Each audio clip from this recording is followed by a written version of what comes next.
Hello. There we be. What's up, everybody? How are we doing tonight on this wonderful, wonderful August evening of August 19th? Exactly 40 minutes away from August 20th, which is your boy's birthday. I figured I'd do a little birthday stream for us tonight. Hang out, chillax, play some games, talk, maybe read a book or two, and just, chill. Like we were supposed to do the other day when all that family stuff happened. I still got my mini fridge, and actually, I'm going to bust out. Oh, said mini fridge. I'm going to bust out. Oh, my monster. Because your boy ain't going to lie, I'm a little tired today. I just got done taking a little power nap. And I'll tell you what, waking up from a power nap is always the hardest. But that's all right.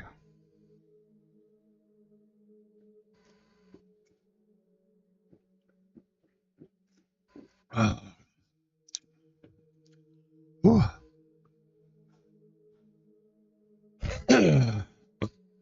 needed that. So how's everybody doing tonight? Hopefully well. Hope we're excited.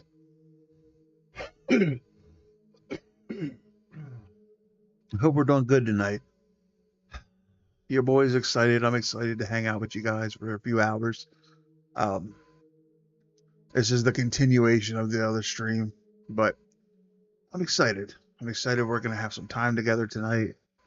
I couldn't think of a better way to spend my birthday than with y'all. And then after this, your boy's going to go to bed, wake up, and I guess, what am I going to do for my birthday? I was going to go to a movie. I wanted to see that new Odyssey, but the thing is, we're supposed to get nasty thunderstorms like all day tomorrow. And it's like, and I'm not going to lie, your boy's a little depressed in the fact that this is the first year in 9 years that your boy wasn't at the beach for his birthday. That's right. I would normally be at the beach around this time.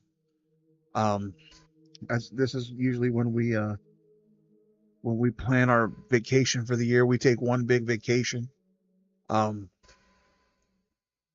it's always to the beach, and it's always the week of my birthday. So yeah, I'm a little upset right now. I'm a little down. I'm a little depressed because I'm not at the beach. But you know what? It is what it it is what it is. Maybe next year. With everything going on in life, unfortunately, this time around we couldn't make the beach this year, which is, like I said, it's a little depressing.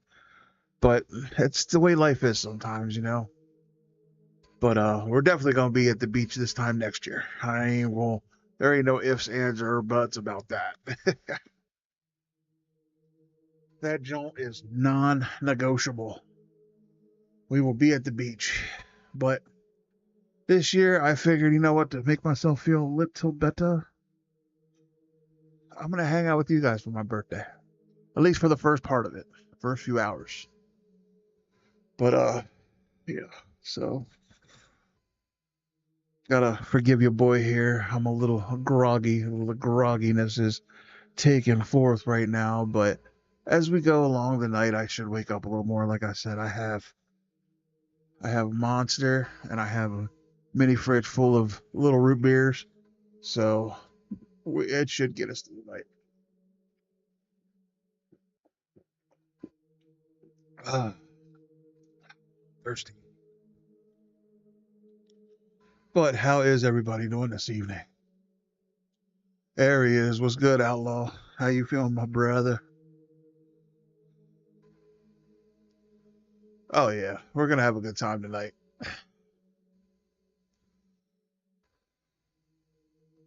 Gonna have a good time.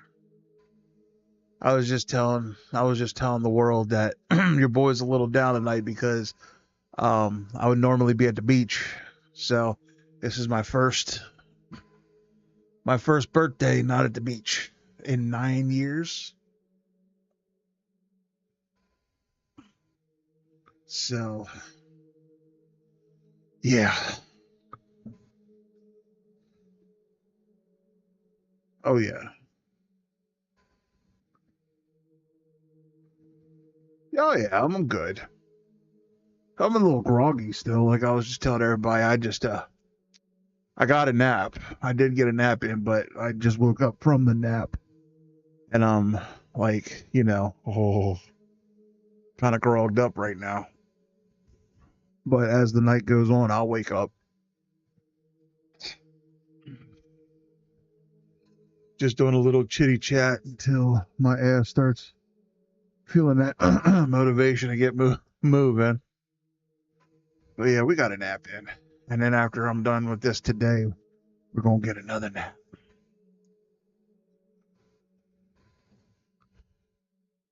I was just telling them I don't know what I'm going to do for my birthday yet. Um, I think after we're done with this stream, I'm going to grab another shower. I took a shower earlier today, but I'm going to grab a shower. And then I'm probably going to relax for a little bit. Oh, yes. Thank you. And then I'm going to read. I'm going to finish Dungeon Crawler Carl today.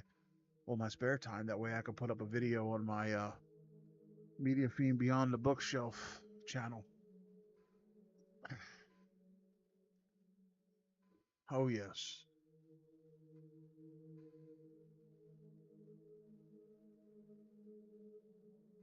Oh yeah. We're gonna have a good nap today.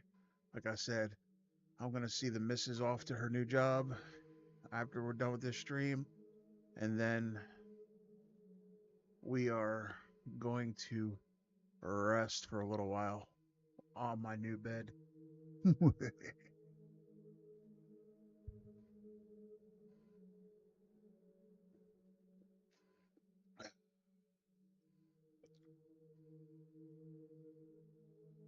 Heck yeah. I'm kind of hoping my one birthday gift comes today. Troy. I'll throw that on. Uh, a great friend of mine got me an Amazon gift card for my birthday, and I was able to get Troy on 4K. Which, if y'all don't know anything about your boy, Troy is one of my favorite movies of all time. If you don't know what Troy is, that's the one where Brad Pitt plays Achilles, and Eric Bana plays Hector, and Diane Kruger plays Helen of Troy. Oh, well, you're in luck, brother. Hold on. You're in luck because Santa Fiend. Oh, here you go. There's one for you. I'll tell you what, I'll put it in the fridge for you.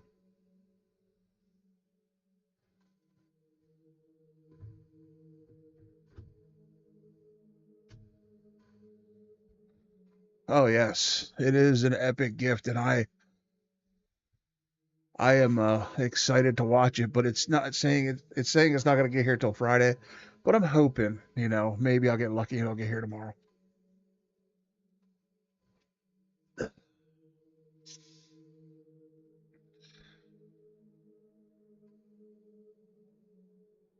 But yeah, I love that movie, Troy. Hey, you're welcome, brother. White monsters all around. But yeah, I love Troy. I watch it at least once a year, and I was gonna watch it earlier this year, and I started to, and then this is no bullshit. I put it on, and like an hour into the movie, I was doom scrolling on Facebook, and they showed that it was coming out on 4K from Arrow, and as soon as that happened, I turned it off. I was like, you know what? I'm going to wait. I'm gonna wait until um it comes out on 4K, and I'm gonna watch it on 4K because, like I said, it's one of my favorite movies of all time.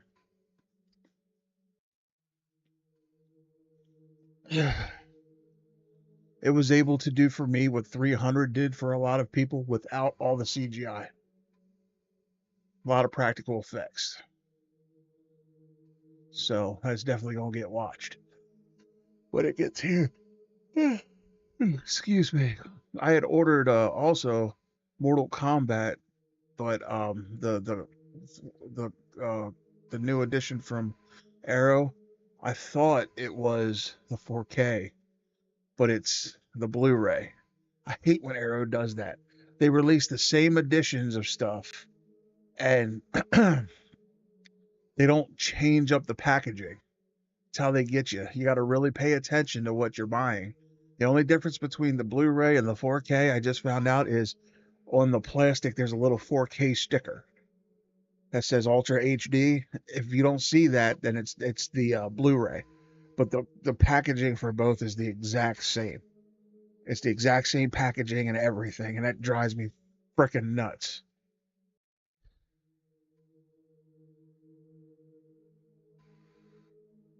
Oh yeah, it happened, and I should have paid attention because it happened to me when your boy got the Ninja Turtles blue 4Ks. I had pre-ordered them like months in advance, and I wasn't paying attention to what I was pre-ordering, and I ended up pre-ordering the Blu-ray. Now, I mean, if you really pay attention, the price difference is like $10, and I should have been paying more attention. But yeah, no, I love 4K, but I just hate how Arrow does that. Like, I personally think if you're going to release two sets, you should have your Blu-ray set and your 4K set with different packaging. That way people know. Oh yeah, it's Mortal Kombat. I mean, whether it's 4K or whether it's Blu-ray, it's still Mortal Kombat. Mortal Kombat's the shit.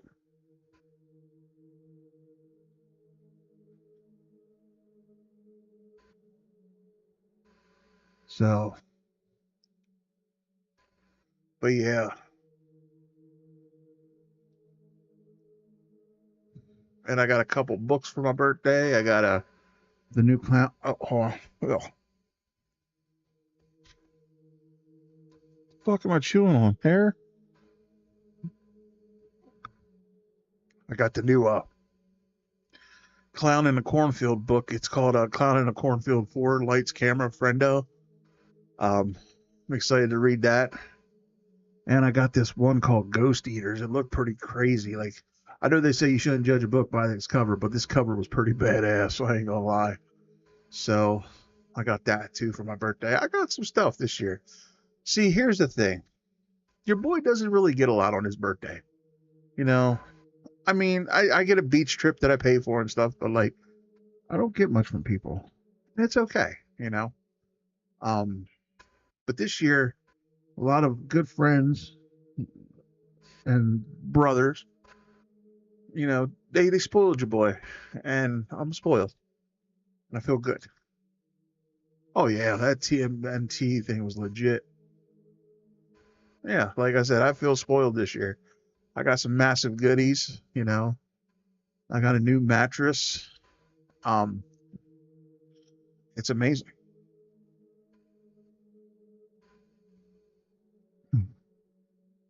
I took a nappy nap on that mattress, and I'll tell you what, I could already tell the difference because I sleep on the couch a lot, and the couch kills your boy's back.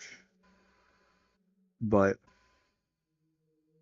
you know, with this um, mattress, just the hour and 20 minutes I napped on it, I could already feel a difference, and it's amazing. I can't wait to get a full night's sleep on it. Oh, dude, I'm pumped. I think tomorrow what I'm gonna do is I'm going to order myself my favorite breakfast, which is pancakes.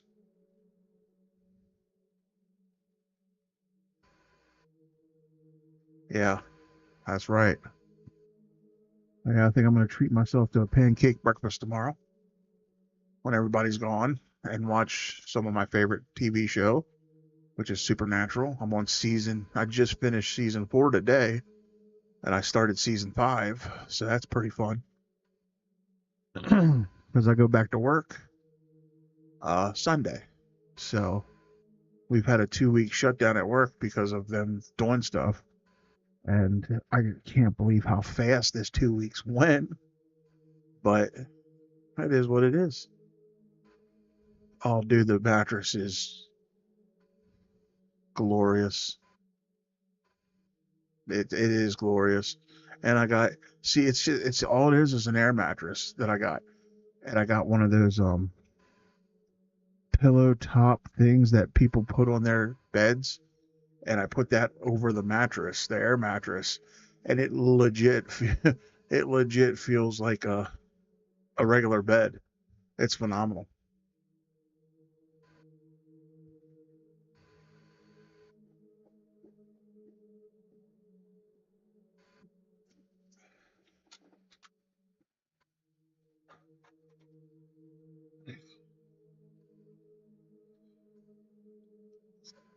Yeah, and I also, like I said, I also want to finish Dungeon Crawler Carl tomorrow, which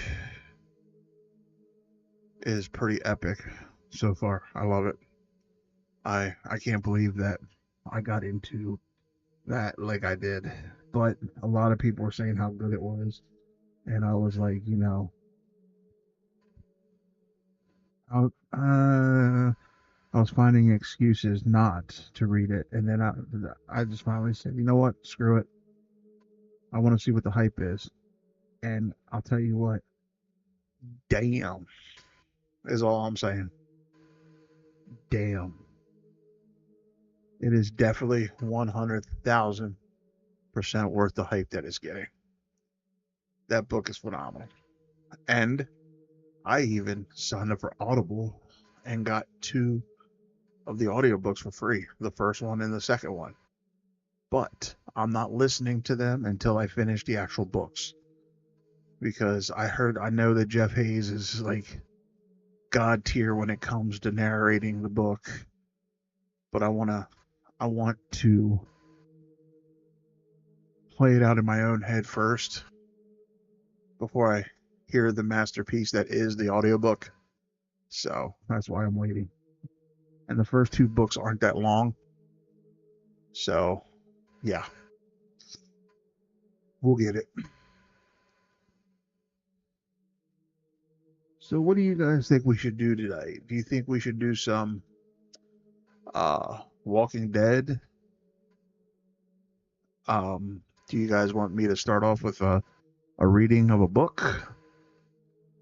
I'm open to whatever tonight, guys. Like I said, we're on a whim here.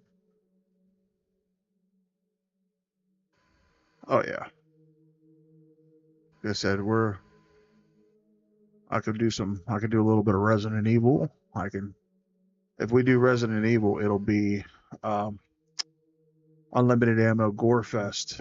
But like I said, we can start off with a book and do some Walking Dead and some. It's up to you guys. I'll let you decide. This night is about you because if it wasn't for y'all, there'd be no Media Fiend. So it's almost like it's our birthdays. We're sharing a birthday. You want me to do a book first? Okay, we could do a book. So the first book that we're gonna pull out of this joint is we're gonna do Say Cheese and Die.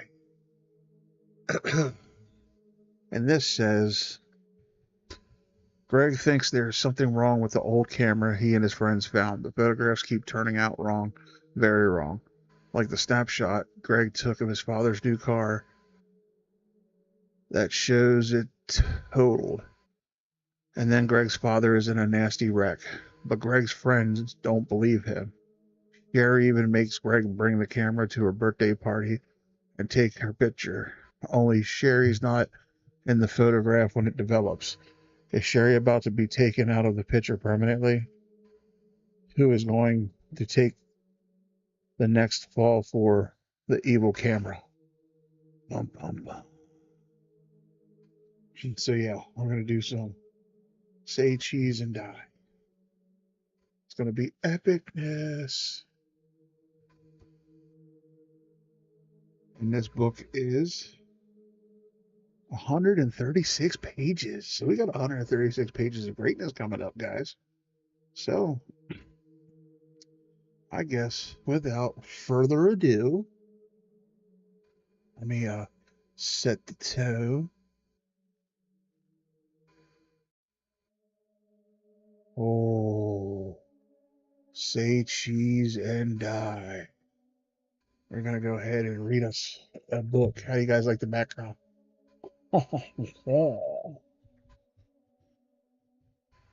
Guys like the background? Story time after dark? Ooh.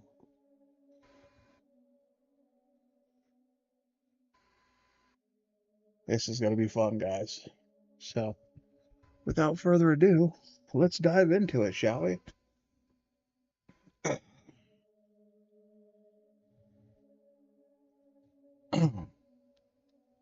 There's nothing to do in Pitt's Landing, Michael Warner said, his hand shoved into his pockets of his faded denim cutoffs.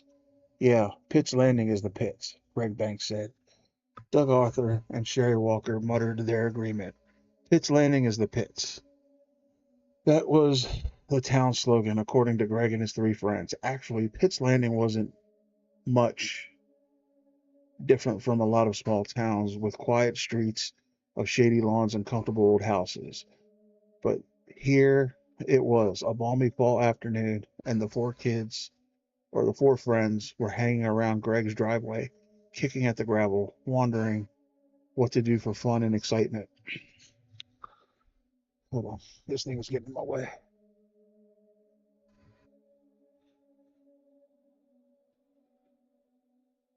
Let's go to the Grovers and see if the new comic books have come in, Doug suggested. We don't have any money, Bird, Greg told him.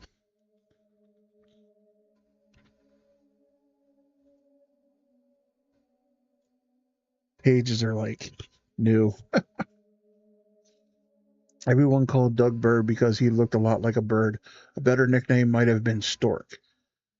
He had long, skinny legs and took long, stork-like steps.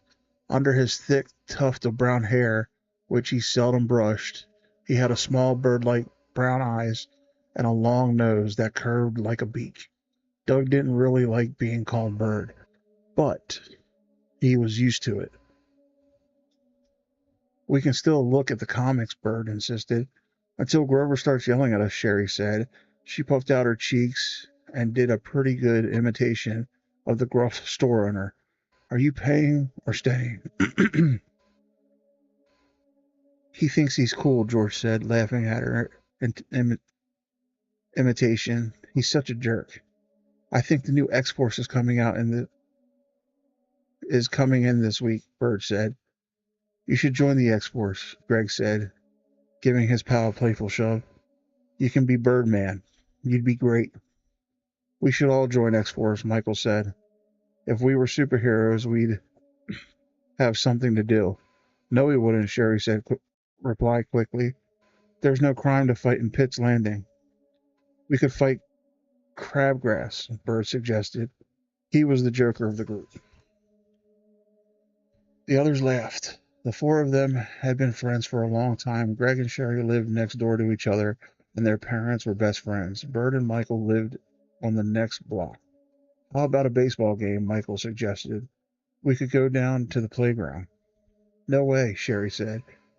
You can't play with only four people. She pushed back a strand of her crimped black hair that had fallen over her face. She was wearing an oversized yellow sweatshirt over bright green leggings. Maybe we'll find some other kids there, Michael said, picking up a handful of gravel from the from the drive and letting it sift through his chubby fingers. Michael had short red hair, blue eyes, and a face full of freckles. He wasn't exactly fat, but no one would ever call him skinny. Come on, let's play baseball, Bert urged. I need the practice. My little league starts in a couple of days. Little league? In the fall? Sherry asked. It's a it's a new fall league. The first game is Tuesday after school, Bert explained. Hey, we'll come watch you, Greg said. We'll come watch you strike out, Sherry added. Her hobby was teasing Bert. What position are you playing? Greg asked. Backstop, Michael cracked. No one laughed. Michael's jokes always fell flat. Bert shrugged. Probably the outfield. How come you're not playing, Greg? With his big shoulders and muscular arms and legs, Greg was the natural athlete of the group. He was blond and good looking, with flashing gray green eyes, and a wide, friendly smile. My brother Terry was supposed to go sign me up, but he forgot, Greg said, making his disgusted face. Where is Terry? Sherry asked. She had a tiny crush on Greg's older brother. He's got a job Saturdays and after school at the dairy freeze, Greg told her. Let's go to the dairy freeze, Michael exclaimed enthusiastically. We don't have any money, remember? Bird said glumly. Terry will give us free cones, Michael said, turning a hopeful gaze at Greg. Yeah, free cones, but no ice cream in them, Greg told them. You know what a straight arrow my brother is? This is boring, Sherry complained, watching a robin hop across the sidewalk. It's boring standing around talking about how bored we are. We could sit down and talk about how bored we are, Burr suggested, twisting his mouth into a goofy half smile he always wore when he was making a dumb joke. Let's take a walk or jog or something, Sherry insisted. She made her way across the lawn and began walking, balancing her white high tops on the edge of the curb, waving her arms like a high wire performer. The boys followed, imitating her in an impromptu game of follow the leader, all of them balancing on the curb's edge as they walked. A curious cocker spaniel came bursting out of the neighbor's hedge, yapping excitedly. Sherry stopped to pet him. The dog, its stub of a tail wagging furiously, licked her hand a few times. Then the dog lost interest and disappeared back into the hedge. The four friends continued down the block, playfully trying to knock each other off the curb as they walked. They crossed the street and continued on past a school. A couple of the guys were shooting baskets, and some little kids played kickball on the practice baseball diamond, but no one they knew. The road curved away from the school. They followed it past familiar houses. Then, just beyond a small wooded area, they stopped and looked up a sloping lawn, the grass uncut for weeks, tall weeds poking out everywhere, the shrubs ragged and overgrown. At the top of the lawn, nearly hidden in the shadows of enormous old oak trees, sprawled a large ramshackle house. The house, anyone could see, had once been grand. It was gray, shingled, 3 stories tall, with a wraparound screened-in porch, a sloping red roof, and tall chimneys on either end. But the broken windows on the second floor, the cracked, weather-stained shingles, the bare spots on the roof, and the shutters hanging loosely beside the dust-smeared windows were evidence of the house's neglect. Everyone in Pitt's Landing knew it as Coffin Man House. Kaufman House was the name painted on the mailbox that tilted on its broken pole over the front walk. But the house had been deserted for years, ever since Greg and his friends could remember. And people liked to tell weird stories about the house, ghost stories, and wild tales about murders and ghastly things that happened there. Most likely, none of them were true. Hey, I know what we could do for excitement, Michael said, staring up at the house, bathed in shadow. Huh? What are you talking about? Greg asked. Let's go into Hoffman House, Michael said, starting to make his way across the weed choked lawn. Whoa, are you crazy? Greg called out, hurrying to catch up to him. Let's go in, Michael said, his blue eyes catching the light of the late afternoon sun filtering down through the tall oak trees. We wanted an adventure, something a little exciting, right? Come on, let's check it out. Greg hesitated and stared up at the house. A cold chill ran down his back. Before he could reply, a dark form leapt up from the shadows of the tall weeds and attacked him. I know, right? We're not even a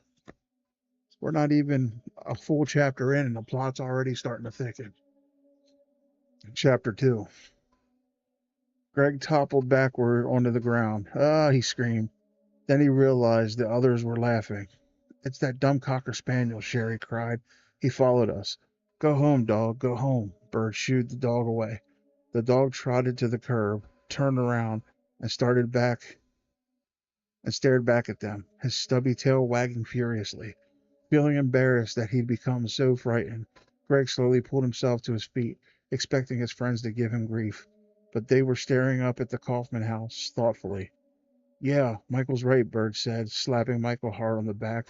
So hard, Michael winced and turned to Slugbird. Let's see what it's like in there. Oh, yeah, I love these Goosebump books, man. These are great. No way, Greg said, hanging back. I mean, the place is kind of creepy, don't you think? So, Sherry challenged him, joining Michael and Bird, who repeated her question. So, I don't know, Greg replied. He didn't like being the sensible one of the group. Everyone always made fun of the sensible one. He'd rather be the wild and crazy one, but somehow he always ended up sensible. I don't think we should go in there, he said, staring up at the neglected old house. Are you chicken? Bird asked. Chicken! Mike joined in. Bird began to cluck loudly, tucking his hands into his armpits and flapping his arms. With his beady eyes and beaky nose, he looked like he looked just like a chicken. Greg didn't want to laugh, but he couldn't help it. Bird always made him laugh. The clucking and flapping seemed to end the discussion. They were standing at the front of the broken concrete steps that led up to the screened porch. Look, the window next to the front door is broken, Sherry said. We can just reach in and open the door. This is cool, Michael said enthusiastically. Are we really doing this? Greg, being the sensible one, asked. I mean, what about Spidey? Spidey was a weird looking man of 50 or 60 they'd all seen lurking about town. He dressed entirely in black and crept along on long, slender legs.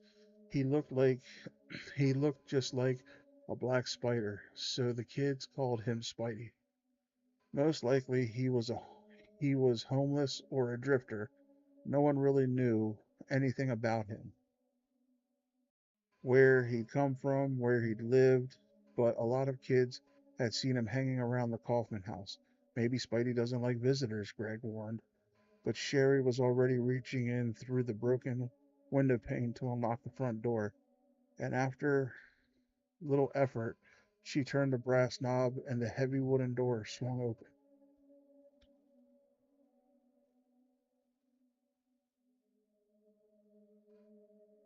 Oh, yeah.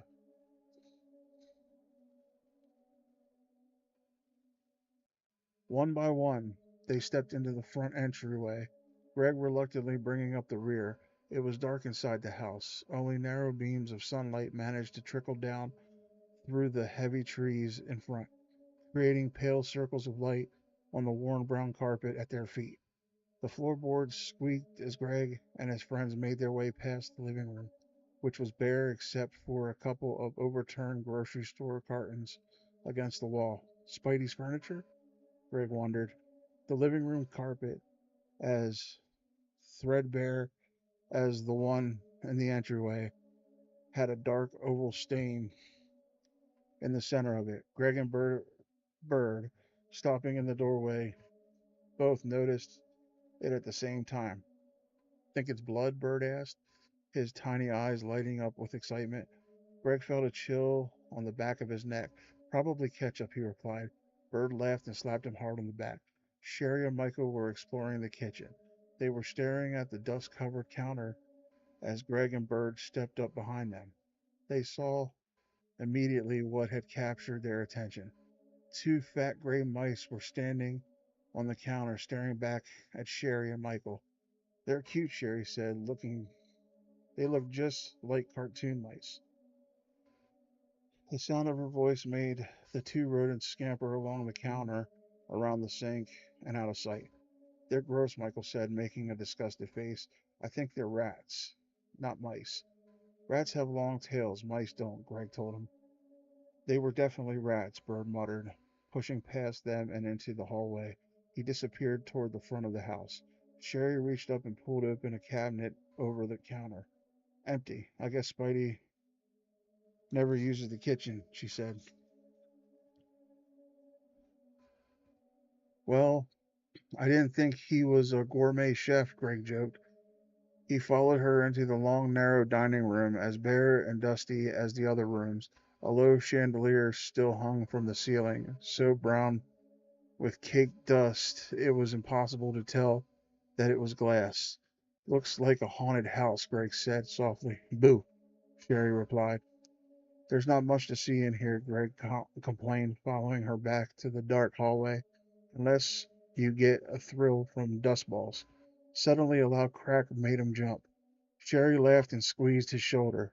What was that? He cried, unable to stifle his fear. Old houses do things like that, she said. They make noises for no reason at all. I think we should leave, Greg insisted, embarrassed again that he'd acted so frightened. I mean, it's boring in here. It's kind of exciting being somewhere where we're not supposed to be, Sherry said, peeking into the dark, empty room, probably a den or study at one time. I guess, Greg replied uncertainly. They bumped into Michael. Where's Bird? Greg asked. I think he went down into the basement, Michael replied. Huh? Basement? Michael pointed to an open door at the right of the hallway. The stairs are there. The three of them made their way to the top of the stairs. They peered down into the dark. Bird? From somewhere deep in the basement, his voice floated up to them in a horrified scream. Help, it's got me. Somebody, please help, it's got me. Dun dun dun. Chapter 3. It's got me, it's got me. At the sound of Bert's terrified cries, Greg pushed past Sherry and Michael, who stood frozen in open mouthed horror, practically flying down the steep stairwell. Greg called out to his friend, I'm coming, Bert. What is it? His heart pounding, Greg stopped at the bottom of the stairs, every muscle tight with fear. His eyes searched frantically through the smoky light pouring in from the basement windows up near the ceiling. Bert? There he was, sitting comfortably, calmly, on an overturned metal trash can, his legs crossed, a broad smile on his bird-like face. Gotcha, he said softly and burst out laughing. Oh yeah.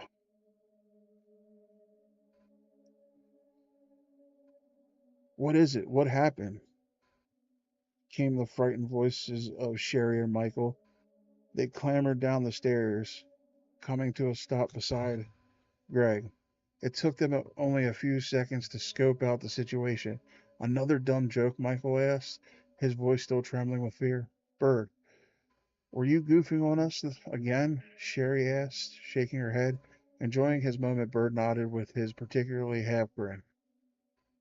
You guys are too easy, he scoffed. But Doug, Sherry started. She only called him Doug when She was upset with him. Haven't you ever heard of the boy who cried wolf? What if something bad happens sometime and you really need help and we think you're just goofing? What could happen? Bird replied smugly.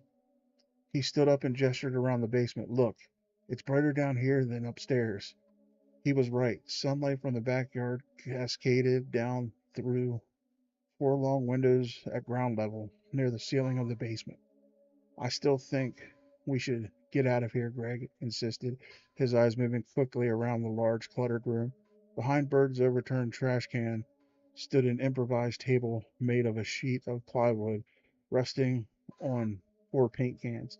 A nearly flat mattress, dirty and stained, rested against the wall, and faded wool blanket folded at the foot. Uh,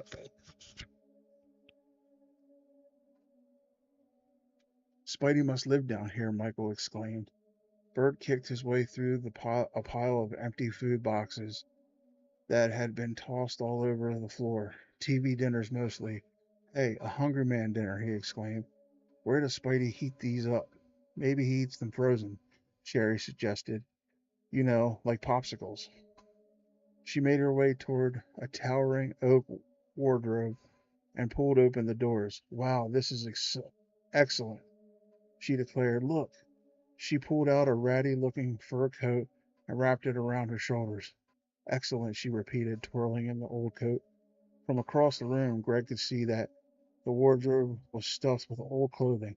Michael and Bert hurried to join Sherry and began pulling out strange looking pairs of bell bottom pants, yellow dress shirts with pleats down the front, tie dyed neckties that were about a foot wide, and bright colored scarves and bandanas. Hey guys, Greg warned. Don't you think maybe those belong to somebody? Bird spun around, a fuzzy red boa wrapped around his neck and shoulders. Yeah, these are Spidey's dress-up clothes, he cracked. Check out the bad hat, Sherry said, turning around to show off the bright purple wide-brimmed hat she had pulled on. Neat, Michael said, examining a long blue cape. This stuff must be at least 25 years old. It's awesome. How could someone just leave it here? Maybe they're coming back for it, Greg suggested. As his friends explored the contents of the wardrobe, Greg wandered to the other end of the large basement. A furnace occupied the far wall, its ducts covered in thick black cobwebs. Partially hidden by the furnace ducts, Greg could see stairs, probably leading to an outside exit. Wooden shelves lined the adjoining wall, cluttered with old paint cans, rags, newspapers, and rusty tools. Whoever lived here must have been a real handyman, Greg thought, examining a wooden work table in front of the shelves. A metal vise was clamped to the edge of the work table. Greg turned the handle, expecting the jaws of the vise to open, but to his surprise, he turned the vise handle and he turned the vise handle. A door just above the work table popped open. Greg pulled the door all the way open, revealing a hidden cabinet shelf. Resting on the shelf was a camera. Oh, chapter 4. For a long moment, Greg just stared at the camera. Something told him the camera was hidden away for a reason. Something told him he shouldn't touch it.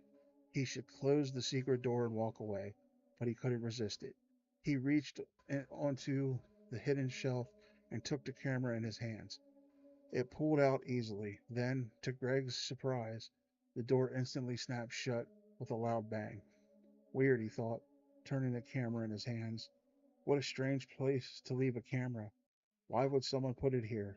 If it were valuable enough to hide in a secret cabinet, why didn't he take it with him? Greg eagerly examined the camera.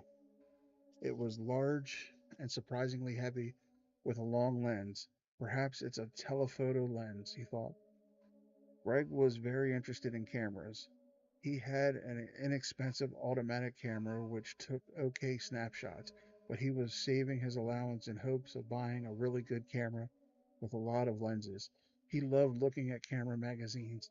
studying the different models, picking out the ones he wanted to buy. Sometimes he daydreamed about traveling around the world, going to amazing places, mountaintops, and hidden jungle rivers.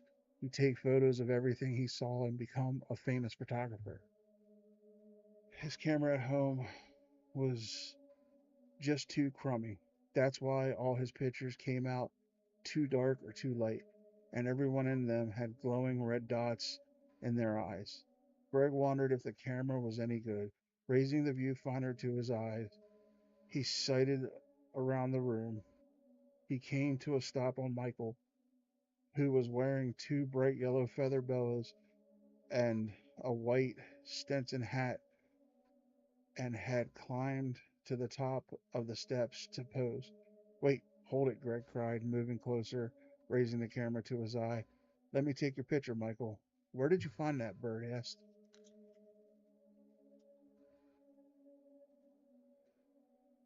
Does that thing have film in it? Michael demanded. I don't know, Greg said. Let's see. Leaning against the railing, Michael struck what he considered a sophisticated pose. Greg pointed the camera up and focused carefully. It took a short while for his finger to locate the shutter button. Okay, ready? Say cheese. Cheddar, Michael said, grinning down at Greg as he held his pose against the railing. Very funny, Michael's a riot, Bird said sarcastically. Greg centered Michael in the viewfinder frame, then pressed the shutter button. The camera clicked and flashed. Then it made an electronic whirling sound. A slot opened up on the bottom, and a cardboard square slid out. Hey, it's one of those automatic developing cameras, Greg exclaimed. He pulled the square off the cardboard out of and examined it. Look, the picture is starting to develop. Let me see, Michael called down, leaning on the railing. But before he could start down the stairs, everyone heard a loud crunching sound. They all looked up to the source of the sound and saw the railing break away and Michael go sailing over the edge. No, Michael screamed as he toppled to the floor, arms outstretched, the feather boas flying behind him like animal tails. He turned in the air, then hit the concrete hard on his back, his eyes frozen wide in astonishment and fright. He bounced once, then cried out again, My ankle, Al, my ankle. He grabbed the injured ankle, then quickly let go with a loud gasp. It hurt too much to touch. Oh, my ankle. Still holding the camera and the photo, Greg rushed to Michael. Sherry and Bird did the same. We'll go get help, Sherry told Michael, who was still on his back, groaning in pain. But then they heard the ceiling creak, footsteps above them. Someone was in the house. Someone was approaching the basement stairs. They were going to be caught.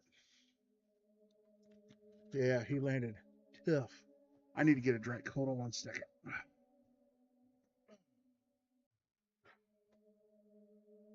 It's getting good, but your boy needs to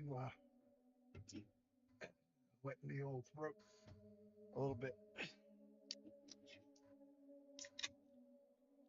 We're already on chapter 5.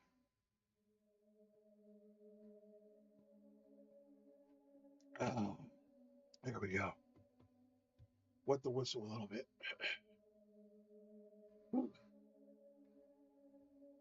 Okay.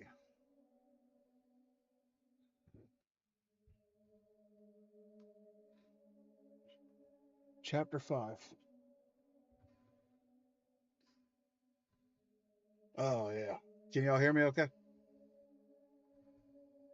I'm trying to. Hello. There we go.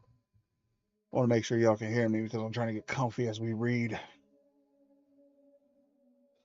The footsteps. The footsteps overhead grew louder. The four friends exchanged frightened glances.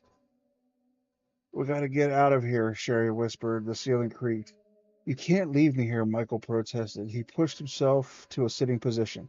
Quick, stand up, Bird instructed. Michael struggled to his feet. I can't stand on this foot. His face revealed his panic. We'll help you, Sherry said, turning her eyes to Bird. I'll take one arm, you take the other. Bird obediently moved forward and pulled Michael's arm around his shoulder. Okay, let's move, Sherry whispered, supporting Michael from the other side. But how do we get out? Bird asked breathlessly. The footsteps grew louder. The ceiling creaked under their weight.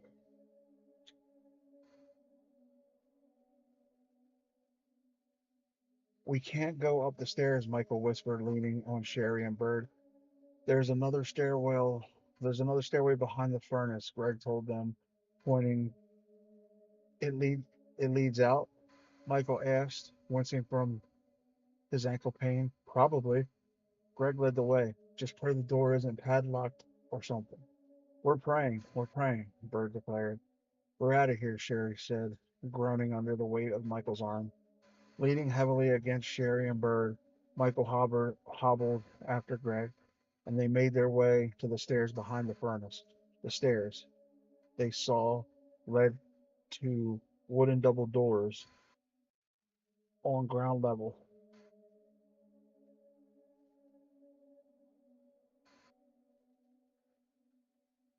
Oh, yeah, that'd be cool. I don't see a padlock, Greg said wearily. Please, doors, be open. Hey, who's down there? An angry man's voice called from behind them. It's Spidey, Michael stammered. Hurry, Sherry urged, giving Greg a frightened push. Come on. Greg set the camera down on the top step. Then he reached up and grabbed the handles of the double doors. Who's down there? Spidey sounded closer, angrier. The doors could be locked from the outside. Greg whispered, hesitated. Just push them, man, Bird pleaded. Greg took a deep breath and pushed with all of his strength. The doors didn't budge. We're trapped, he told them. Uh-oh. Here we go. Chapter 6. Now what, Michael whined. Try again, Bird, urged Greg.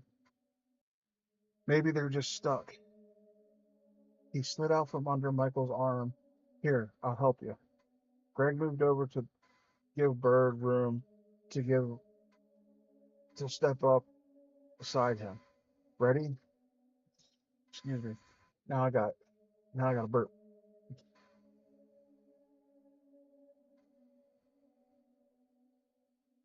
He asked. One, two, three, push. Both boys pushed against the heavy wooden doors with all of their might, and the door swung open. Okay, now we're out of here, Sherry declared happily. Picking up the camera, Greg led the way out. The backyard, he saw, was as weed choked and overgrown as the front. An enormous limb and an enormous limb had fallen off an old oak tree, probably during a storm. It was lying half in the tree, half on the ground. Somehow, Bert and Sherry managed to drag Michael up the steps and onto the grass. Can you walk? Try it, Bert said. Still leaning against the two of them, Michael reluctantly pushed his foot down on the ground. He lifted it, then pushed it again. Hey, it feels a little better, he said, surprised. Then let's go, Bert said. They ran to the overgrown hedge that edged along the side of the yard. On his now Michael on his own now stepping gingerly on the bad ankle, doing his best to keep up. Then staying in the shadow of the hedge, they made their way around the house to the front. All right, Berg cried happily as they reached the street. We made it. Gasping for breath, Greg stopped at the curb and turned back toward the house. Look, he cried, pointing up to the living room window. A dark figure stood in the window, hands pressed against the glass. It's Spidey, Sherry said. He's just staring at us, Mike cried. Weird, Greg said. Let's go. They didn't stop till they got to Michael's house, a sprawling redwood ranch style house behind a shady front lawn. How's the ankle? Greg asked. It's loosened up a lot. It doesn't even hurt that much, Greg said. Or Michael said. Man, you could have been killed, Brad declared, wiping sweat off his forehead with the sleeve of his t-shirt. Thanks for reminding me, Michael said dryly. Luckily, Lucky thing you got all the extra padding, Bird teased. Shut up, Michael muttered. Well, you guys wanted an adventure, Jerry said, leaning back against the trunk of the tree. That guy Spidey is definitely weird, Bert said, shaking his head. I know this is eerie as you all get out. I feel you.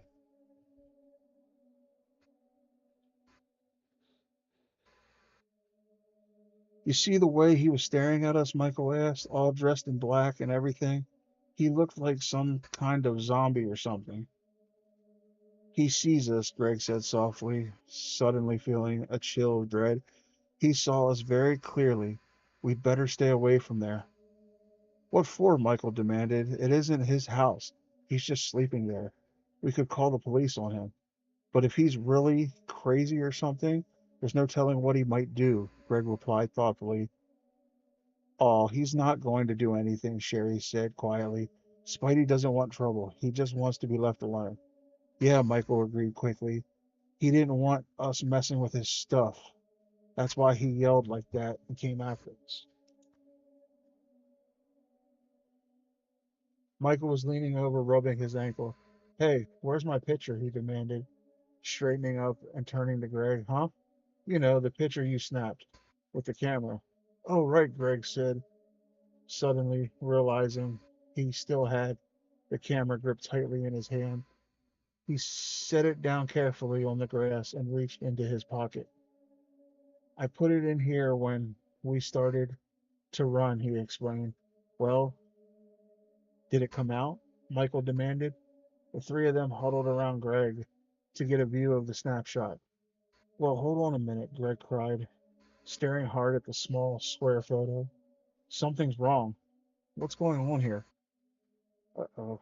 Chapter 7. The four friends gaped at the photograph in Greg's hand, their mouths dropping open in surprise. The camera had caught Michael in midair as he fell through the broken railing to the floor. That's impossible, Sherry cried.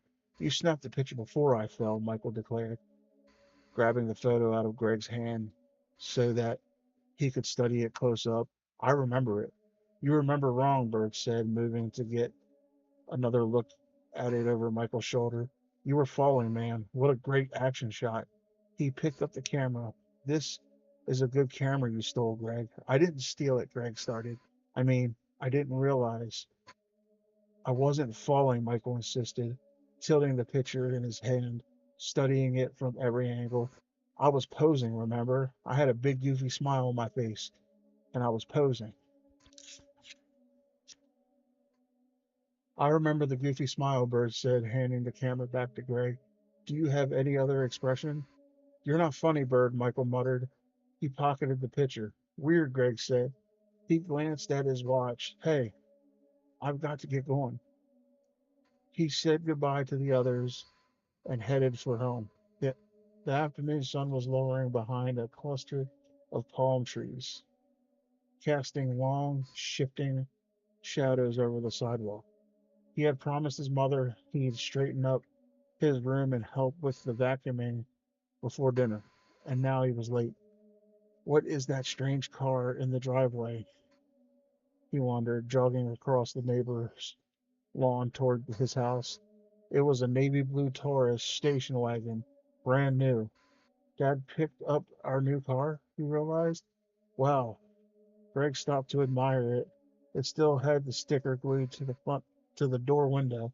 He pulled open the driver door, leaned in, and smelled the vinyl upholstery. That new car smell. He inhaled deeply again. It smelled so good, so fresh and new. He closed the door hard, appreciating the solid clunk it made as it closed. What a great new car, he thought excitedly. He raised the camera to his eye and took a few steps back off the driveway. I've got to take a picture of this, he thought, to remember what the car was like when it was totally new. He backed up until he had framed the entire profile of the station wagon in the viewfinder. Then he pressed the shutter button. As before, the camera clicked loudly, the flash flashed, and with an electronic whir, a square, undeveloped photo of Gray and yellow slid out of the bottom. Carrying the camera and the snapshot, Greg ran into the house through the front door. I'm home, he called. Down in a minute, and hurried up the carpeted stairs to his room.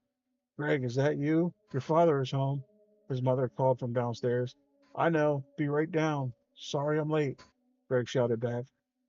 I better hide the camera, he decided. If mom or dad see it, they'll want to know whose it is and where I got it, and I won't be able to answer those questions. Greg, did you see the new car? Are you coming down? His mother called impatiently from the foot of the stairs. I'm coming, he yelled. His eyes searched frantically for a good hiding place.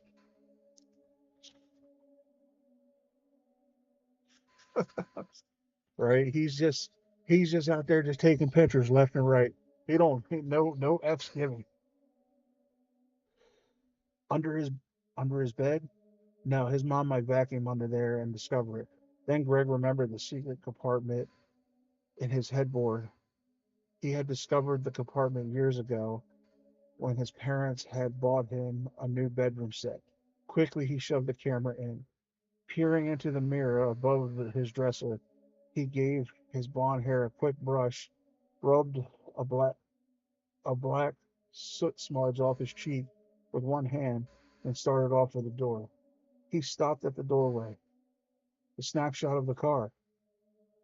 Where had he put it? It took a few seconds to remember.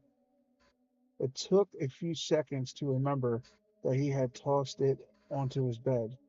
Curious about how it came out, he turned back to retrieve it. Oh no, he uttered a low cry as he gazed at the snapshot. Bum bum bum. I know, Greg is just like snap picture, boom boom.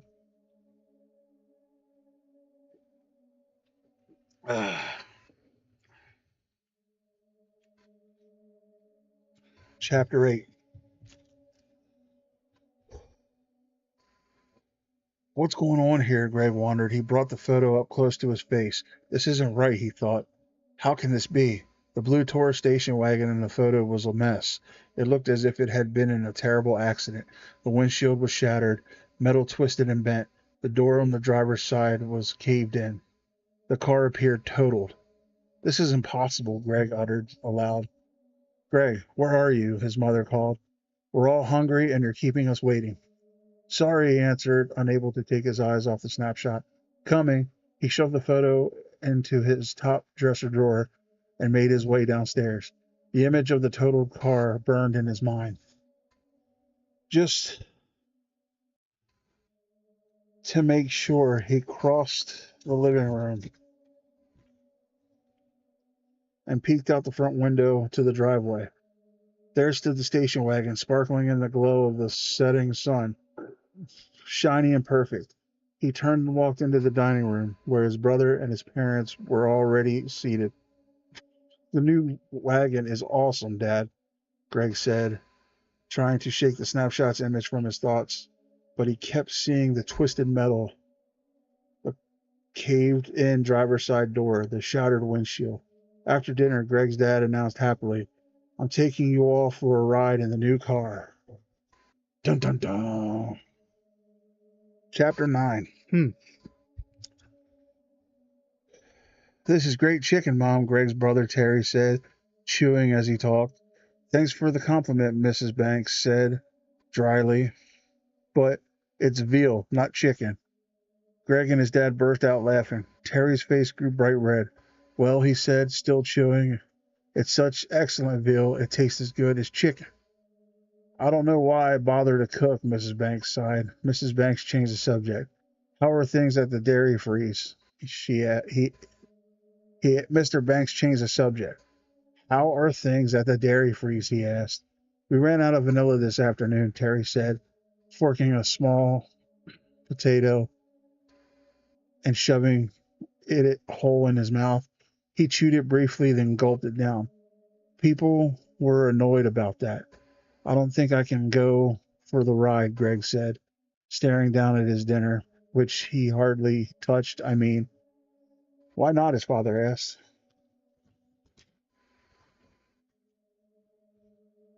Well, Greg searched his mind for a good reason. He needed to make one up, but his mind was blank. He couldn't tell them the truth. He had taken a snapshot of Michael, and it had showed Michael falling. Then a few seconds later, Michael had fallen. And now he had taken a picture of the new car, and the car was wrecked in the photo. Greg didn't really know what it meant, but he was suddenly filled with this powerful feeling of dread, of fear, of he didn't know what. A kind of troubled feeling he'd never had before. But he couldn't tell them any of that. It was too weird, too crazy. I made plans to go over Michael's, he lied, staring down at his plate. Well, call him and tell him you'll see him tomorrow, Mr. Banks said, slicing the veal. That's no problem. Well, I kind of not feeling very well either, Greg said. What's wrong? Mrs. Banks said with instant concern. Do you have a temperature? I thought you looked a little flushed when you came in. No, Greg replied uncomfortably. No temperature. I just feel kind of tired, not very hungry. Can I have your chicken? I mean veal? Terry asked eagerly. Chicken. Veal.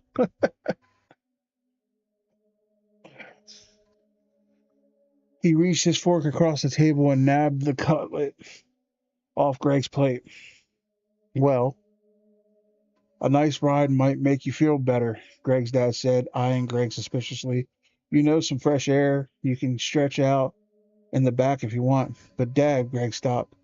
He had used up all of the excuses he could think of. They would never believe him if he said he needed to stay home and do homework on a Saturday night. You're coming with us, and that's final, Mr. Banks said, still studying Greg closely. You've been dying for this new wagon to arrive. I really don't understand your problem. Neither do I, Greg admitted to himself. I don't understand it at all. Why am I so afraid of riding in the new car? Just because there's something wrong with that stupid camera? I'm being silly, Greg thought, trying to shake away the feeling of dread that had taken away his appetite. Okay, Dad. Great, he said, forcing a smile. I'll come. Are there any more potatoes? Terry asked. Terry, all he's ready to do is eat. I know. Greg is being all kinds of suspicious. Chapter 10.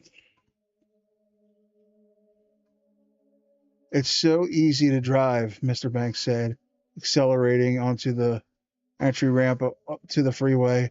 It handles like a small car, not like a station wagon. Plenty of room in the back here, Dad, Terry said, scooting low in the back seat beside Greg, raising his knees to the back of the front seat.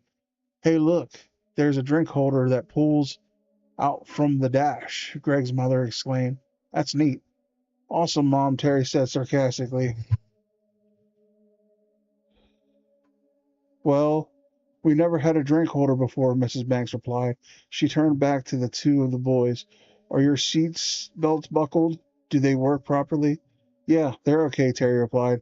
They checked them in the showroom before I took the car, Mr. Banks said, signaling to move into the left lane. A truck roared by, spitting out a cloud of exhaust behind it. Greg stared out the front window. His door window, an estate car. Huh.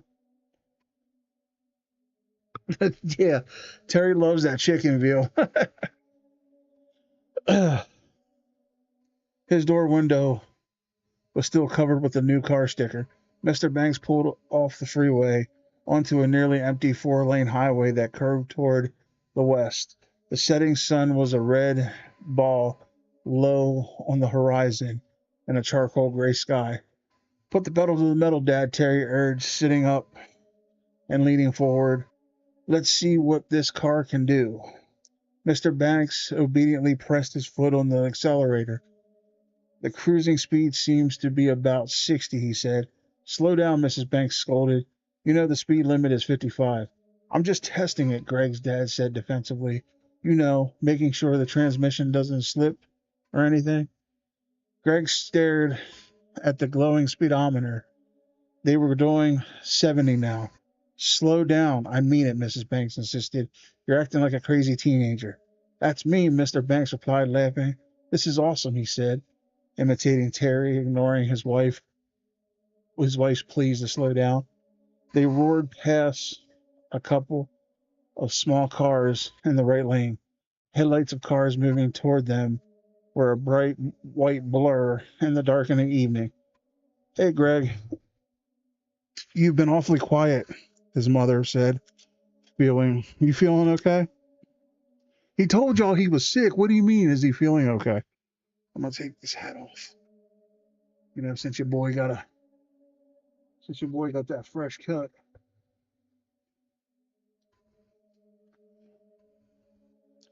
Yeah, I'm okay, Greg said softly. He wished his dad would slow down. He was doing 75 now. What do you think, Greg? Mr. Banks asked, staring with his left hand as his right hand searched the dashboard. Where's the light switch? I should turn on my headlights.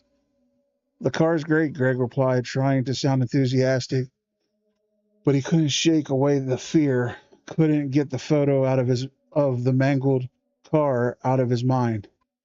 Where's the stupid light switch? It's got to be here somewhere, Mr. Banks said, as he glanced down at the unfamiliar dashboard. The station wagon swerved to the left. Dad, look out for that truck, Greg screamed. Uh-oh. I know, Greg's trying to survive. Hold on 1 second. I gotta adjust. He's trying not to get DED.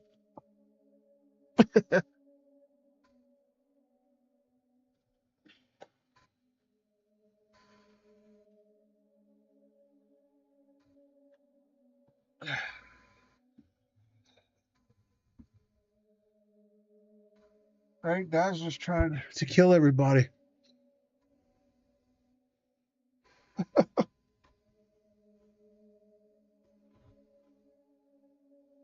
All right.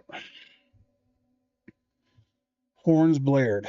A powerful blast of air swept over the station wagon like a giant ocean wave, pushing it to the side. Mr. Banks swerved the station wagon to the right. The truck rumbled past.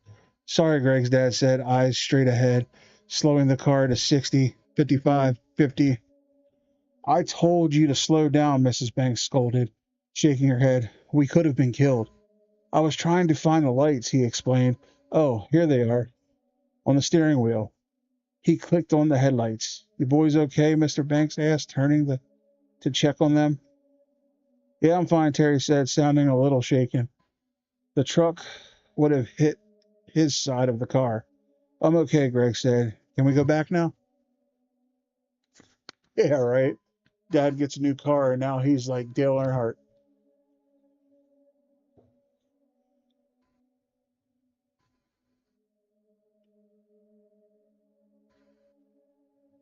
Don't you want to keep going? Mr. Banks asked, unable to hide his disappointment. I thought we'd keep going to Clara. Stop, get some ice cream or something. Greg's right, Mrs. Banks said softly to her husband. Enough for tonight, dear. Let's turn around. The truck didn't come that close, Mr. Banks argued. But he obediently turned off the highway and then headed for home. Later, safe and sound up in his room, Greg took the photograph out of his dresser and examined it. There was the new station wagon. The driver's side caved in, the windshield shattered. Weird, he said aloud, and placed the photo in the secret compartment in his headboard where he had stashed the camera. Definitely weird. He pulled the camera out of its hiding place and turned it around in his hands. I'll try one more time, he decided. He walked to his dresser and aimed at the mirror above it. I'll take a picture of myself in the mirror, he said. He raised the camera, then changed his mind. That won't work, he realized. The flash would reflect back and spoil the photo. Gripping the camera in one hand, he made his way across the hall to Terry's room. He's going to take a picture of his brother. That's messed up. Oh, yeah, Greg needed to change the old underwear. His brother was at his desk, typing away on his computer keyboard, his face bathed in the blue light of the monitor screen. Terry, can I take your picture? Greg asked, meekly holding up the camera. Terry typed some more, then looked up from the screen. Hey, where did you get that camera? Sherry loaned it to me, Greg told him, thinking quickly. Greg didn't like to lie, but he didn't feel like explaining to Terry how he and his friends had sneaked into the Kaufman house and how he'd made off with the camera. So, can I take your picture? Greg asked. I'll probably break your camera, Terry joked. I think it's already broken, Greg told him. That's why I wanted to test it on you. Go ahead, Terry said. He stuck out his tongue and crossed his eyes. Greg snapped the shutter. An undeveloped photo slid out of the slot in front. Thanks. See you, Greg headed to the door. Hey, don't I get to see don't I get to see it? Terry called after him. If it comes out, Greg said, and hurried across the hall to his room. That's messed up how he's going to take a picture of his brother, knowing all that BS is going on. Ass.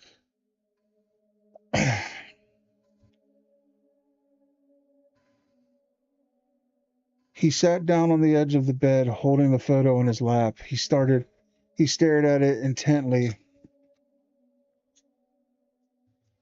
as it developed. The yellows filled in, then the reds appeared, followed by shades of blue. Whoa, Greg muttered as his brother's face came into view. There's something definitely wrong here. In the photo, Terry's eyes were crossed and his tongue wasn't sticking out.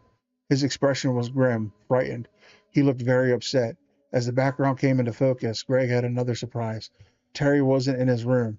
He was outdoors. There were trees in the background and a house. Greg stared at the house. It looked so familiar.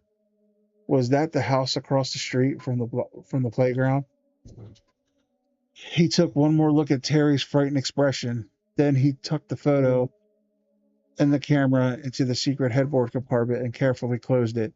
This camera must be broken, he decided, getting changed for bed. It was the best explanation he could come up with. Lying in bed, staring at the shifting shadows on the ceiling, he decided not to think about it anymore. A broken camera wasn't worth worrying about. Tuesday afternoon, after school, Greg hurried to meet Sherry at the playground to watch Bird's Little League game. It was a warm fall afternoon, the sun high in a cloudless sky. The outfield grass had been freshly mowed and filled the air with its sharp, sweet smell. I know, right? The camera is cursed. Oh.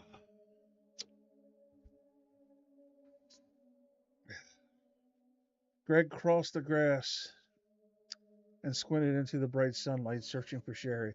Both teams were warming up on the sides of the diamond, yelling and laughing, the sound of balls popping into gloves competing with their loud voices.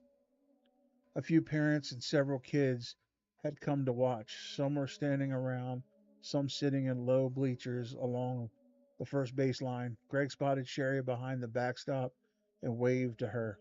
Did you bring the camera? She asked eagerly, running over to greet him. He held it up.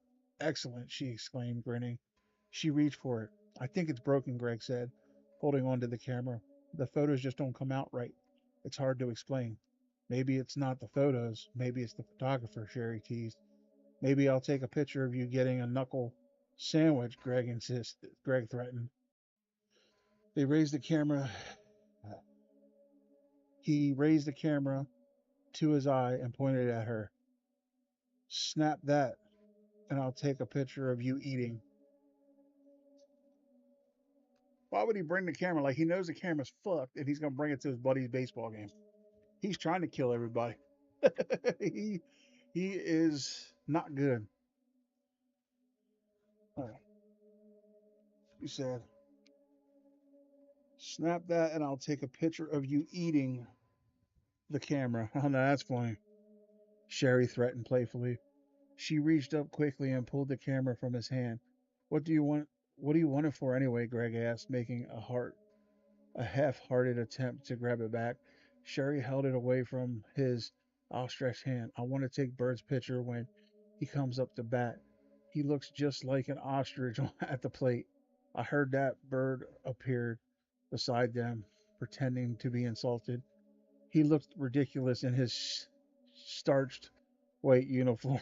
That's funny.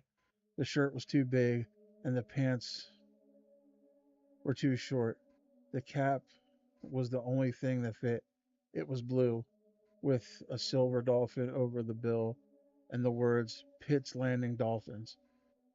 What kind of name is Dolphins for a baseball team? Greg asked, grabbing the bill and turning the cap backward on Bird's head. All the other caps were all the other caps were taken, Bird answered. We had a choice between the Zephyrs and the Dolphins. None of us knew what Zephyrs were, so we picked Dolphins. Sherry eyed him up and down. Maybe you guys should play in your street clothes. Thanks for the encouragement, Bird replied. He spotted the camera and took it from her. Hey, you brought the camera. Does it have film? Yeah, I think so, Greg told him.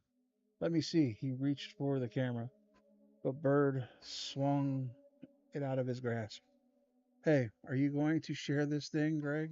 He asked. Huh? What do you mean? Greg reached again for the camera and Bird swung it away from him. I mean, we all risked our lives down in that basement getting it right, Bird said. We should all share it. Well, Greg hadn't thought about that. I guess you're right, Bird, but I'm the one who found it, so Sherry grabbed the camera out of Bird's hand.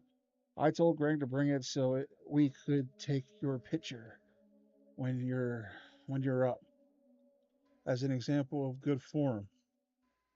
As an example of good form, Bird asked. As a bad example, Sherry said. You guys are just jealous, Bird replied, frowning, because I am a natural athlete and you can't cross the street without falling on your face. He turned the cap back around to face the front. Hey, Bird, get back here, one of the coaches called out from the playing field. I've got to go, Bird said, giving them a quick wave and starting to trot back to his teammates. No, wait. Let me take a fast picture now, Greg said. Bird stopped, turned around, and struck a pose. No, I'll take it, Sherry insisted. Damn, he's still trying to take everybody's picture. Like, he knows the camera's fucked, but he's like, hey, stop, let me take a picture.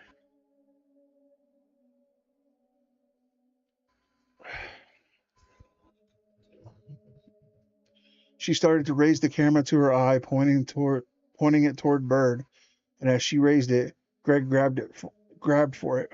Let me take it. And the camera went off, clicked, and then flashed. An undeveloped photo slid out. Hey, why'd you do that? Sherry asked angrily. Sorry, Greg said. I didn't mean to. She pulled the photo out and held it in her hand. Greg and Bird came close to watch it develop. What the heck is that? Bird cried, staring hard at the small square as the colors brightened and took shape. Oh, wow, Greg cried. The photo showed Bird sprawled unconscious on the back on his back on the ground, his mouth twisted open, his neck bent at a frightening angle, his eyes shut tight. Oh my God.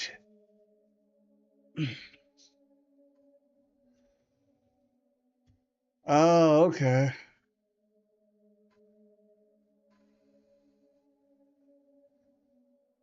Yeah, that pick he took a Bird isn't that good. It sounds like a death pick. Hey, what's with this stupid camera? Bird asked, grabbing the snap shot out of Sherry's hand. He tilted it from side to side, squinting at it. It's out of focus or something. Weird, Greg said, shaking his head. Hey, Bird, get over here, the Dolphins coach called. Coming, Bird handed the pitcher back to Sherry and jogged over to his teammates.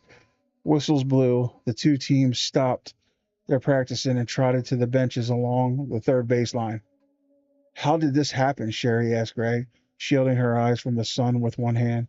holding the photo close to her face with the other. It really looks like Bird is lying on the ground, knocked out or something. But he was standing right in front of us. I don't get it. I really don't, Greg replied thoughtfully. The camera keeps doing that. That's what it sounds like. Sounds like Bird got laid out. Carrying the camera at his side, swinging it by its slender strap, he followed her to a shady spot beside the bleachers. Look how his neck is bent, Sherry continued. It's so awful. There's something definitely wrong with the camera, Greg said. He started to tell her about the snapshot he took of the new station wagon and the snapshot of his brother Terry, but she interrupted him before he could get the word out. And that picture of Michael, it showed him falling down the stairs before he even fell. It's just so strange. I know, Greg agreed. Let me see that thing, Sherry said, and pulled the camera from his hand. Is there any film left? I can't tell, Greg admitted. I couldn't find a film counter or anything.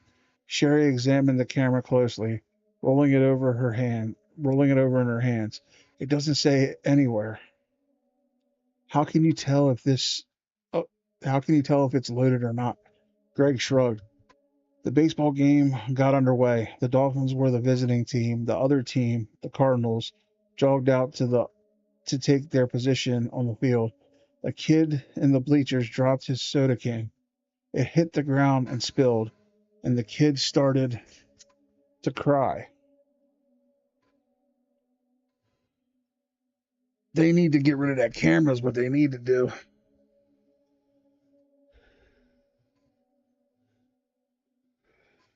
An old station wagon filled the teenagers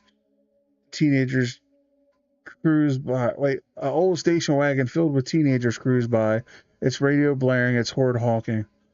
Where did you put the film? Where do you put the film in? Sherry asked impatiently. Greg stepped closer to her to examine it. Here, I think, he said, pointing. Doesn't the back come off? Sherry fiddled with it. No, I don't think so. Most of these automatic developing cameras load in the front. She pulled at the back, but the camera wouldn't open. She tried pulling off the bottom. No better luck. Turning the camera, she tried pulling off the lens. It wouldn't budge. Greg took the camera from her. There's no slot or opening in the front. Well, what kind of camera is it anyway? Sherry demanded. Let's see. Greg studied the front, examined the top of the lens, then turned the camera over and studied the back. He stared up at her with a surprised look on his face. There's no brand name, nothing. How can a camera not have a name? Sherry shouted in exasperation. She snatched the camera away from him and examined it closely, squinting against the bright afternoon sunshine. Finally, she handed the camera back to him, defeated. You're right, Greg. No name, no words.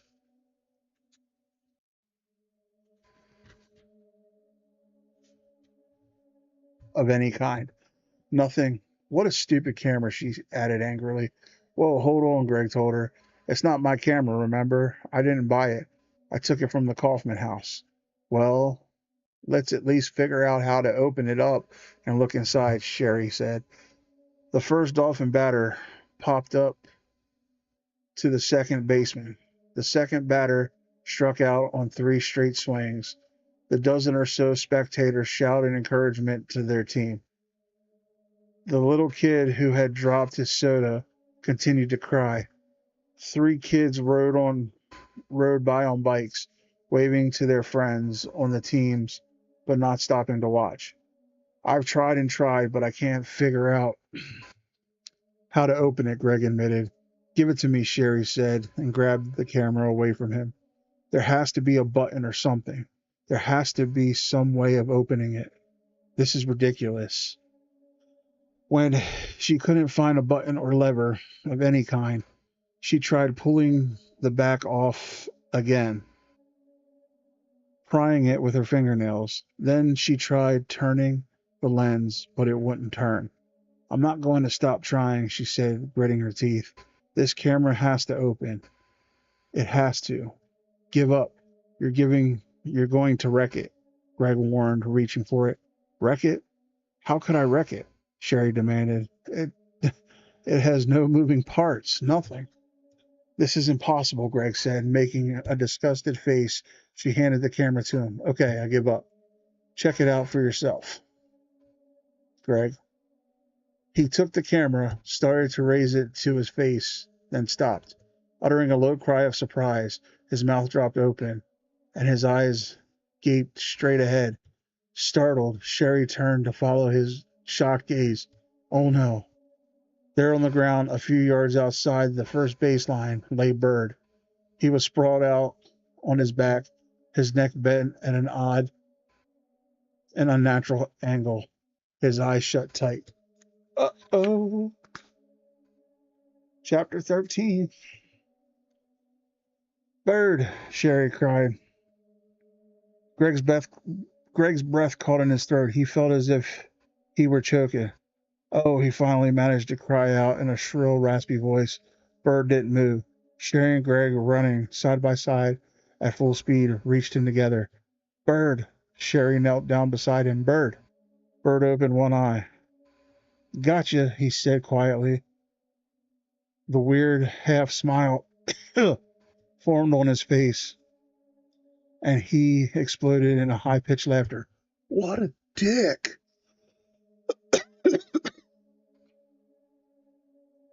How is he playing around like that? Little asshole, I would have kicked him in the dick. If I would have ran over there and he said, oh yeah, tee It took Sherry and Greg a while to react. They both stood open mouth, gaping at their laughing friend. Then, his heart beginning to slow to normal, Greg reached down, grabbed Bird with both hands, and pulled him roughly to his feet. I'll hold him while you hit him, Greg offered, holding Bird from behind. Hey, wait, Bird protested, struggling to squirm out of Greg's grasp. Good plan, Sherry said, grinning. Ow. Hey, let go. Come on, let go, Bird protested, trying unsuccessfully to wrestle free. Come on. What's your problem? It was just a joke, guys. Very funny, Sherry said, giving Bird a playful punch on the shoulder. You're a riot, Bird. Bird finally freed himself with a hard tug and danced away from both of them. I just wanted to show you how bogus it is to get all worked up about that dumb camera. But Bird, Greg started. It's just broken, that's all, Bird said, brushing blades of recently cut grass off of his uniform pants. You think because it showed Michael falling down those stairs, there's something strange with it. But that's dumb, real dumb. I know it, Greg replied sharply, but how do you explain it? I told you, man, it's wrecked, broken, that's it. Bird, get over here, a voice called, and Bird's fielder's glove came flying at his head. He caught it, waved with a grin to Sherry and Greg, and jogged to the outfield along with the other members of the Dolphins. Carrying the camera tightly in one hand, Greg led the way to the bleachers. He and Sherry sat down on the end of the bottom bench. Some of the spectators had lost interest in the game already and had left. A few kids had taken a baseball off the field and were having their own game of catch behind the bleachers. Across the playground, 4 or 5 kids were getting a game of kickball started. Bird is such a dork, Greg said, his eyes on the game.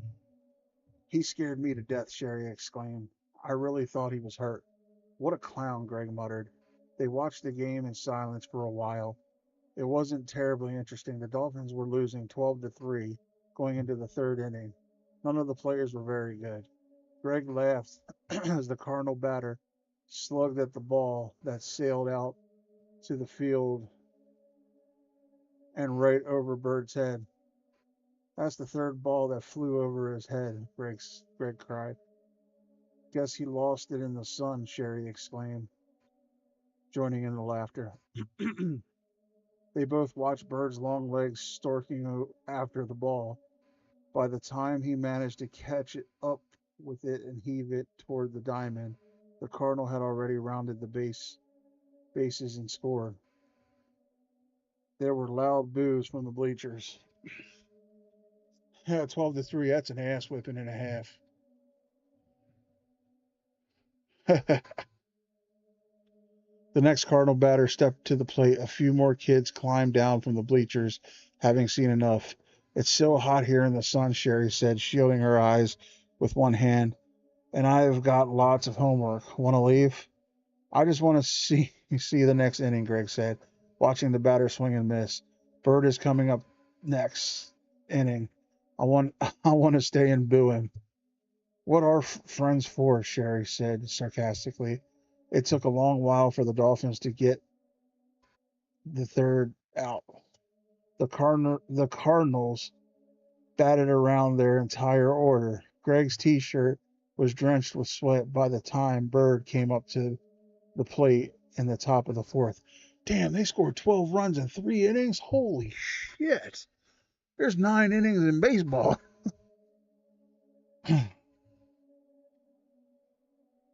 Despite the loud booing from Sherry and Greg, Bird managed to punch the ball past the shortstop for a single. Lucky hit, Greg yelled, cupping his hands in a megaphone. Bird pretended not to hear him. He tossed away his batter's helmet, adjusted his cap, and took a short lead off first base. The next batter swung at the first pitch and fouled it off. Let's go, Sherry urged, pulling Greg's arm. It's too hot. I'm dying of thirst. Let's just see if Bird. Greg didn't finish his sentence. The batter hit the ball hard. It made a loud thunk as it left the bat. A dozen people, players and spectators, cried out as the ball flew across the diamond, a sharp line drive, and slammed into the side of Bird's head with another thunk. Knocked him the fuck out. Greg watched in horror as the ball bounced off Bird and dribbled away onto the infield grass. Bird's eyes went wide with disbelief, confusion. He stood frozen in place on the base path for a long moment. Then both of his hands shot up above his head, and he uttered a shrill cry, long and loud, like a high-pitched whining of a horse. His eyes rolled up in his head. He sank to his knees, uttered another cry, softer this time, then collapsed, sprawling onto his back, his neck an unnatural angle. His eyes closed. He didn't move.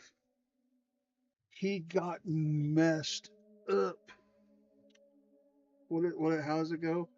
Duck, dive, dip, dodge, and dive.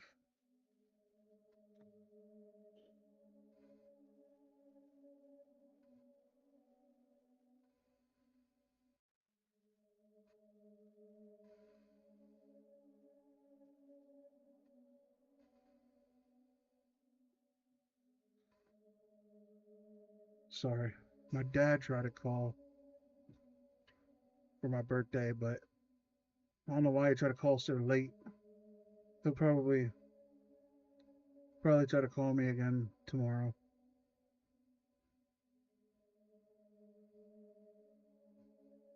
Sorry about that. He's trying to wish me a happy birthday, but he normally don't call me this early. Oh, gotta stretch for a minute.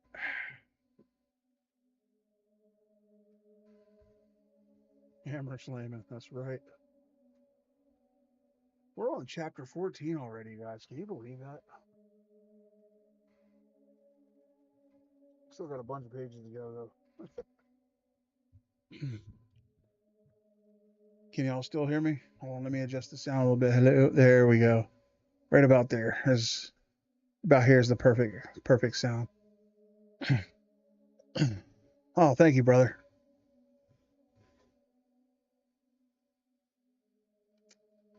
In seconds, the two coaches in both teams were running out to the fallen player, huddling over him, forming a tight, hushed circle around him, crying, "Bird, Bird!" Sherry leapt off the bleachers and began running to the circle of horrified onlookers. Greg started to follow and stopped when he saw a familiar figure crossing the street at a full run, waving to him. Terry? Greg cried.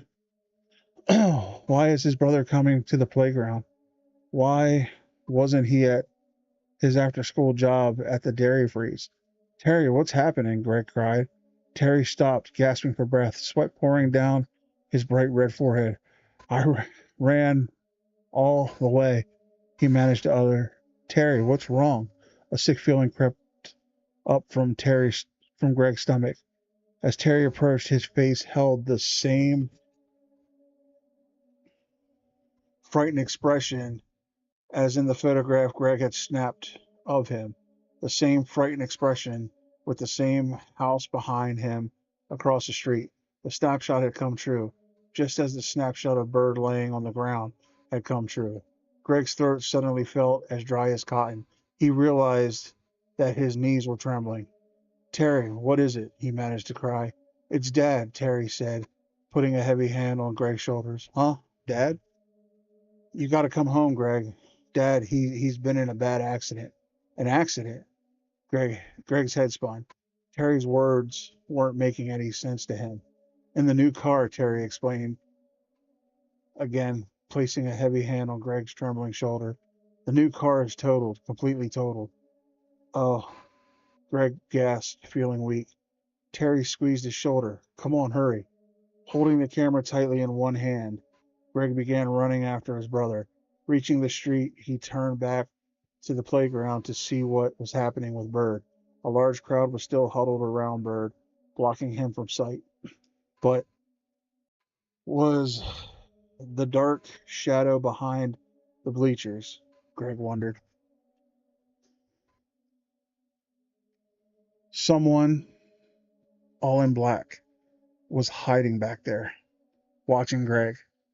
Come on, Terry urged. Greg stared hard at the bleachers. The dark figure pulled back out of sight. Come on, Greg. I'm coming, Greg shouted, and followed his brother toward home. Oh, yeah. Chapter 15. The hospital walls were a pale green. The uniforms worn by the nurses scurrying through the brightly lit corridors were white. The floor tiles beneath Greg's feet as he hurried with his brother toward their father's room were dark brown with orange specks. Colors. All Greg could see were blurs of colors, indistinct shapes. His sneakers thudded noisily against the hard tile floor. He could barely hear them over the pounding of his heart. Totaled. The car had been totaled, just like in the snapshot. Greg and Terry turned the corner. The walls in this corridor were pale yellow. Terry's cheeks were red. Two doctors passed by wearing lime green surgical gowns. Colors, only colors. Greg blinked, trying to see clearly, but it was all passing too fast, all too unreal. Even the sharp hospital smell, the unique aroma of rubbing alcohol, stale food, and disinfectant couldn't make it real for him. Then the two brothers entered their father's room, and it all became real. The colors faded, the images became sharp and clear. Their mother jumped up from the folding chair beside the bed. Hi, boys. She clenched a wadded tissue up in her hand. It was obvious that she had been crying. She forced a tight smile on her face, but her eyes were red rimmed, her cheeks pale and puffy. Stopping just inside the doorway of the small room, Greg returned his mother's greeting in a soft, choked voice. Then his eyes, focusing clearly now, turned to his father. Mr. Banks had a mummy-like bandage covering his hair. One arm was in a cast, the other lay at his side and had a tube attached just above the wrist, dripping a dark liquid into the arm. The bed sheet was pulled up to his chest. Hey, how's it going, guys? Their father asked. His voice sounded fogged, as if coming from far away. Dad? Terry started. He's going to be okay, Mrs. Banks interrupted, seeing the frightened looks on her son's faces. I feel great, Mr. Banks said groggily. That's because he's on that yawn yawn, He's like, hell yeah. That's that good shit. He's on that good shit. You don't look so great, Greg blurted out, stepping up cautiously to the bed. I'm okay, really, their father insisted. A few broken bones, that's it. He sighed, then winced from the pain. I guess I'm lucky. You're very lucky, Mrs. Banks agreed quickly. What's the lucky part? Greg wondered silently to himself. He couldn't take his eyes off the tube stuck in his father's arm. Again, he thought of the snapshot of the car. It was up in his room at home, tucked into the secret compartment in his headboard. The snapshot showed the car totaled. The driver's side caved in. Should he tell them about it? He couldn't decide. Would they believe him if he did tell them? What'd you break, Dad? Terry asked, sitting down on the radiator in front of the windowsill, shoving his hands into his jean pockets. Your father broke his arm and a few ribs, Mrs. Banks answered quickly, and he had a slight concussion. The doctors were watching him for internal injuries, but so far so good. I was lucky, Mr. Banks repeated. He smiled at Greg. Dad, I have to tell you about this photo I took, Greg said suddenly, speaking rapidly, his voice trembling with nervousness. I took a picture of the new car and the car is completely wrecked, Mr. Banks interrupted, sitting on the edge of the folding chair. She rubbed her fingers, working her wedding ring around and around, something she always did when she was nervous. I'm glad you boys didn't see it. Her voice caught in her throat. Then she added, it's a miracle he wasn't hurt any worse. This photo, Greg started again. Later, his mother said briskly. Okay, okay. She gave him a meaningful stare. Greg felt his face grow hot. This is important, he thought.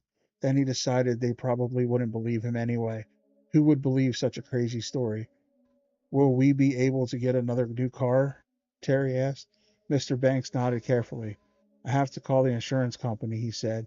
I'll call them when I get home, Mrs. Banks said. You don't exactly have a hand free. Everyone laughed at that nervous laughter. I feel kind of sleepy, Mr. Banks said. His eyes were halfway closed, his voice muffled.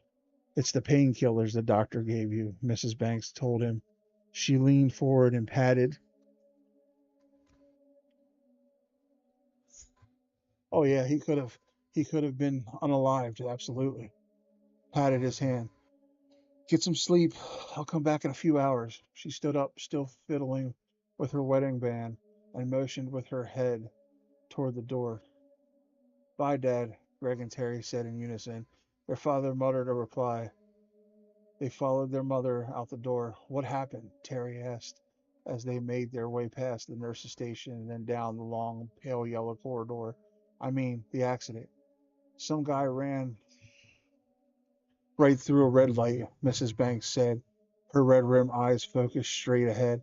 He plowed right into your father's side of the car, said his brakes weren't working. She shook her head, tears forming in the corners of her eyes. I don't know, she said, sighing. I just know what I just don't know what to say. Thank goodness he's going to be okay. They turned into the green corridor, walking side by side. Several people were waiting patiently for the elevator at the far end of the hall. Once again, Greg found himself thinking of the snapshots he had taken with the weird camera. First Michael, then Terry, then Berg, then his father.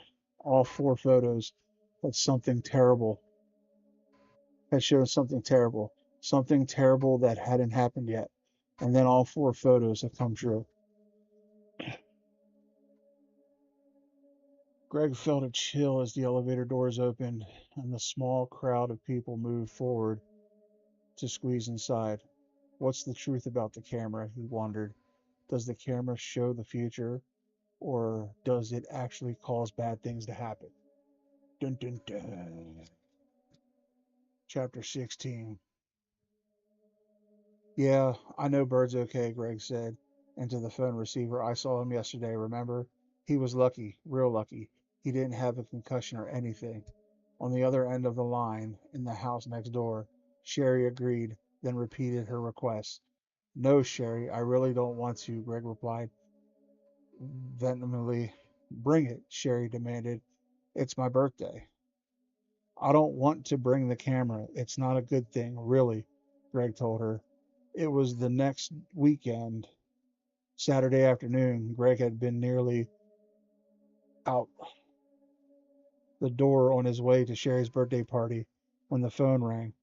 Hi, Greg. Why aren't you on your way to my party? Had asked when he'd run to pick up the receiver. Because I had to answer the phone, ass. No, I'm just kidding. Because I'm on the phone with you. Because I'm on the phone with you, Greg had replied dryly. Well, bring the camera, okay? Greg hadn't looked at the camera, hadn't removed it from the hiding place since his father's accident. I don't want to bring it, he insisted, despite Sherry's high pitched demands. Don't you understand, Sherry? I don't want anyone else to get hurt. Oh, Greg, she said, talking to him as if he were a 3-year old. You don't really believe that, do you? You don't really believe that camera can hurt people. Greg was silent for a moment. I don't know what I believe, he said firmly. I only know what that first Michael, then Bird. Greg swallowed hard. And I had a dream, Sherry, last night. Huh? What kind of dream? Sherry asked impatiently. It was about the camera. I was taking everyone's picture. My whole family. Mom, Dad, Terry. They were barbecuing in the backyard. I held up the camera. I kept saying, say cheese, over and over. And when I looked through the viewfinder, they were smiling back at me, but they were skeletons. All of them. Their skin was gone. There it is. And and Greg's voice trailed off. What a dumb dream, Sherry said, laughing. But that's why I don't want to bring the camera, Greg insisted. I think. Bring it, Greg, she interrupted. It's not your camera, you know. All 4 of us were in the Kaufman house. It belongs to all 4 of us. Bring it. But why, Sherry? Greg demanded. It'll be a goof, that's all.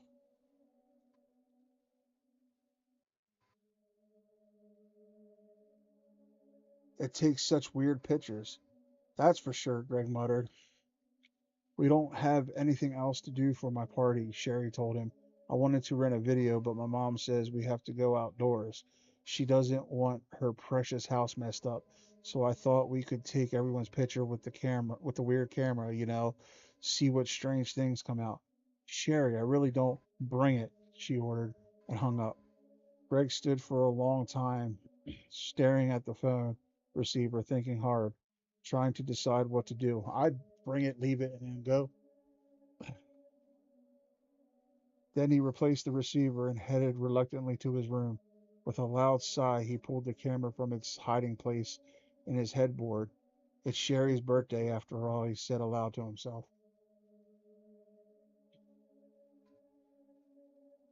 That's right, different stuff for different people.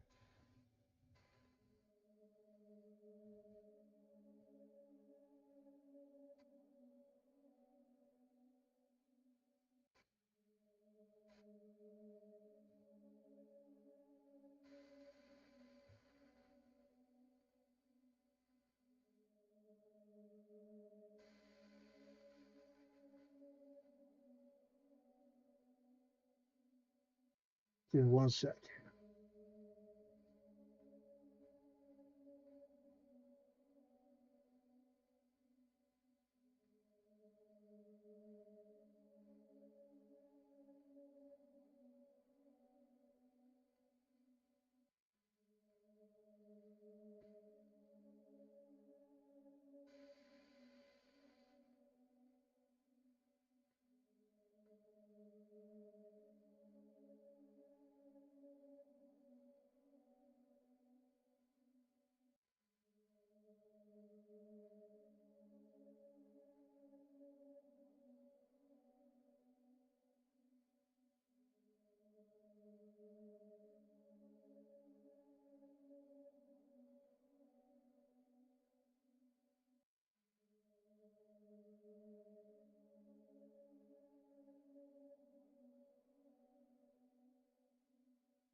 Sorry. Sorry about that. No, it's fine. It's fine. It was it was somebody else messaging me. That's all. I just had to. I was doing it with one hand. So we're back. We're back.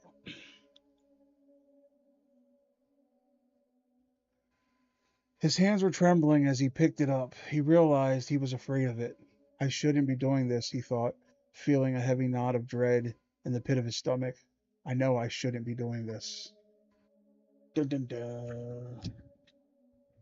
Chapter 17. How's it going, Bird? Greg called, making his way across the flagstone patio to Sherry's backyard. I'm feeling okay, Bird said, slapping his friend a high five. The only problem is, ever since that ball hit me, Bird continued, frowning, from time to time I start cluck, cluck, cluck, cluck, clucking like a chicken. He flapped his arms and started stuttering across the backyard, clucking at the top of his voice. Hey, Bird, go lay an egg, someone yelled, and everyone laughed. Bird's at it again, Michael said, shaking his head. He gave Greg a friendly punch on the shoulder. Michael, his red hair unbrushed as usual, was wearing faded jeans and a flowered Hawaiian sports shirt, about 3 sizes too big for him. Where'd you get that shirt? Greg asked, holding Michael's arm length by the shoulders to admire it. Oh.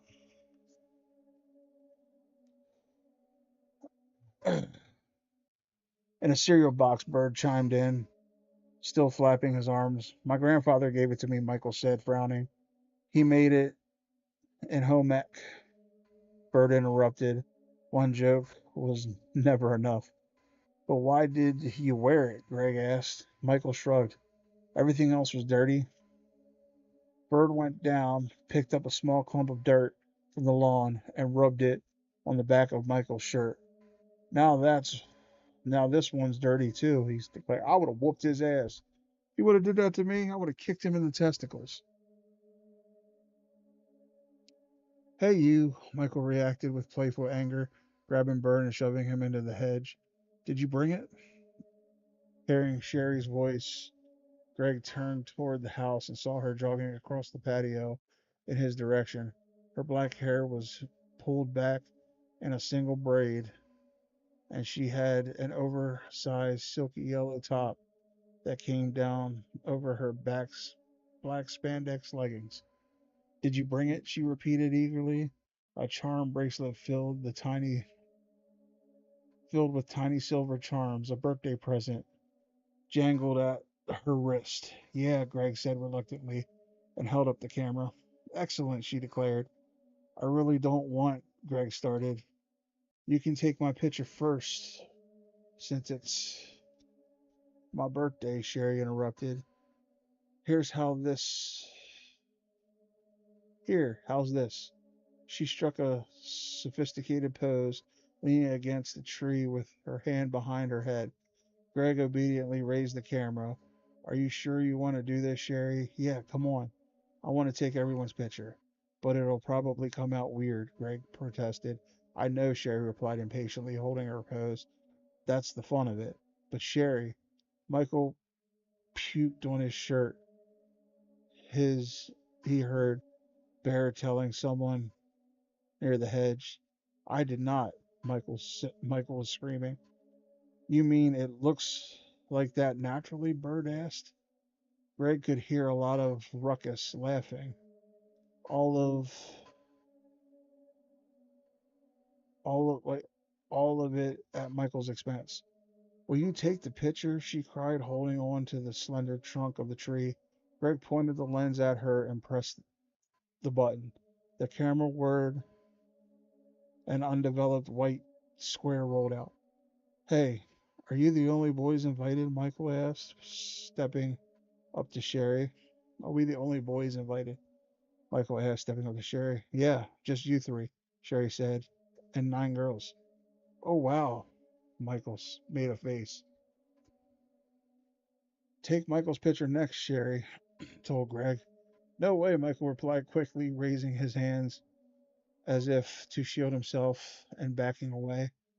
Last time you took my picture with that thing, I fell down the stairs trying to get away. Michael backed right into Nina Blake, one of Sherry's friends.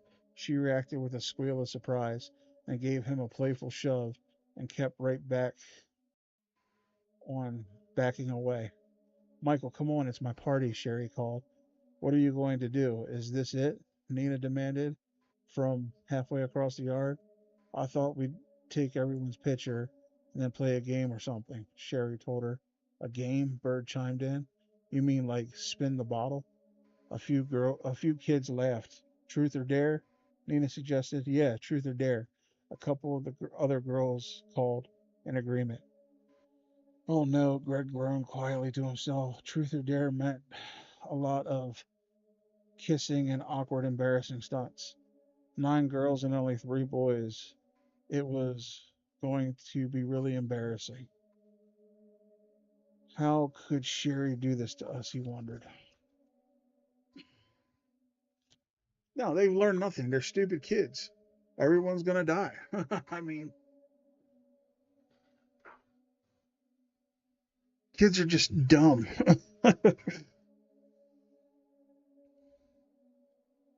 well, well, did it come out? Sherry asked, grabbing his arm. Let me see. Greg was so upset about having to play truth or dare, he had forgotten about the snapshot developing in his hand. He held it up, and they both examined it. Where am I? Sherry asked in surprise. What were you aiming at? You missed me, huh? Greg stared at the snapshot. There was the tree, but no Sherry. Weird. I pointed it right at you. I lined it up carefully, he protested.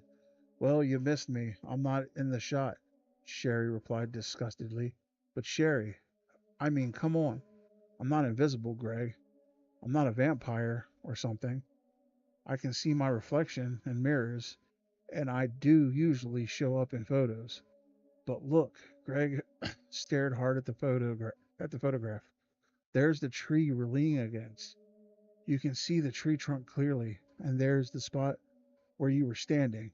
But where am I? Sherry demanded, jangling her charm bracelet noisily. Never mind, she said, grabbing the snapshot from him and tossed it on the grass. Take another one, quick.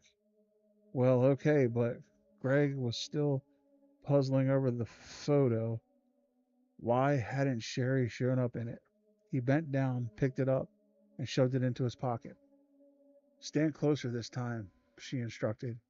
Greg moved a few steps closer, carefully centered Sherry in the viewfinder, and snapped the picture. A square of film zipped out the front. Sherry walked over and pulled the picture from the camera. This one better turn out, she said, staring hard at it as the colors began to darken and take form. If you really want pictures of everyone, we should get another camera, Greg said. His eyes also looked at the snapshot. Hey, I don't believe it, Sherry cried. Again, she was invisible. The tree photographed clearly in perfect focus, but Sherry was nowhere to be seen. You were right. The dumb camera is broken, she said disgustedly, handing the photo to Greg. Forget it. She turned away from him and called to the others. Hey guys, truth or dare? There were some cheers and some groans. Sherry headed Sherry headed them back to the woods behind her backyard to play. More privacy, she explained. There was a circular clearing just beyond the trees, a perfect private place. The game was just as embarrassing as Greg had imagined. Among the boys, only Bird seemed to be enjoying it. Bird loves dumb stuff like this, Greg thought with some envy. Luckily, after little more than half an hour, he heard Mrs. Walker, Sherry's mom, calling from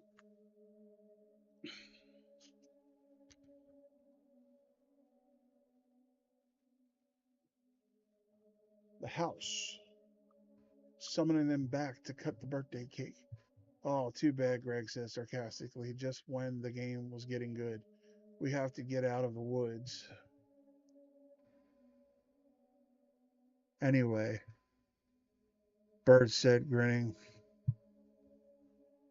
Michael's shirt is scaring the squirrels.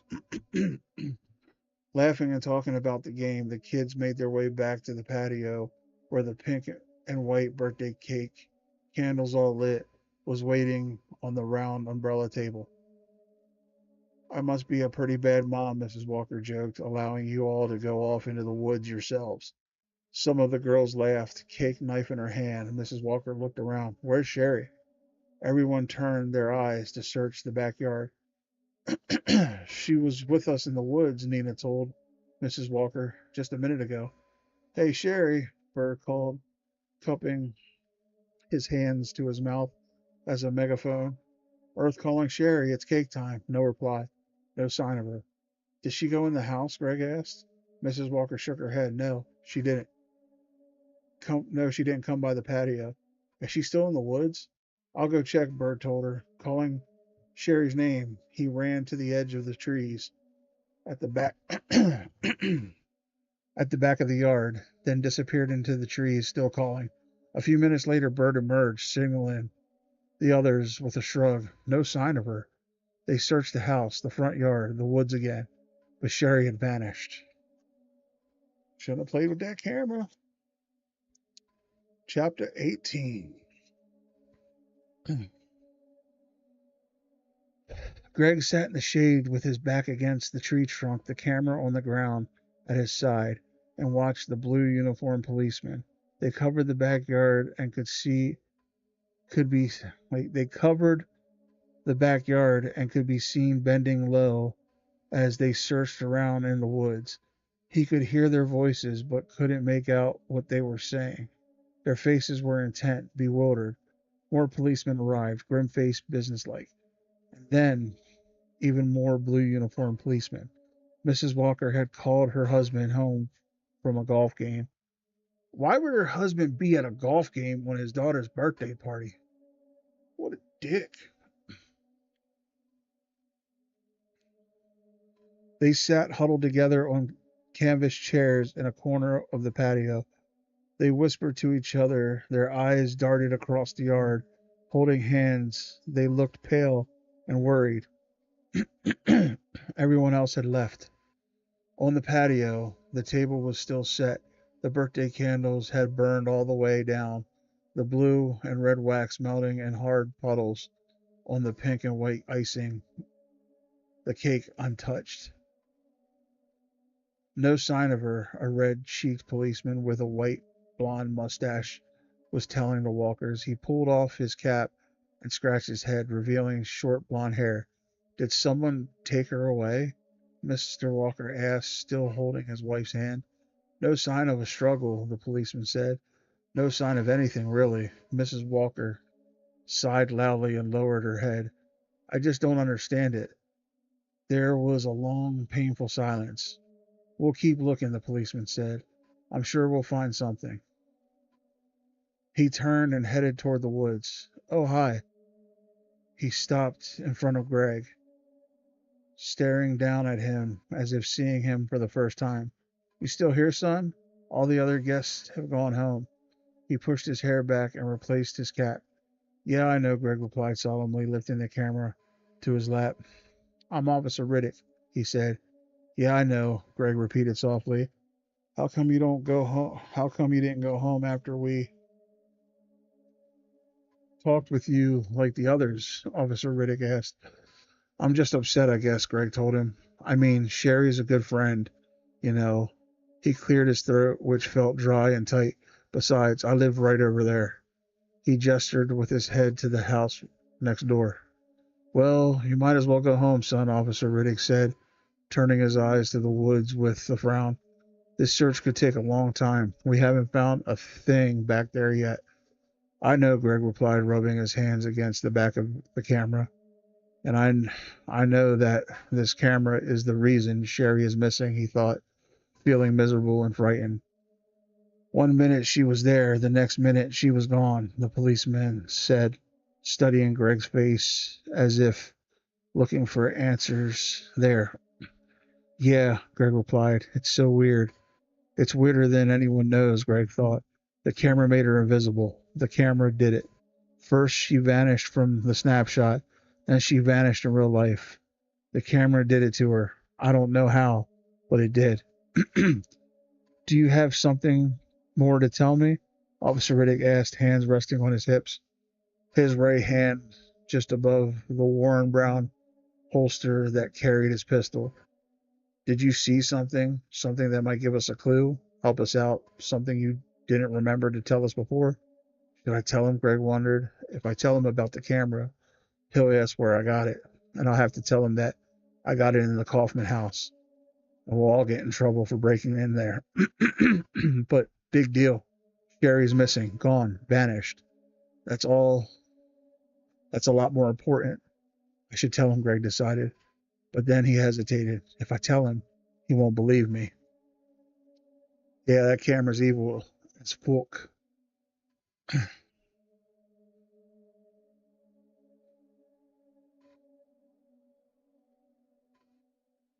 If I tell him, how will it help bring Sherry back? You look very troubled, Officer Riddick said, squatting down next to Greg in the shade. What's your name again? Greg. Greg Banks. Well, you look very troubled, Greg, the policeman repeated softly. Why don't you tell me what's bothering you? Why don't you tell me what's on your mind? I think it'll make you feel a lot better. Greg took a deep breath and glanced up to the patio. Mrs. Walker had covered her face with her hands. Her husband was leaning over her, trying to comfort her. Well, Greg started. Go ahead, son, Officer Riddick urged softly. Do you know where Sherry is? It's the camera, Greg blurted out. He suddenly could feel the blood throbbing against his temples. He took a deep breath and then continued. You see, this camera is weird. What do you mean? Officer Riddick asked quietly. Greg took another deep breath. I took Sherry's picture before when I first arrived. I took 2 pictures, and she was invisible in both of them. See? Officer Riddick closed his eyes, then opened them. No, I don't understand. Sherry was invisible in the picture. Everything else was there, but she wasn't. She had vanished. See? And then later, she vanished for real. The camera, it predicts the future, I guess, or it makes bad things happen. Greg raised the camera, attempting to hand it to the policeman. Officer Riddick made no attempt to take it. He just stared hard at Greg, his eyes narrowing, his expression hardening. Greg felt a sudden stab of fear. Oh no, he thought. Why is he looking at me like that? What is he going to do? Yeah, this camera is pretty messed up. Chapter 19. Grant continued to hold the camera out to the policeman, but Officer Riddick quickly climbed to his feet. The camera makes bad things happen. His eyes burned into Greg's. Yes, Greg told him. It isn't my camera, see? And every time I take a picture. Son, that's enough, Riddick said gently. He reached down and rested a hand on Greg's trembling shoulder. I think you're very upset, Greg, he said, his voice almost a whisper. I don't blame you. This is very upsetting for everyone. But it's true, Greg started to insist. I'm going to ask that policeman over there, Officer Riddick said, pointing, to take you home now, and I'm going to have him tell your parents that you've been through a very frightening experience. Yeah, he should have. I knew he wouldn't believe me, Greg thought angrily. How could I have been so stupid? Now he thinks I'm some kind of a nutcase. Officer Riddick called the policeman at the side of the house near the hedge. No, that's okay, Greg said quickly, pulling himself up, cradling the camera in his hand. I can make it home okay. Officer Riddick eyed him suspiciously. You sure? Yeah, I can walk myself. If you have anything to tell me later, Officer Riddick said, lowering his gaze to the camera, just call the station, okay? All right, Greg replied, walking slowly toward the front of the house. Don't worry, Greg. We'll do our best, Officer Riddick called after him. We'll find her, put the camera away, and try to get some rest, okay? Okay, Greg muttered. He hurried past the walkers, who were still huddling together under the umbrella in the patio. Why was I so stupid? He asked himself as he walked home. Why did I expect the police to believe Such a weird story. I'm not even sure I believe it myself. A few minutes later, he pulled open the back screen door and entered his kitchen. Anybody home? No reply. He headed through the back hall toward the living room. Anyone home? No one. Terry was at work. His mother must have been visiting his dad at the hospital. Greg felt bad. He really didn't feel like being alone now. He really wanted to tell them about what had happened to Sherry. He really wanted to talk to them. Still cradling the camera, he climbed the stairs to his room. He stopped in the doorway, blinked twice, and uttered a cry of horror. His books were scattered all over the floor. The covers had been pulled off his bed. His desk drawers were all open, their contents strewn around the room. The desk lamp was on the side of the floor. On the floor, all of his clothes had been pulled from the dresser in his closet and tossed everywhere. Someone had been in Greg's room and had turned it upside down. Dun dun dun. All right, we're on chapter 20. We're going to take a brief intermission. Your boy's got to use the bathroom. A lot of cold soda, so we're almost done. We're almost there. So I shall return. Be back in a few minutes, guys, okay? I'll be right back.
All right, guys, we are back. Sorry, I had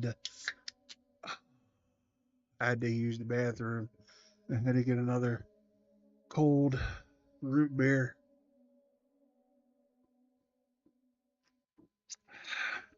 All right, now with that small intermission out of the way, let's see how this book ends, shall we? Hope you guys are enjoying this. Like I said, I'm not the strongest reader. You know, I might not be the best reader in the world, but I enjoy doing it. And it makes me feel good that you guys enjoy listening to me stumble through the book. I'm no Jeff Hayes by any means, but I enjoy this. I enjoy reading. And if you guys enjoy listening, I appreciate it. Hell yeah, baby bladder in full effect. And it seems like as I get older, my bladder gets smaller. But I appreciate you guys at least humoring me while I read the book. So let me clean my glasses here, and then we're going to finish the old book.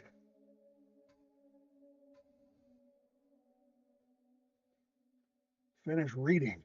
Okay, like I said, you would have asked 21-year-old me if I was going to be a reader when I got older.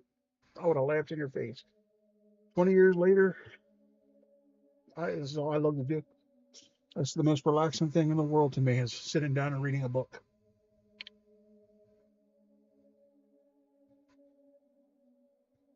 I can't believe it's almost 2 a.m. already. This stream is just flying by. We started this, what, at 11? We've gone for 3 hours already. We're going till 7, so we still got 5 more hours, but still, like, I just can't believe how quick it's going. All right. Chapter 20. Can y'all hear me okay? Let me turn this up just a little bit. We have to, because of, We all right? We good? Yeah, there we go.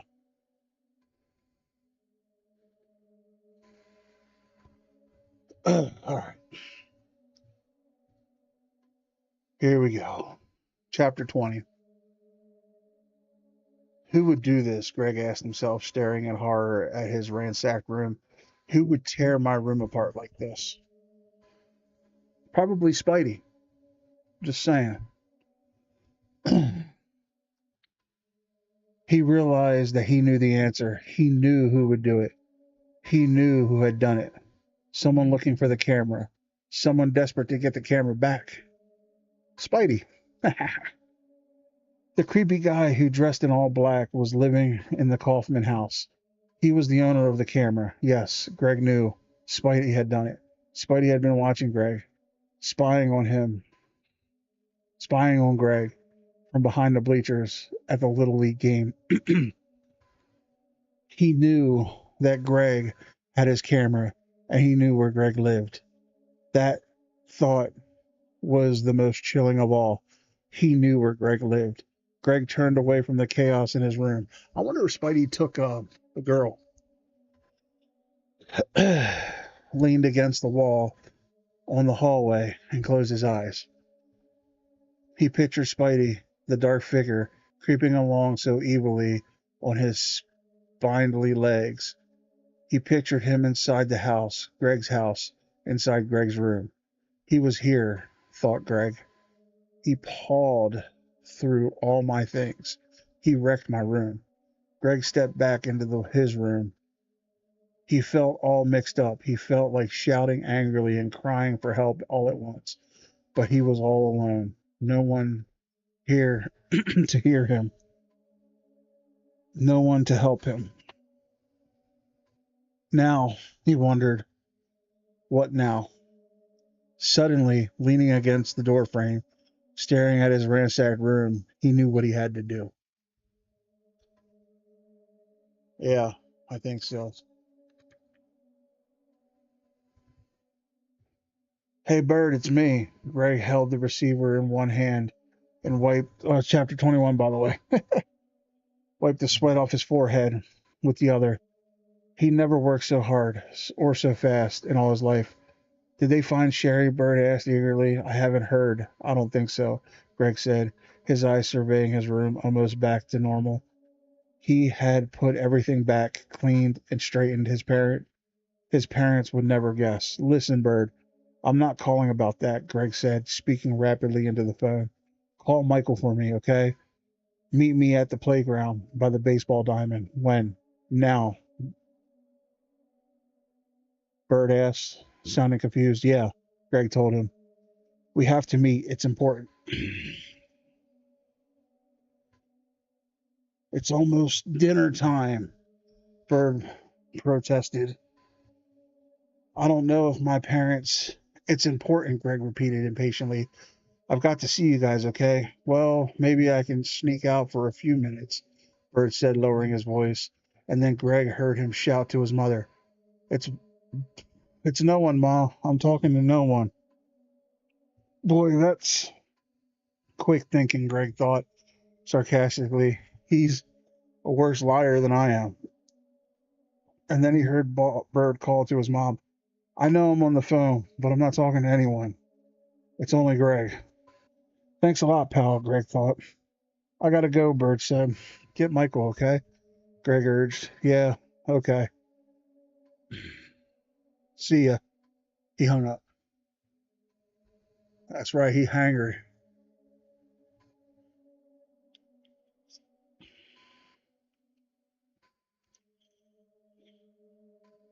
Greg replaced the receiver, then listened for his mother.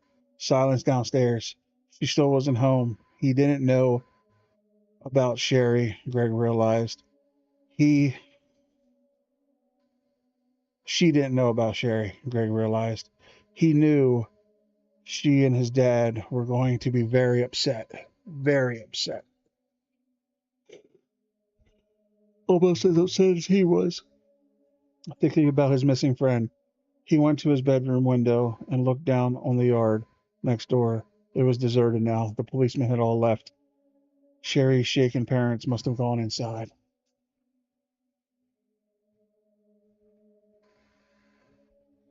Yeah, that's probably it. A squirrel sat under the wide shade of the big tree, gnawing furiously at an acorn. Another acorn at his feet. In the corner of the window, Greg could see the birthday cake still sitting forlornly on the deserted table. The place is all set. The decorations still standing. A birthday party for ghosts, Greg shuddered. Sherry is alive, he said aloud. They'll find her. She's alive. He knew what he had to do now. Forcing himself away from the window, he hurried to meet his two friends. Chapter 22. No way, Bird said heatedly, leaning against the bleacher bench. Have you gone totally bananas? Swinging the camera by its cord, Greg turned hopefully to Michael, but Michael avoided Greg's stare. I'm not Bird, or I'm with Bird, he said, his eyes on the camera. Since it was just about dinner time, the playground was nearly deserted. A few little kids were on the swings at the other end. Two kids were riding their bikes around and around the soccer field. I thought maybe. You guys would come with me, Greg said, disappointed. He kicked up a clump of grass with his sneakers. I have to return this thing, he continued, raising the camera. I know it's what I have to do. I have to put it back where I found it. No way, Bird repeated, shaking his head. I'm not going back to the Kaufman house. Once was enough. Chicken, Greg said angrily. Yeah, Bird quickly admitted. You don't have to take it back, Michael argued. He pulled himself up to the side of the bleachers, climbed onto the third deck of seats, then lowered himself to the ground. What do you mean? Greg asked impatiently, kicking at the grass. Just toss it, Greg, Michael urged, making a throwing motion with one hand. Heave it. Throw it in the trash somewhere. Yeah, or leave it right here, Bird suggested. He reached for the camera. Give it to me. I'll hide it under the seats. You don't understand, Greg said, swinging the camera out of Bird's reach. Throwing it away won't do any good. Why not? Bird asked, making another swiping for the camera. Spidey will just come back for it, Greg told him heatedly. He'll come back to my room looking for it. He'll come after me. I know it. But what if we get caught taking it back? Michael asked. Yeah, what if Spidey's there in the Kaufman house and he catches us? Bird said. You don't understand, Greg cried. He knows where I live. He was in my house. He was in my room. He wants his camera back. And here, give it to me, Bird said. We don't have to go back to that house. He can find it right here. He grabbed again for the camera. Greg held tightly to the strap and tried to tug it away. But Bird grabbed the side of the camera. No, Greg cried out as it flashed and whirled. A square of film slid out. No, Greg cried to Bird, horrified, staring at the white square as it started to develop. You took my picture. His hand trembling, he pulled the snapshot from the camera. What would it show? Chicken veal ass.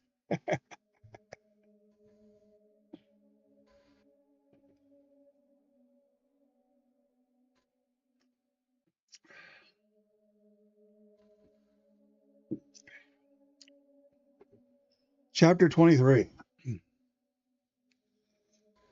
Sorry, Bird said. I didn't mean to. Before he could finish his sentence, a voice interrupted from behind the bleachers. Hey, what have you got there? Greg looked up from the developing snapshot in surprise. Two tough-looking boys stepped out of the shadows, their expressions hard, their eyes on the camera. He recognized them immediately. Joey Ferris and Mikey Ward, two ninth graders who hung out together, always swaggering around, acting tough, picking on kids younger than them. Their specialty was taking kids' bikes, riding off on them, and dumping them somewhere. There was a rumor around the school, around school that Mikey had once beaten up a kid so badly that the kid was crippled for life. But Greg believed Mikey made up that rumor and spread it himself. Both boys were big for their age. Neither of them did very well in school, even though they were always stealing bikes and skateboards and terrorizing little kids and getting into fights. Neither of them ever seemed to get in serious trouble.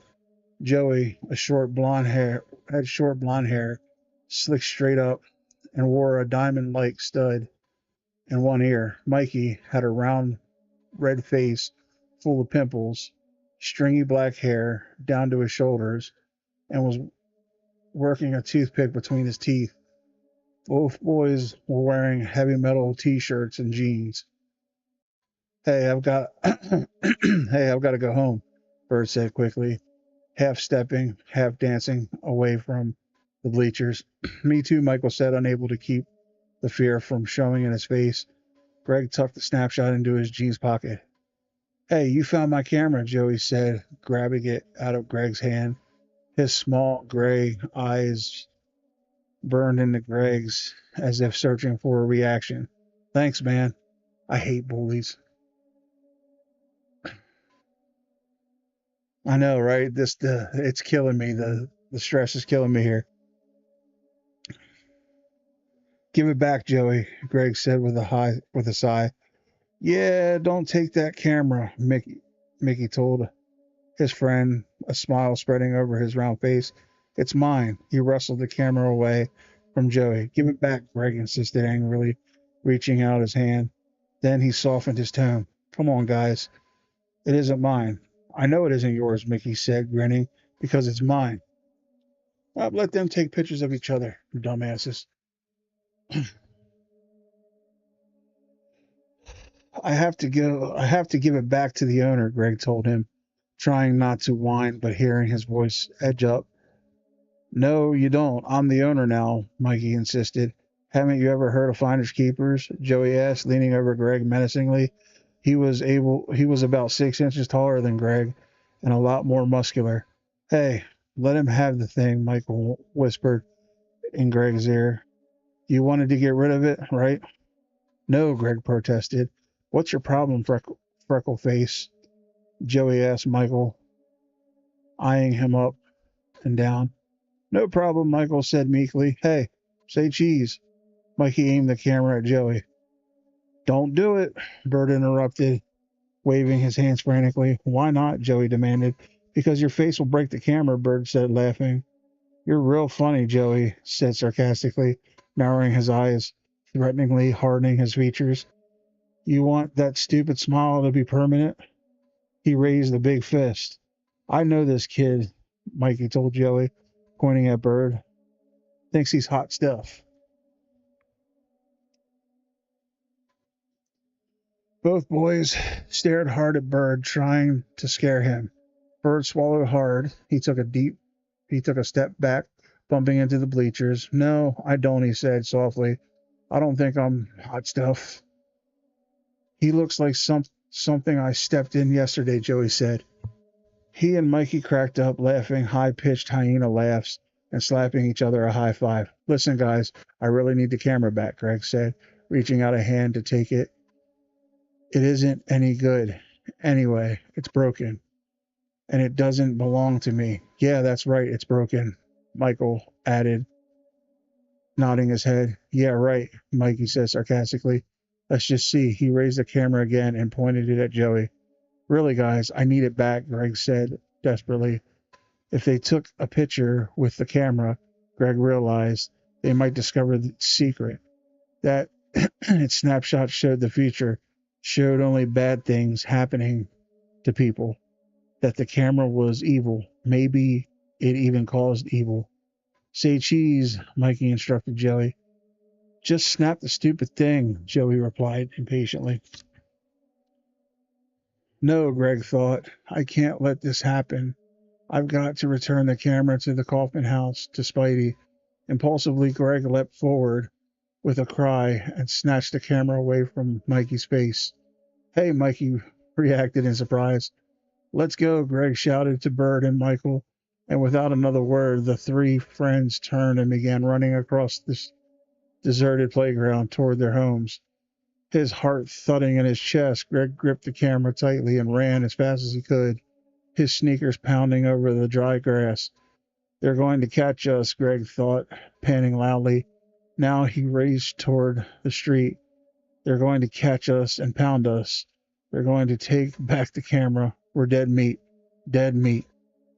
Greg and his friends didn't turn around until they were across the street, breathing noisily.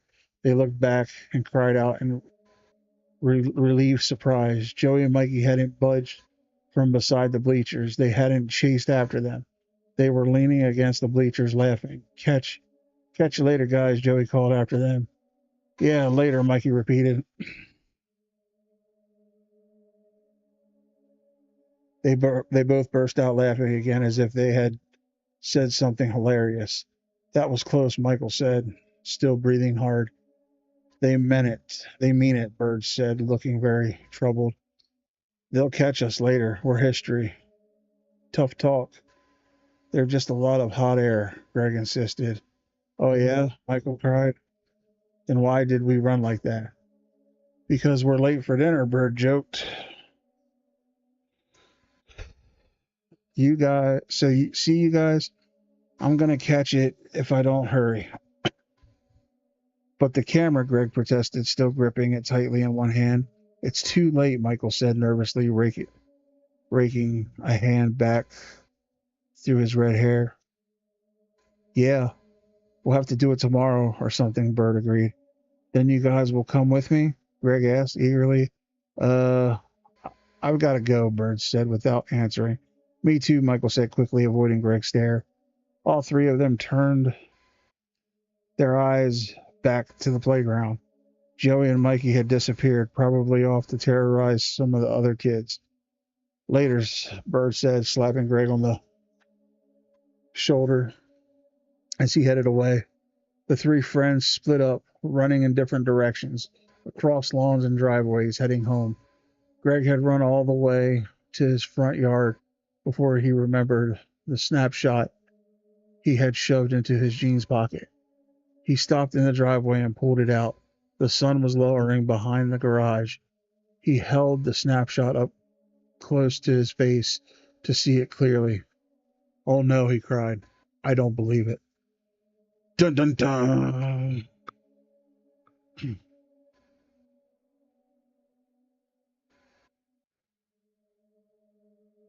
Gotta get a drink.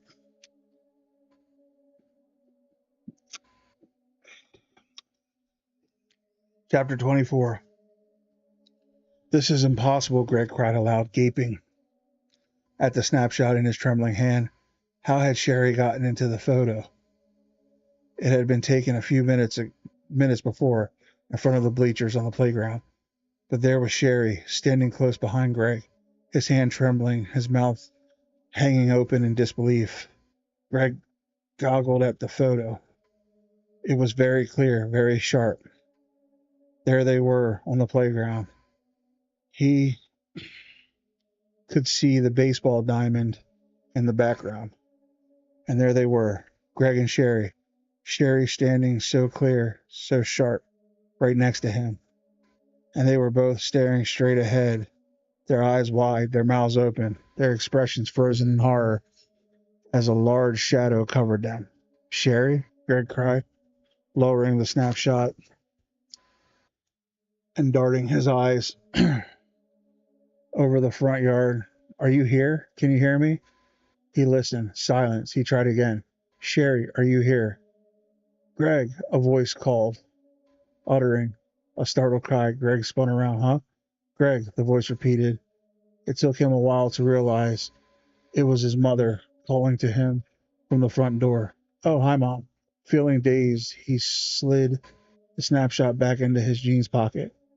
Where have you been? His mother asked as he made his way to the door. I heard about Sherry. I've been so upset. I didn't know where you were. Sorry, Mom, Greg said, kissing her on the cheek. I should have left a note. He stepped into the house, feeling strange and out of sorts, sad and confused and frightened all at the same time. 2 days later, on the day of high gray clouds, the air hot and smoggy, Greg paced back and forth in his room after school. The house was empty except for him. Terry had gone off a few hours before to his after-school job at the dairy freeze. Mrs. Banks had driven to the hospital to pick up Greg's dad, who was finally coming home. Greg knew he should be happy about his dad's return, but there were still too many things troubling him, tugging at his mind, frightening him. For one thing, Sherry still hadn't been found. The police were completely baffled. Their new theory was that she'd been kidnapped. Her frantic, grieving parents waited home by the phone, but no kidnappers called to demand a ransom. There were no clues of any kind. Nothing to do but wait and hope. As time passed, Greg felt more and more guilty. He was sure Sherry hadn't been kidnapped. He knew that somehow the camera had made her disappear, but he couldn't tell anyone else what he believed. No one would believe him. Anyone he tried to tell the story to would think he was crazy. Cameras can't be evil after all. Cameras can't make people fall downstairs or crash their cars or vanish from sight. Cameras can only record what they see. Greg stared out the window, pressing his forehead against the glass, looking down at Sherry's backyard. Sherry, where are you? He asked aloud, staring at the tree where she had posed. The camera was still hidden in the secret compartment in his headboard. Neither Bird nor Michael would agree to help Greg return it to the Kaufman house. Besides, Greg had decided to hold on to it a while longer in case he needed it as proof. In case he decided to confide his fears about it to someone. In case his other fear was that Spidey would come back to Greg's room, back for the camera. So much to be frightened about. He pushed himself away from the window. He had spent so much time in the past couple of days staring down at Sherry's empty backyard, thinking. What a sigh. With a sigh, he reached into the headboard, the camera. The two snapshots were the ones taken the past Saturday at Sherry's birthday party. Holding one in each hand, Greg stared at them, hoping he could see something new, something that hadn't noticed before. Man, my nose itch. But the photos hadn't changed. Still showed her tree, her backyard, green in the sunlight, and no Sherry. No one where Sherry had been standing, as if the lens had penetrated right through her. Staring at the photos, Greg let out a cry of anguish. If only he had never gone into the Kaufman house. If only he had never stolen the camera. If only he had never taken any photos with it. If only, if only, if only. Before he realized what he was doing, he was ripping the two snapshots into tiny pieces, panting loudly, his chest heaving. He tore up the the snapshots and let the pieces fall to the floor. When he ripped them both into tiny shards of paper, he flung himself face down on his bed and closed his eyes, waiting for his heart to stop pounding, waiting for a heavy feeling of guilt and horror to lift. 2 hours later, the phone by his bed rang. It was Sherry. What? Okay. Chapter 25. Sherry, is it really you? Greg shouted into the phone. Yeah, it's me. She sounded as surprised as he did. But how? I mean, his mind was racing. He didn't know what to say. Your guess is as good as mine, Sherry told him. And then she said, hold on a minute. And he heard her step away from the phone to talk to her mother. Mom, stop crying already. Mom, it's really me. I'm home. A few seconds later, she came back on the line. I've been home for 2 hours, and Mom's still crying and carrying on. I feel like crying too, Greg admitted. I just can't believe it. Sherry, where were you? The line was silent for a moment. I don't know, she answered finally. Huh? I really don't. It was just so weird, Greg. 1 minute there I was at my birthday party. The next minute I was standing in front of my house, and it was 2 days later, but I don't remember being away or being anywhere else. I don't remember anything at all. You don't remember going away or coming back? Greg asked. No, nothing, Sherry said, her voice trembling. Sherry, those pictures I took of you, remember? With the weird camera? You were invisible in them. And then I disappeared, she said, finishing his thought.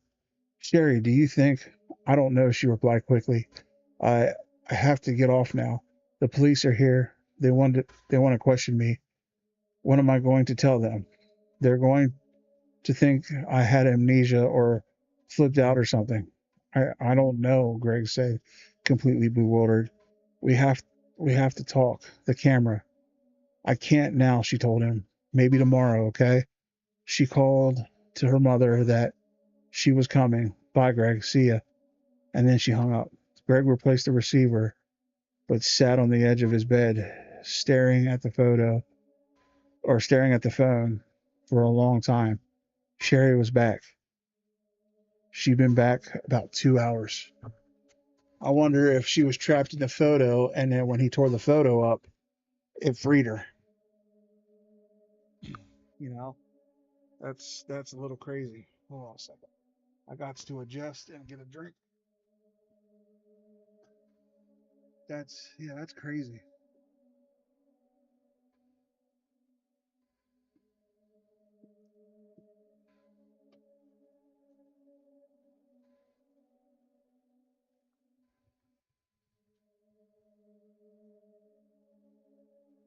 All right. 2 hours. 2 hours. 2 hours. He turned his eyes to the clock radio beside the phone. Just 2 hours before, he had ripped up the two snapshots of the invisible Sherry. His mind whirled with wild ideas, insane ideas. He had brought Sherry back by ripping up the photos. Did this mean that the camera caused her to disappear? That the camera caused all of the terrible things that showed up in its snapshots? Greg stared at the phone for a long time, thinking hard. He knew what he had to do. He had to talk to Sherry, and he had to return the camera. He met Sherry on the playground the next afternoon.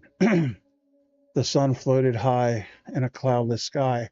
8 or 9 kids were engaged in a noisy brawl of a soccer game, running one way, then the other, across the outfield of the baseball diamond. Hey, you look like you, Greg, exclaimed as Sherry came jogging up to where he stood beside the bleachers. He pinched her arm. Yeah, it's you, okay? She didn't smile. I feel fine, she told him, rubbing her arm, just confused and tired. The police asked me questions for hours, and when they finally went away, my parents started in. Sorry, Greg said quietly, staring down at his sneakers. I think Mom and Dad believe somehow it's my fault that I disappeared, Sherry said, resting her back against the side of the bleachers, shaking her head. It's the camera's fault, Greg muttered. He raised his eyes to hers. The camera is evil. Sherry shrugged. Maybe. I don't know what to think. I really don't. He showed her the snapshot, the one showing the two of them on the playground, staring in horror as a shadow crept over them. How weird, Sherry exclaimed, studying it hard. I want to take the camera back to the Kaufman house, Greg said heatedly. I can go I can go home and get it now. Will you help me? Will you come with me? Sherry started to reply but stopped. They both saw the dark shadow move, sliding toward them quickly, silently over the grass. And then they saw the man dressed all in black, his spindly legs pumping hard as he came at them. Spidey! Greg grabbed Sherry's hand, frozen in fear. He and Sherry gaped in terror as Spidey's slithering shadow crept over them. Dun dun dun. 26. Greg had a shudder of recognition. He knew the snapshot had just come true. As the dark figure of Spidey moved toward them like a black tarantula, Greg pulled Sherry's hand. Run, he cried in a shrill voice he didn't recognize. He didn't have to say it. They were both running now, gasping gasping as they ran across the grass toward the street. Their sneakers thudded loudly on the ground as they reached the sidewalk and kept running. Greg turned to see Spidey closing the gap. He's catching up, he managed to cry to Sherry, who was a few steps ahead of him. Spidey, his face still hidden in the shadows of his black baseball cap, moved with startling speed, his long legs kicking high as he pursued them. He's going to catch us, Greg cried, feeling as if his chest were about to burst. He's too fast. Spidey moved even closer, his shadow scuttling over the grass. Closer. When the car horn honked, Greg screamed. He and Sherry stopped short. The horn blasted out again. Greg turned to see a familiar young man inside a small hatchback. It was Jerry Norman. who lived across the street. Jerry lowered his car window. "Is this man chasing you?" he asked excitedly. Without waiting for an answer, he backed his car toward Spidey. "I'm calling the cops, mister." Spidey didn't reply. Instead, he turned and darted across the street. "I'm warning you," Jerry called after him, but Spidey had disappeared behind the tall hedge. "Are you kids okay?" Greg's neighbor asked.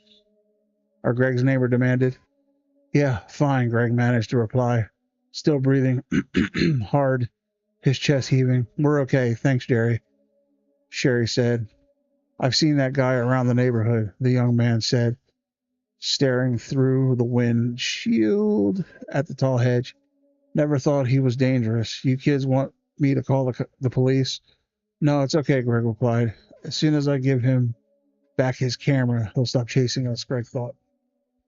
It is. We're getting into the thicky icky now.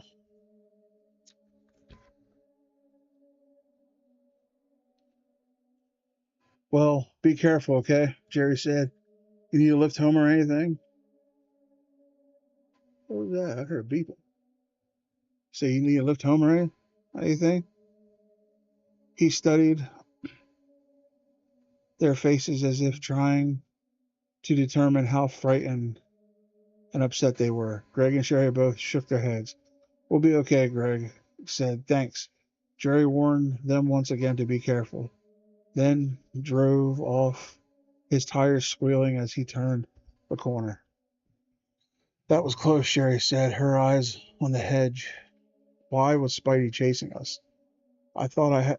He thought I had the camera. He wants it. He wants it back," Greg told her. "Meet me tomorrow, okay? In front of the Kaufman house. Help me put it back." Sherry stared at him without replying, her expression thoughtful, weary. "We're going to be in danger, all of us, until we put the camera back," Greg insisted. "Okay," Sherry said quietly. "Tomorrow." Chapter 27. Something scurried through the tall weeds of the unmowed front lawn. "What was that?" Sherry cried, whispering, even though no one else was in sight. It was too big to be a squirrel. She lingered behind Greg, who stopped to look up at the Kaufman house. Maybe it was a raccoon or something. Greg told her.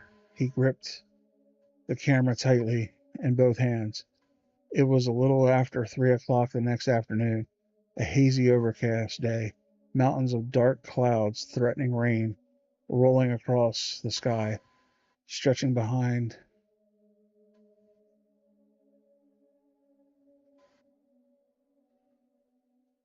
the house, casting it in shadow. "It's going to storm," Sherry said, staying close behind Greg. "Let's get this over with and go home." "Good idea," he said, glancing up at the heavy sky. Thunder rumbled in the distance, a low roar. That's right, we're at 27. The old trees that dotted the front of the yard whispered and shook. "We can't just run inside," Greg told her, watching the sky darken. "First, we have to make sure Spidey isn't there." Making their way quickly through the tall grass and weeds, they stopped at the living room window and peered in. Thunder rumbled low and long in the distance.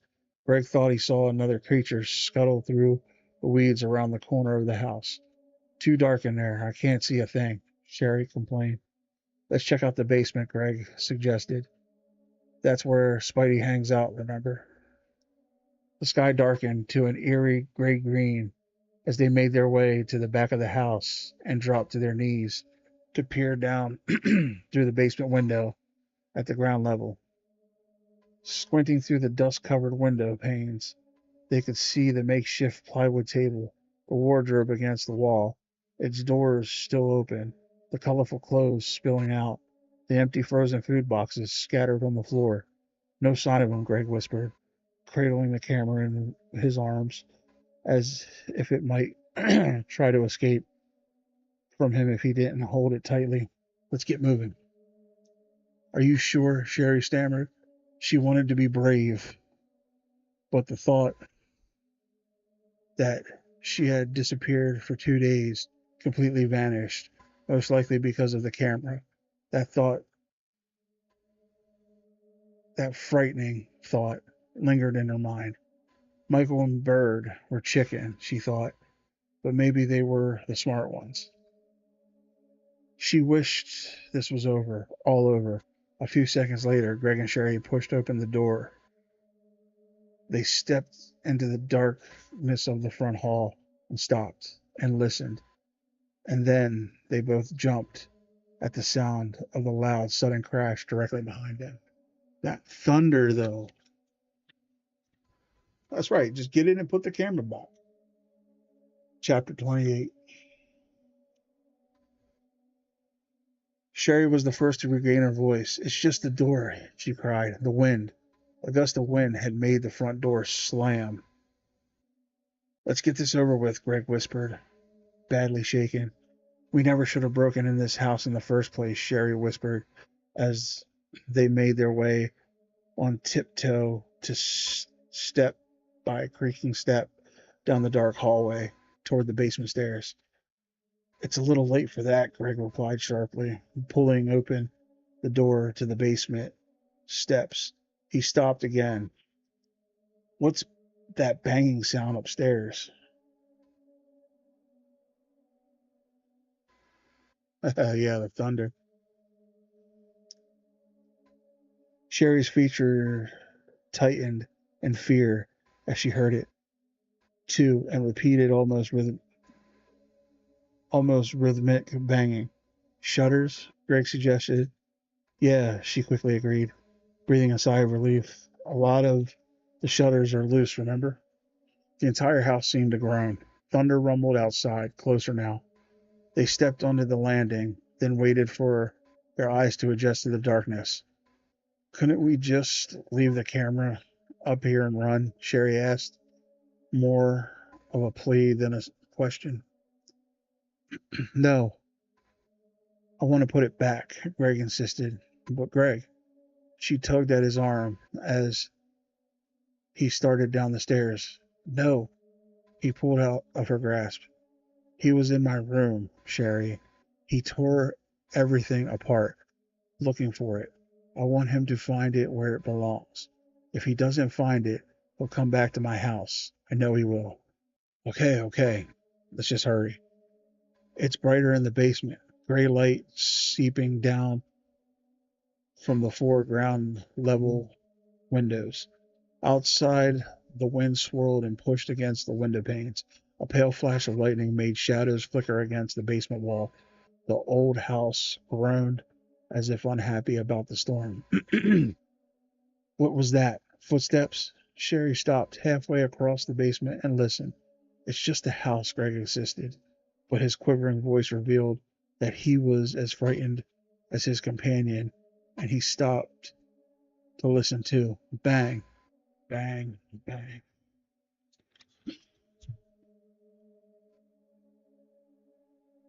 The shutter high above them continued its rhythmic pounding.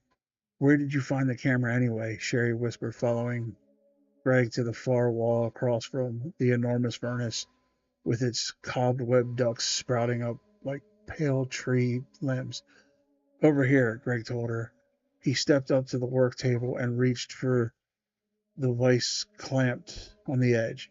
When I turned the vise, a door opened up, some kind of hidden shelf. That's where the camera was. He cranked the handle of the vise. Once again, the door to the secret shelf popped open. Good, he whispered excitedly. He flashed Sherry a smile. He shoved the camera onto the shelf, tucking the carrying strap under it, then pushed the door closed. We're out of here. He felt so much better, so relieved, so much lighter. The house groaned and creaked. Greg didn't care.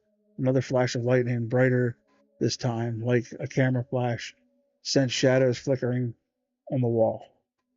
Come on, he whispered, but Sherry was already ahead of him, making her way carefully over the food cartons strewn everywhere, hurrying toward the steps.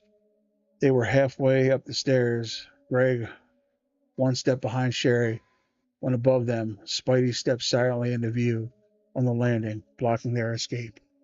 Oh. Chapter 29.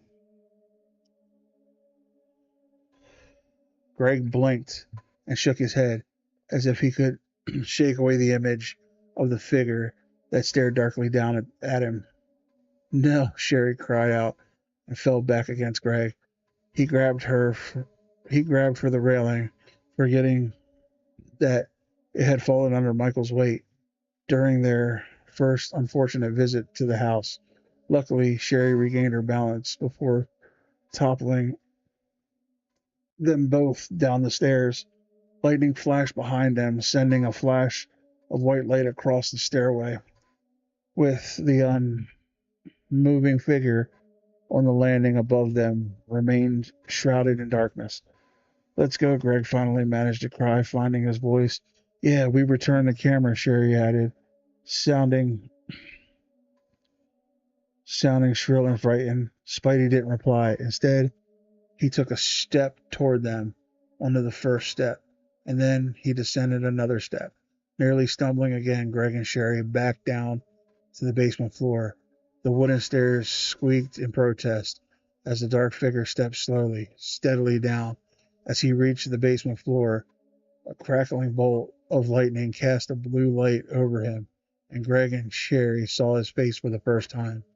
In the brief flash of color, they saw that he was old, older than they had imagined, that his eyes were small and round like dark marbles, that his mouth was small too, pursed in a tight, menacing grimace. We returned the camera, Sherry said, staring in fear at Spidey. As Spidey crept closer. Can't we go now, please? Let me see, Spidey said. His voice was younger than his face, warmer than his eyes. Come. They hesitated, but he gave them no choice, ushering them back across the cluttered floor to the work table. He wrapped his large, spidery hand over the vise and turned the handle. The door opened. He pulled out the camera, held it close to his face to examine it. You shouldn't have taken it, he told them, speaking softly, turning the camera in his hands. We're sorry, Sherry said quickly.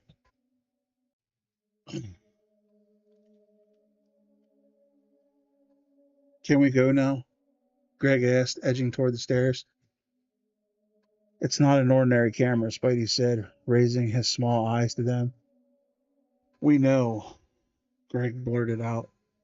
The pictures it took, Spidey's eyes grew wide, his expression angry. We took pictures with it? Just a few, Greg told him, wishing he had kept his mouth shut. They didn't come out, really. You know about the camera, then, Spidey said, moving quick to the center of the floor. Was he trying to block their escape? Greg wondered. It's broken or something, Greg said uncertainly, shoving his hands into his jeans pocket.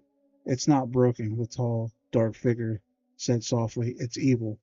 He motioned toward the low plywood table. Sit here. Sherry and Greg exchanged glances.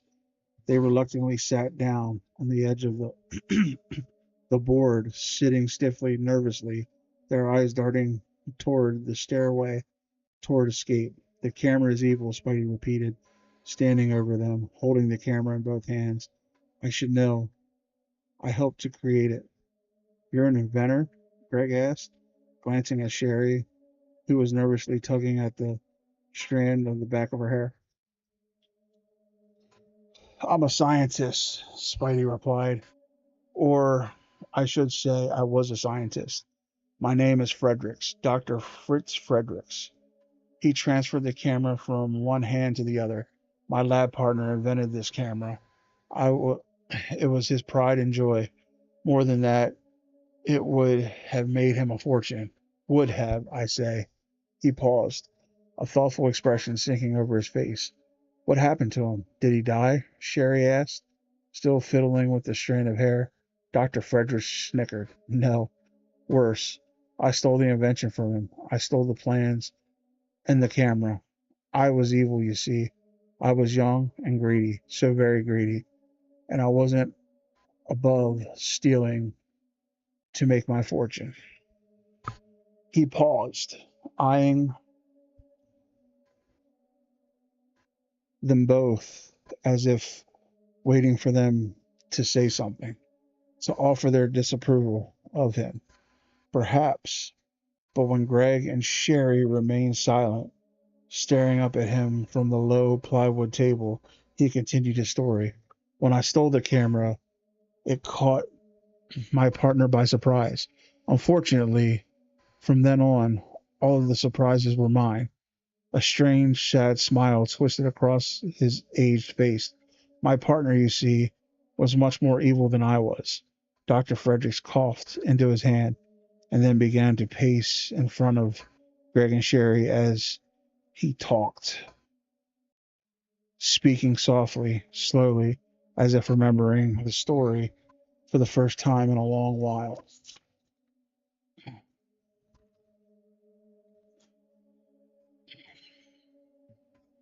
My partner was a true evil one. He dabbled in the dark arts. I should correct myself. He didn't just dabble. He was quite a master of it all. He held up the camera, waving it above his head, then lowering it. My partner put a curse on the camera. If he couldn't profit from it, he wanted to make sure that I never would either, and so he put a curse on it. He turned his gaze on Greg, leaning over him. Do you know about how some primitive peoples fear the camera? They fear the camera because they believe that it, if it takes their picture, it will steal their soul. He patted the camera. Well, this camera really does steal souls. Staring up at the camera, Greg shuddered. The camera had stolen Sherry away. Would it have stolen all of their souls? People have died because of this camera, Dr. Frederick said, uttering a slow, sad sigh. People close to me.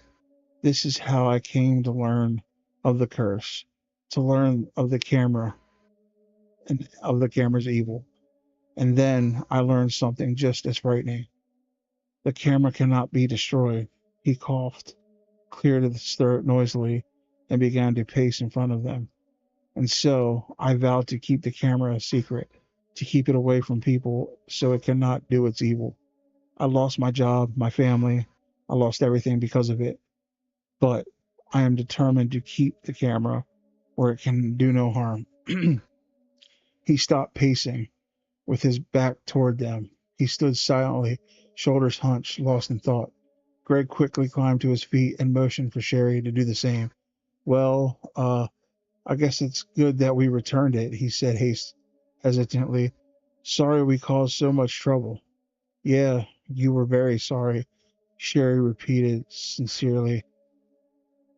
We're very, very sorry, she repeated sincerely. Guess it's back in the right hands. Goodbye, Greg said, starting toward the steps. It's getting late and we No, Dr. Frederick shouted, startling them. He moved quickly to block their way. I'm afraid you can't go. You know too much. Uh-oh. Spaghetti-o. Chapter 30.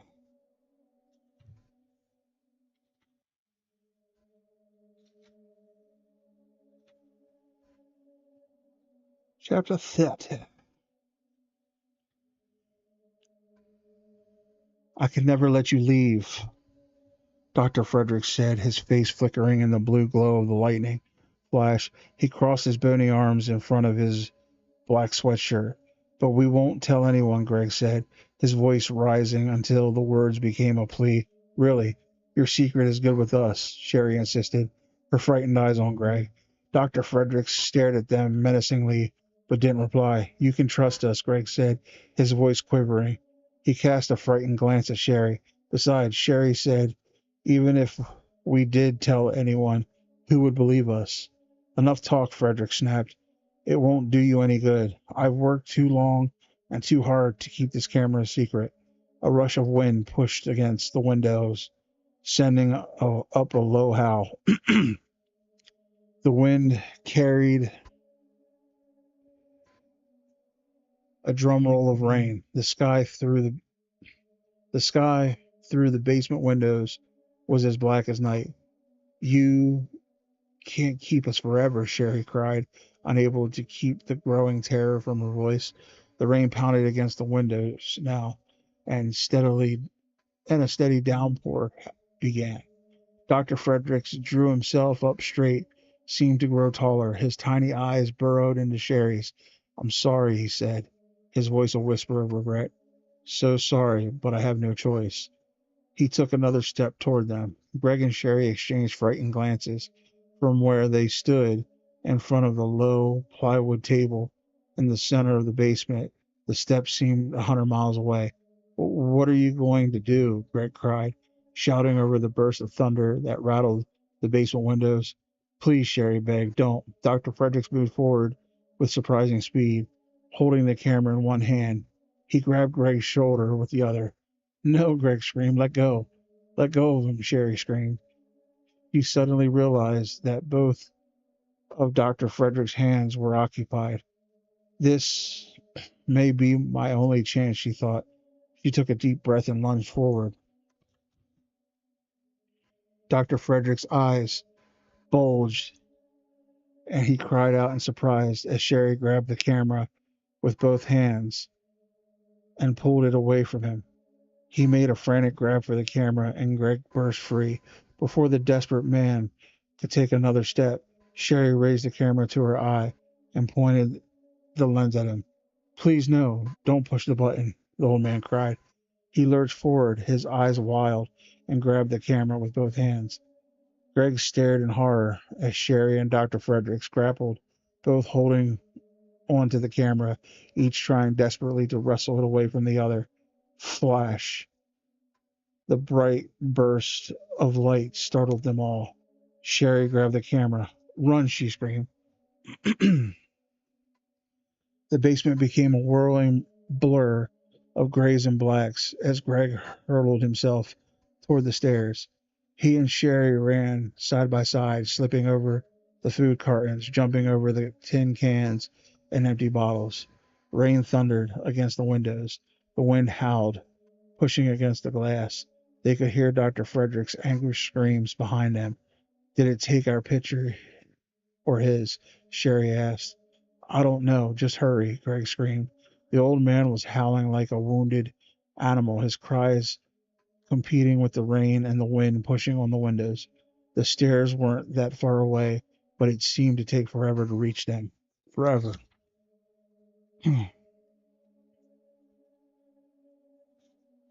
Forever, Greg thought. Dr. Fredericks wanted to keep Sherry and me down there forever.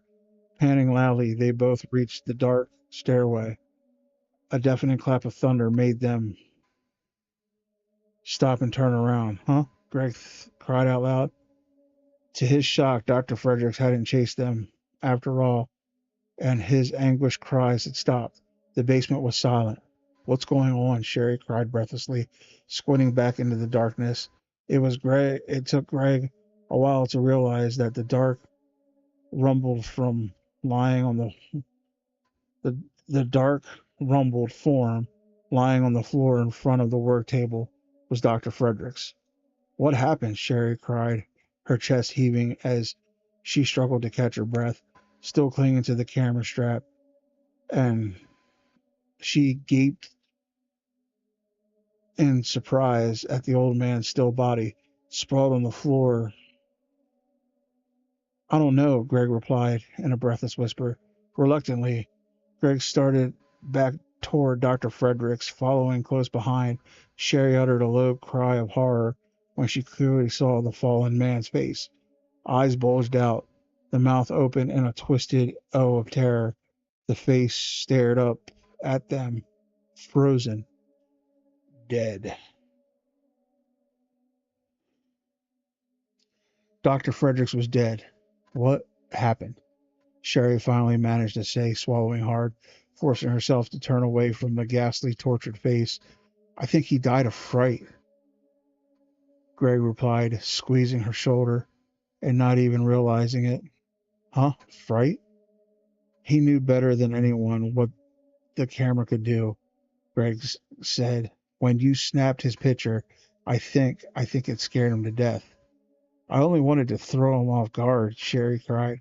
"I only wanted to give us a chance to escape. I didn't think the picture." Greg interrupted. Let's see the picture. Sherry raised the camera. The photo was still half inside the camera.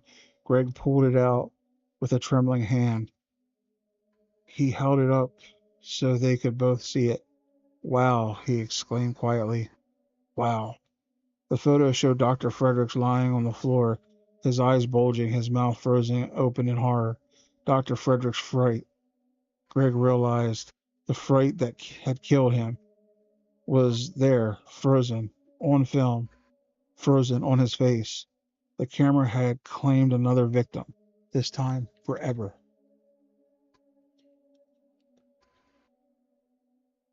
What do we do now? Sherry asked, staring down at the figure sprawled at their feet. First, I'm putting the camera back, Greg said, taking it from her and shoving it back on its shelf. He turned the vice handle and the door to the secret compartment closed. Greg breathed a sigh of relief. Hiding the dreadful camera away made him feel so much better. Now, let's go home and call the police, he said. 2 days later, a cool, bright day with a gentle breeze rustling the trees, the four friends stopped at the curb, leaning on their bikes, and stared up at the Kaufman house. Even in bright sunlight, the old trees that surrounded the house covered it in shade. So you didn't tell the police about the camera? Bert asked, staring up at the dark, empty front window. No, they wouldn't believe it, Greg told him. Besides, the camera should stay locked up forever. Forever. I hope no one ever finds out about it. We told the police we ran into the house to get out of the rain, Sherry added, and we said we started to explore while we waited for the storm to blow over, and we found the body in the basement. What did Spidey die of? Michael asked, gazing up at the house. The police said it was heart failure, Greg told him, but we know the truth. Wow, I can't believe the old camera could do so much evil, Bird said. I believe it, Greg said quietly. Let's get out of here, Michael urged. He raised his sneakers to the pedals and started to roll away. This place really creeps me out. The other three followed, pedaling away in thoughtful silence. They had turned the corner and were heading up to the next block when two figures emerged from the back door of the Kaufman house. Joey Ferris and Mikey Ward stepped over the weed-choked lawn onto the driveway. Those jerks aren't too bright, Joey told his companion. They never even saw us the other day. Never saw us watching them through the basement window. Mikey laughed. Yeah, they're jerks. They couldn't hide this camera from us. No way, man, Joey said. He raised the camera and examined it. Take my picture, Mikey demanded. Come on, let's try it out. What an idiot. Okay, Joey raised the viewfinder to his eye. Say cheese. A click, a flash, a whirring sound. Joey pulled the snapshot from the camera, and both boys eagerly huddled around it, waiting to see what developed. The end. Say cheese and die. Those two boys at the end were idiots. But yeah, so hope you guys enjoyed that. That was fun. Let's go back to the room. Yeah, say cheese and die, guys. That's what I'm talking about. That was fun. That was a good read. That was a real good read. I had fun with that. That ending. That was a good one. And the fun part is I've never read that book before. Like, um, a lot of these books I'm reading for you guys, I've never read before. And so to uh to have that read and then like the way that story like unraveled, that was cool.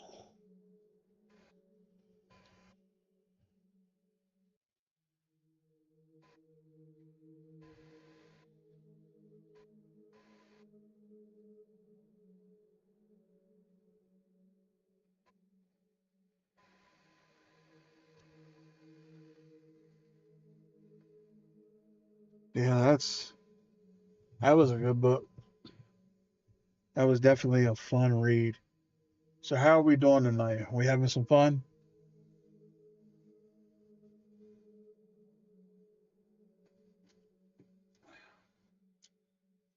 Oh yeah. And it's like fun and scary, but it's not overly terrifying, you know what I mean? It's kid friendly horror, but it still has the creep factor to it, which is nice. I really like the way Stein writes. Yeah, exactly. Like I'm an adult. I'm sitting here reading Goosebumps and I'm having fun with it. Like what better? You know what I mean? Like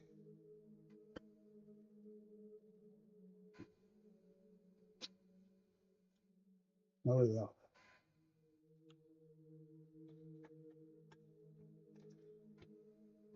So that was a fun time. That was a good read. So what are we doing next? We want to play some video games? Do we want to read another book? Y'all tell me. I'm down for whatever. Like I said, it's my birthday stream, but I'm gonna let you guys decide what we do tonight. It's like a it's like a birthday party. It's almost like an after party. You know what I'm saying? Like it's a stream, but it's like an after party stream where we just chill and have fun and talk and read and play games.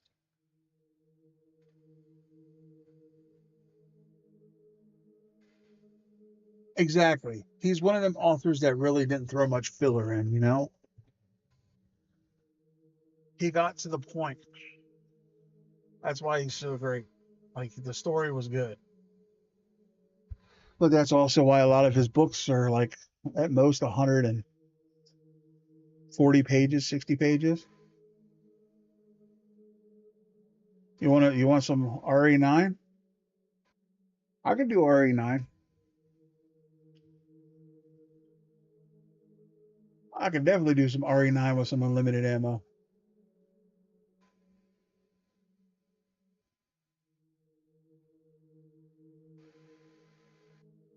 I'm good. I'm glad, man. I'm glad I'm able to help you through the work night. I figured, I'll be able to do this before I go back to work myself on Sunday. And I'm hearing a lot of stuff. A buddy of mine I work with called me today, and um, they're I don't know what's going to happen on Sunday when I go back to work. So we'll have to find out. So but yeah, we can play some RE9 with a little bit of blappity blap.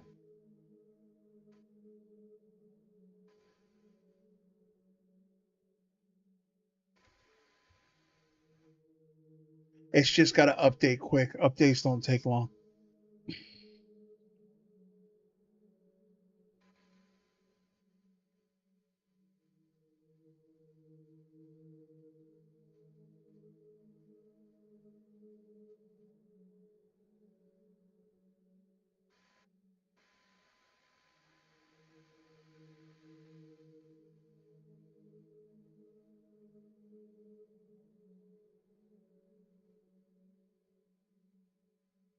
Heck yeah.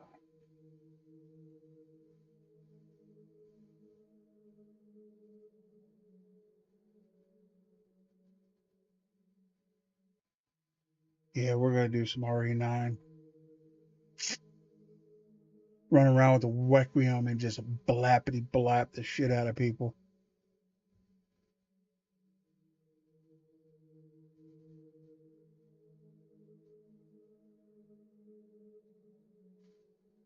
I don't know. Like, apparently somebody's coming to third shift starting Sunday. It's going to be at my machine, so I don't know if they're going to put me at that machine or they're going to move me to another machine.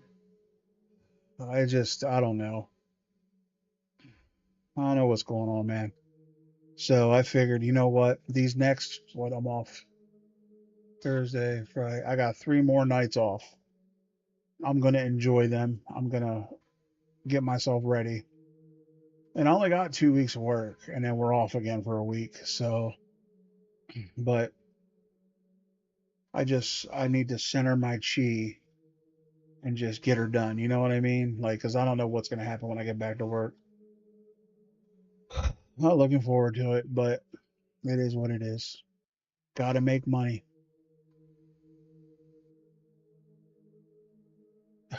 I mean, at this point, I couldn't do any worse than what the fuck they're doing. Be honest. Like, quite frankly, I couldn't do any worse. But whatever. Like I said, I'm just gonna enjoy the next couple nights off. I'm gonna read my books. I'm gonna relax. I'm gonna lay in my bed. Oh, my bed, guys, my bed.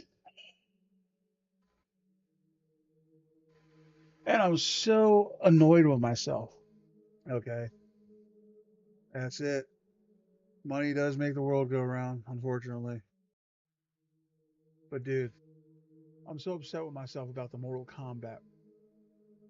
Like I said earlier, they should they should definitely, when they do the Mortal Kombats, they should fucking put them in different um, casings, because man, that's annoying as shit. I thought I got the 4K and I got the standard Blu-ray, but Arrow has a nasty habit of doing that shit. But it's okay.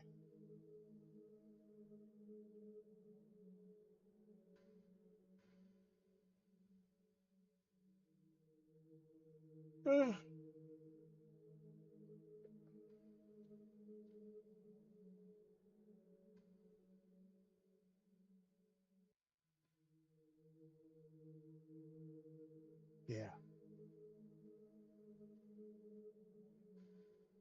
yeah. But I'll tell you what, that bed, not a mistake. Oh God, bro. Let me tell you something. You know my situation. You know how my sleeping situation goes. Over a year, you know this. I spent 6 hours on that bed today, and brother, I could tell the difference. I could 100% tell the difference. It was crazy. Like just a whole year of how I've been sleeping, and just 6 hours, and I could tell a difference in my back, where my back felt. Now, granted, because of it being like an air mattress and it's kind of lower to the ground, it um it's kind of hard to get in and out of right now until I get used to doing it. So, oh, dude, after this stream, I'm gonna grab me a shower.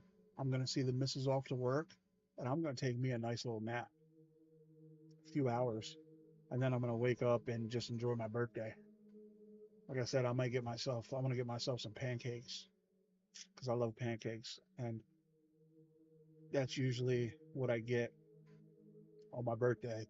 Um, because when we when we go to the beach, we always go on a Sunday. We go Sunday to Sunday. And on our way to the beach, we always stop for breakfast because it's the beginning of my birthday week.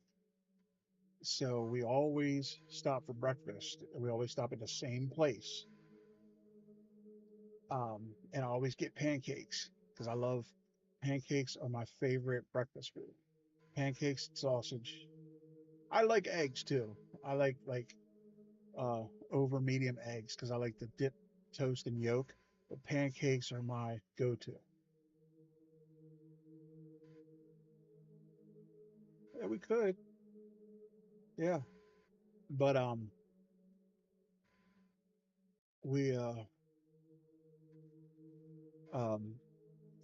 so and on my birthday at the beach, the missus usually takes me out to dinner, which is not going to happen today because for one, we're not at the beach, and for two, she's working, so I'm going to be home alone on my birthday, which is nice. I'm gonna have some peace and quiet.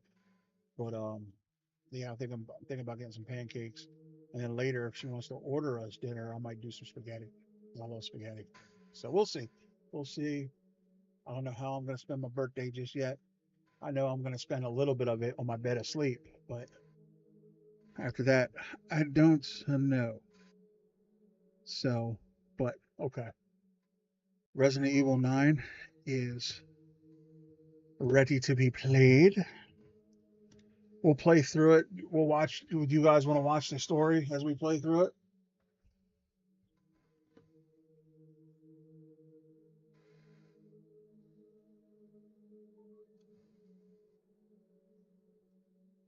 Like I said, I got a lot of birthday to go. I got 24 hours of birthday.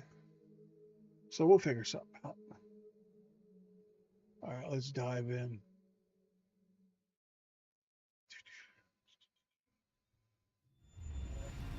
Ooh, that's right. I'm going to load up on them carbs and pass out.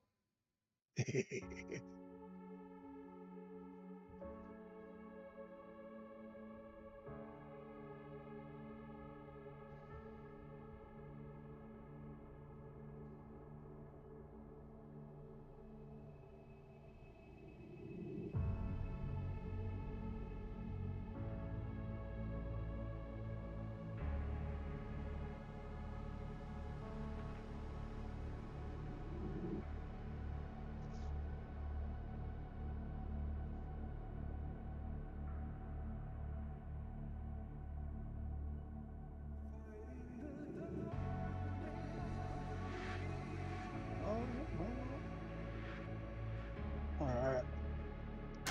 Resident Evil.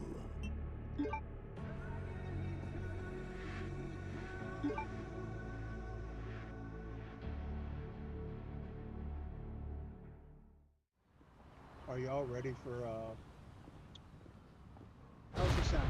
Oh, are y'all ready for Code Veronica remake?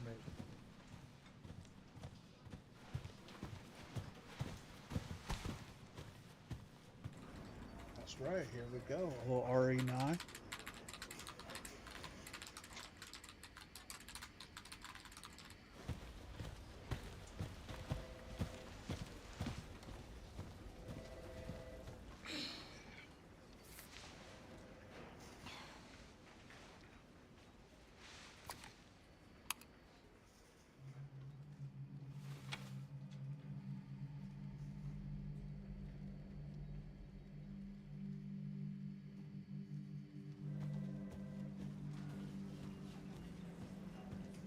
Grace. Grace. Grace Ashcroft. Yes? My office. Oh, coming.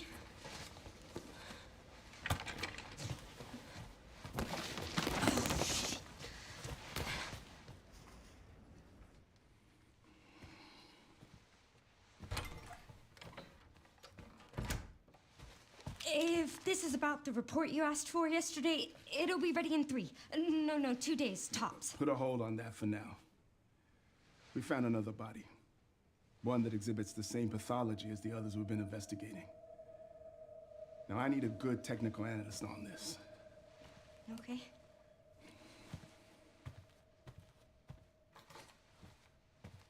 How do you guys play this game? On the crime scene. I do third person. Look, I love this game. I know that's where your mother was murdered. And I know it'll be upsetting for you.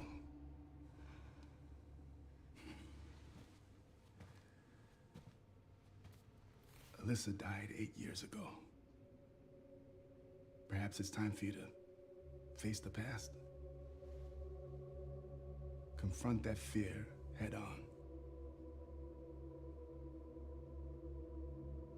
Grace,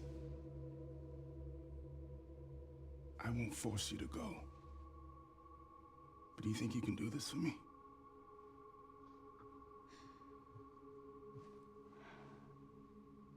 Investigate that crime scene and report back to me with your findings.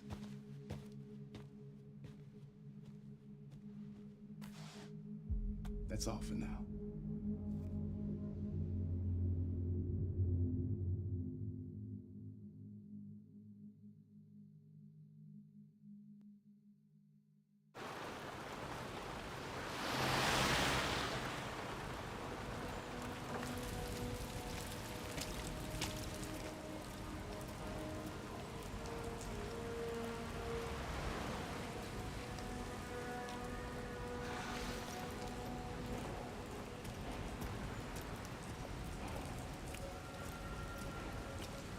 Oh, sorry.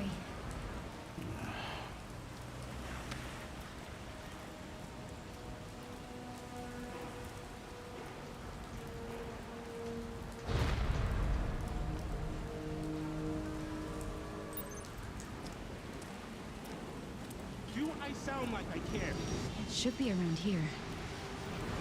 Sorry, I'm late.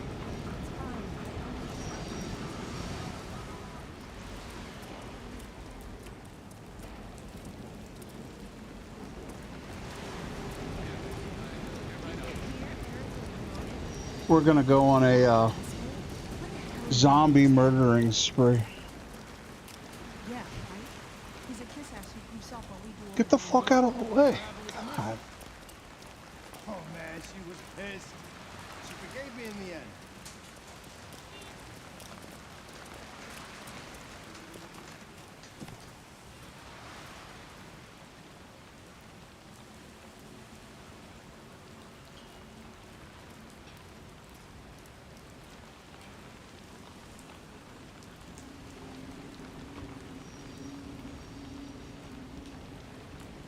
And this? Hey, that's a restricted area. You can't go in there. Why? It's an active crime scene. Oh, right. Sorry. Just a sec.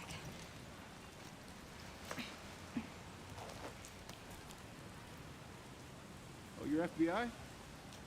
Yeah. Investigating all these strange deaths, huh? Mm-hmm. It's the 5th one now, right? I heard they all have the same weird bruises. So you think it's something infectious or terrorism or... Why else would the FBI be investigating, right? Hey, are you with me? Oh, there might be answers inside. Yeah, sure, right.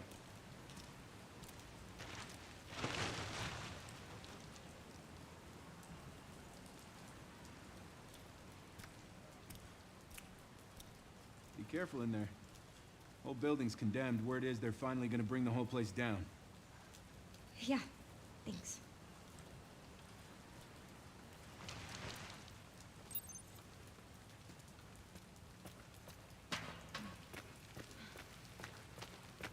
This is a blast from the past. Earlier, can y'all believe this game? This game came out like what, 6 months ago, 7 months ago, or 6 months ago? February.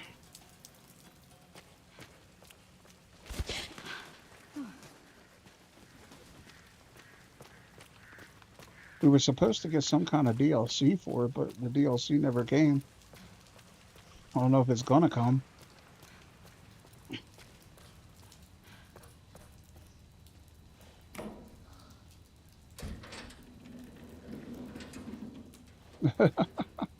I think she's hot.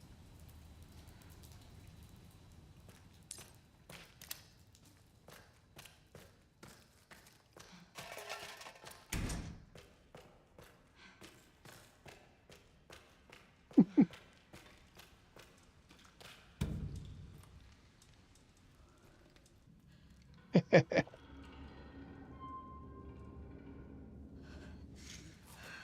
can't.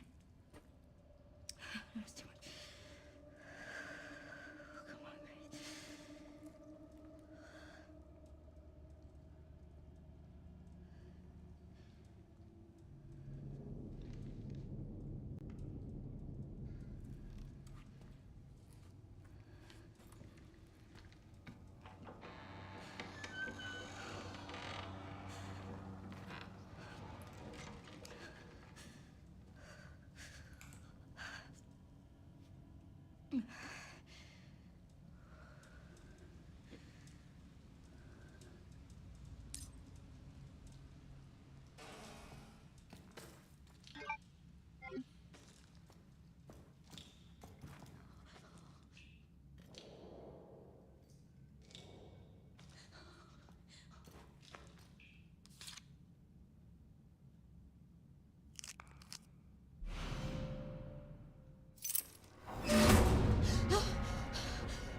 Oh, dude, it's lovely on Xbox.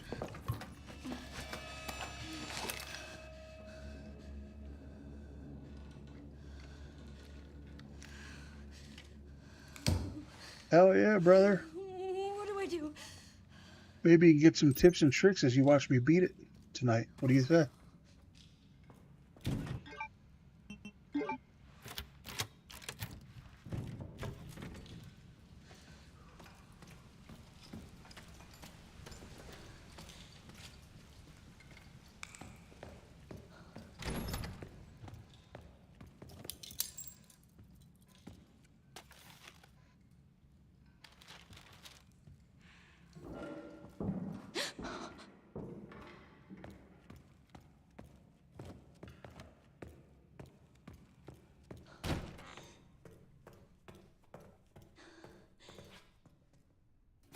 That's why you wanted to see me play it, huh?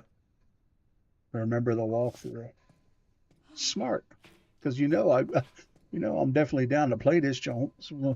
This is one of my favorite Resident Evils. I think it goes Resident Evil 2, Resident Evil 2 Remake, Resident Evil 4 Remake, this, and then Resident Evil 4. I'm not a. I mean, OG RE4 was okay, but like, I thought Remake was better.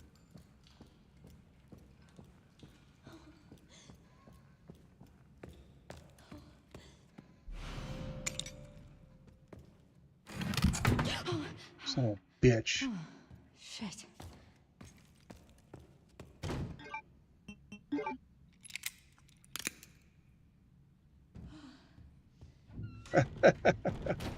Well, thank you.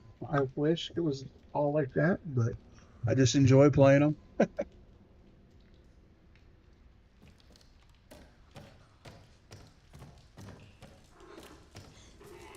Oh, yeah. Oh, does it?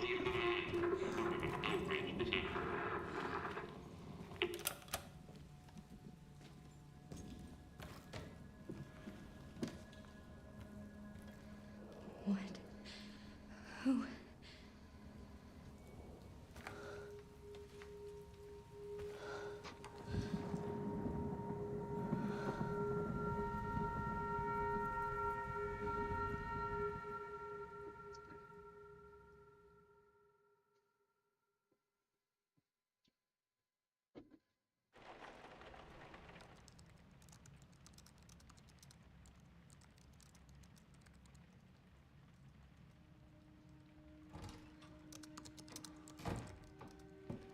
Anne, Hi, Mom. you have been on that thing all day. Well, if you're gonna work so late. Get some sleep, eh? I'm almost done, just a sec. What am I gonna do with you? What you always do? Nag at me until I go to bed? Oh, it's really coming down hard. Oh, hey. Mom, phone. That's an epic birthday gift, brother. Mom. It's right beside you.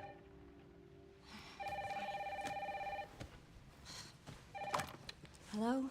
Miss Ashcroft? Yes.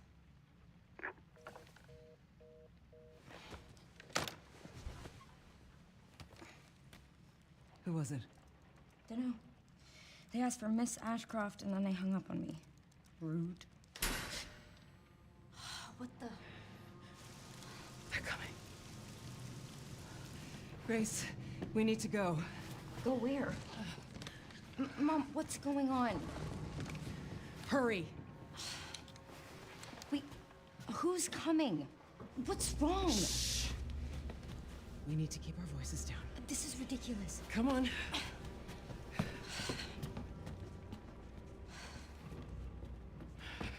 Tell me what's going on. Now is not the time.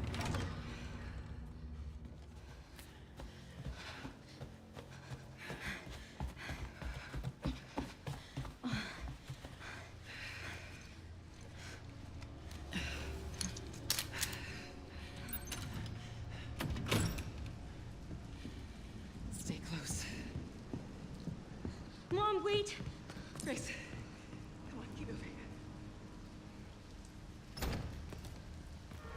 Oh yeah. I'm coming. Grace, hurry. Keep moving.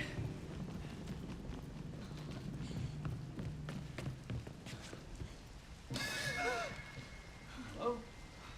Who's that? Oh, I'm so sorry about the power outage. What happened? Oh, it's probably the electrical panel. It's 40 years old, so it doesn't take much to trip it. It's really no excuse, and I apologize for the inconvenience. Oh, no, it's fine. Yeah, don't worry. I should have it fixed soon. I just need to find my...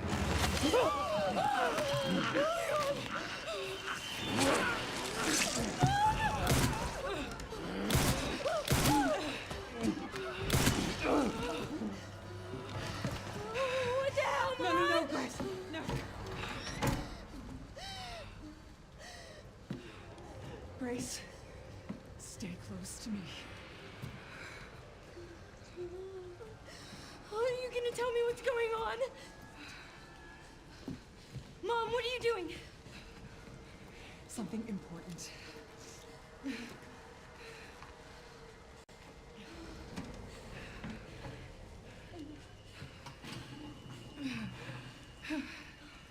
What did you hide behind that painting? I'll explain later. We need to find another way out.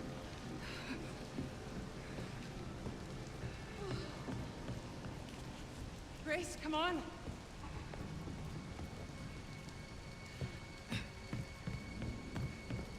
Come on, Grace. Come on, hurry. Right behind you. Come on in here, Grace. I'm calling the police. No, don't call the police. Hello? Yes, I want to report a murder. No, murders. Grace. Yes. The Renwood Hotel. Yes. Hurry, please. The police are on their way. Oh, my God. Mom, I feel like I'm going to throw up. Grace. Grace, look at me. Grab my hands. Okay, look at me. Look at me. In and out. Breathe in and out. Oh, Grace. I promise you, I will explain this all to you one of these days.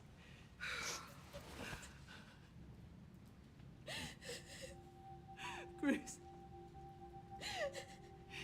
Please know that you are my hope. Never forget that. What are you talking about? Just... I love you. I love you too. Okay. Mom, I'm scared. No. We need to find a way out of here now. But we don't have any of our stuff, We Mom. can come back for it later, Grace. I don't. Oh.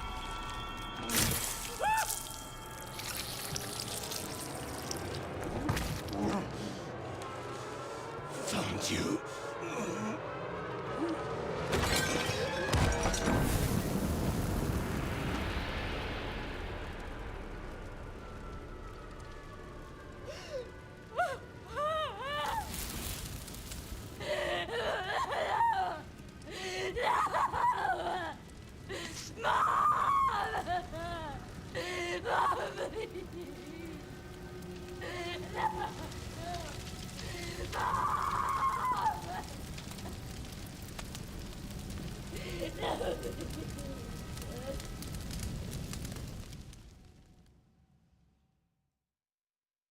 If they're open after ass off.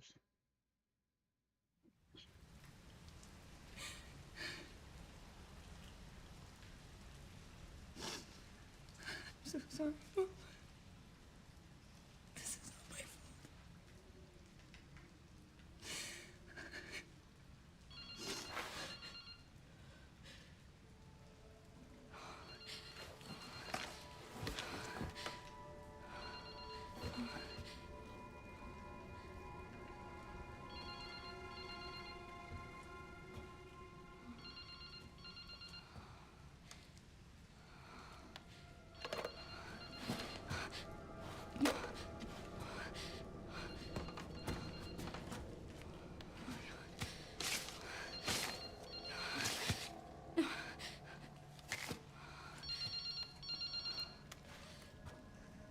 Hello?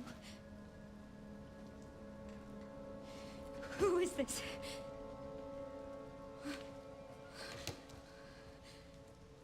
I need to get out of here.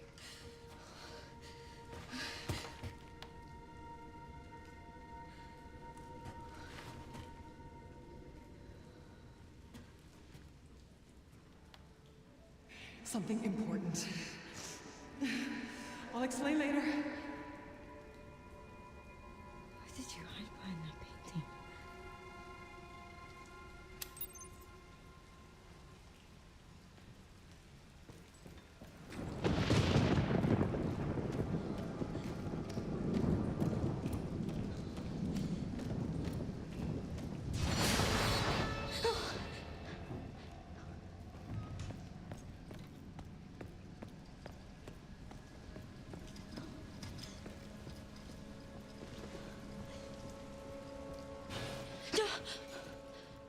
This part gets crazy.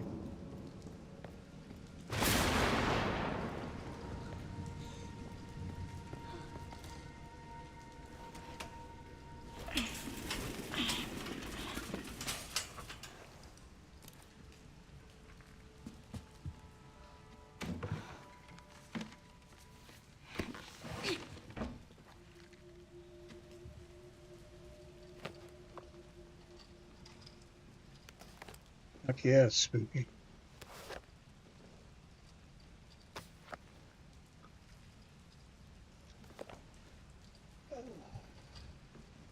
October 17th, 2018.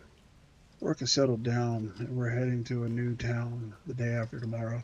I'm thankful for my freelance work, allows me to work anywhere, but I'm worried about Grace. It's difficult for her to make friends.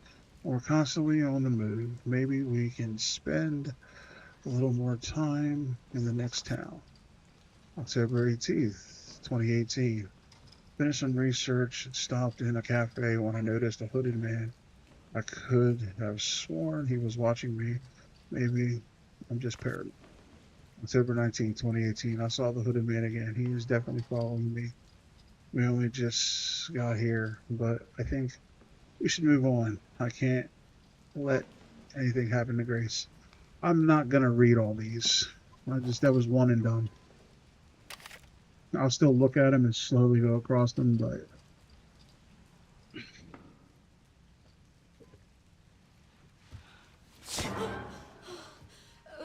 Sorry, officer. What's wrong?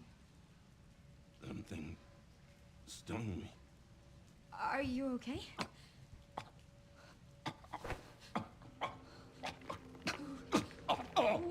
What do I do?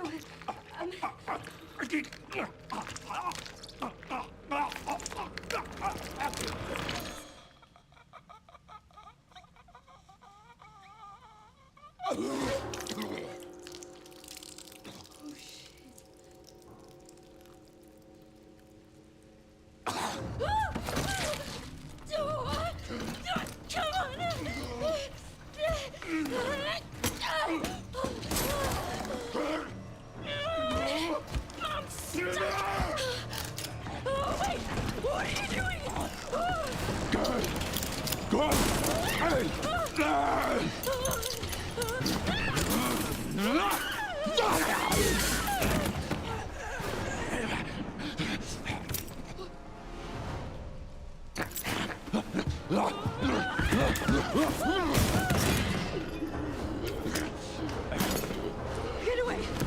Get away from me!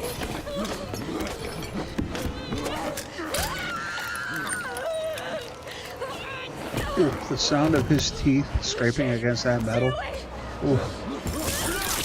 Oh. Damn, we went like third knuckle deep.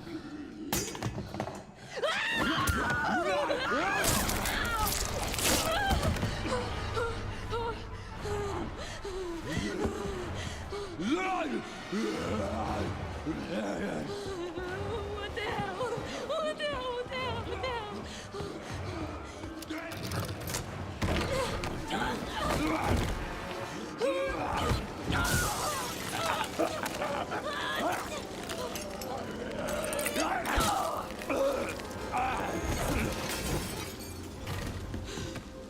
Later, fucker.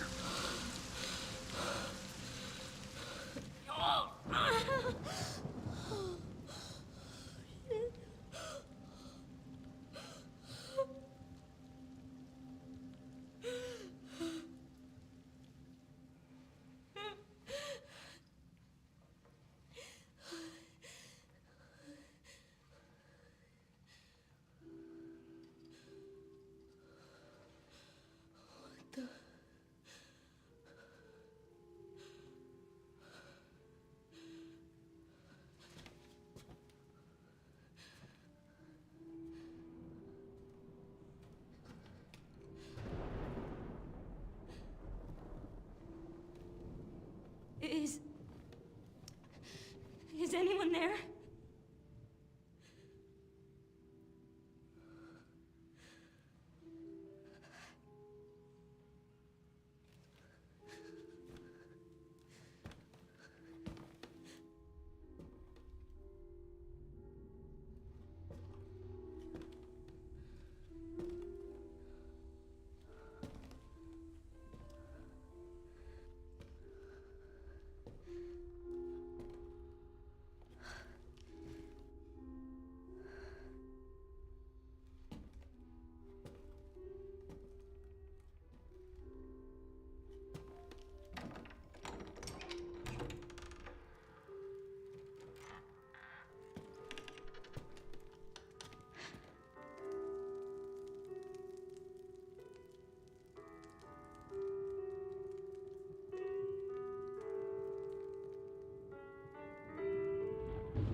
Hello? It hasn't been easy. But after much effort, here we finally are. Who are you? Oh, this game is epic as hell, man. I'm the one who planted that body. They did their thing with this game. I'm the one that brought you here. I know now that you're the one that I've been searching for. The special one. The chosen one. Miss Ashcroft.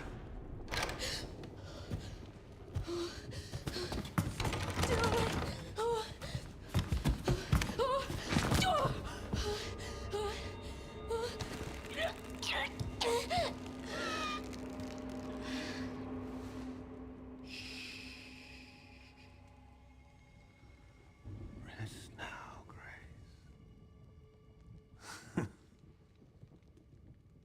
We have so much to do.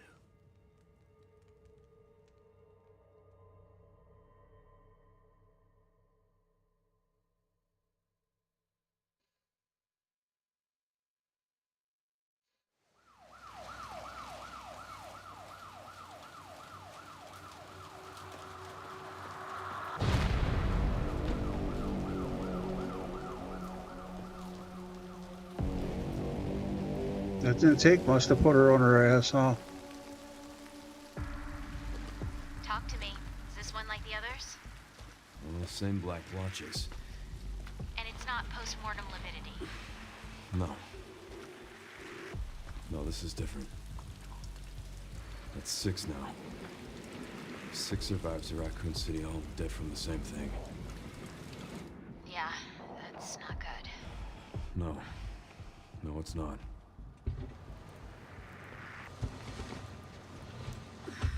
But I have something for you. The team has settled on a person of interest. Someone with ties to Umbrella. Victor Gideon. Who is he? A former T-virus researcher. Oh, Hey, she's a I beauty. just got a report of a missing police officer. It might be unrelated, but he disappeared near where the 5th body was found. You there, Leon? Yeah. I'm here. You okay?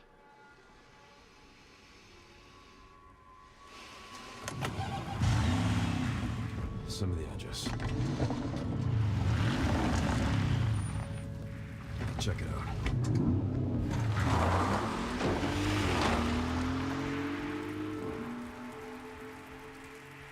I want that car.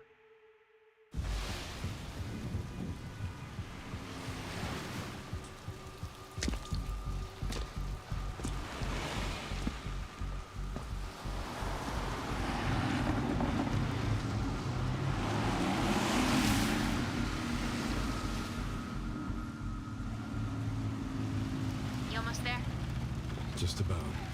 Stuck in traffic.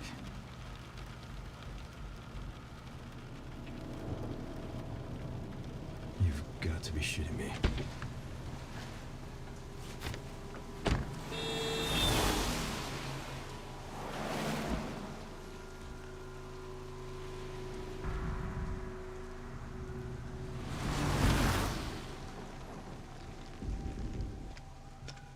What's going on? That's right, just a little bit of Leon. Is she okay? Makes everybody's day better. She's fine. I'm just taking her home.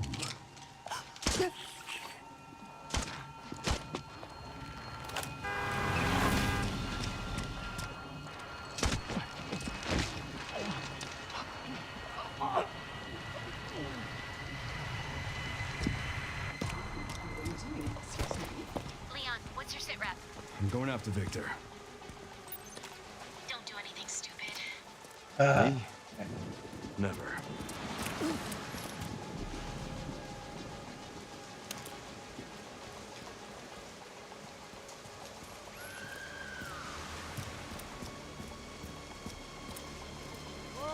Whoa. Hey, what the hell, lady? Help me! You okay? What are you doing?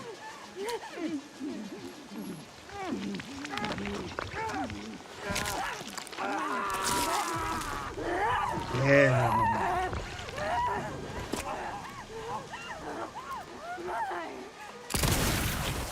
Good night.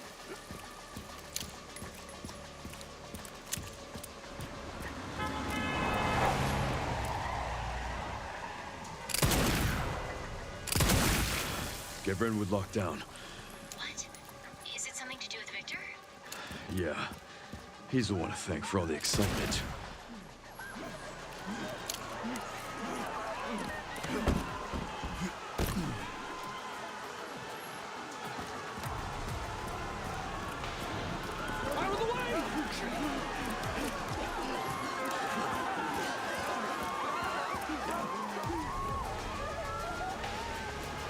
Ooh.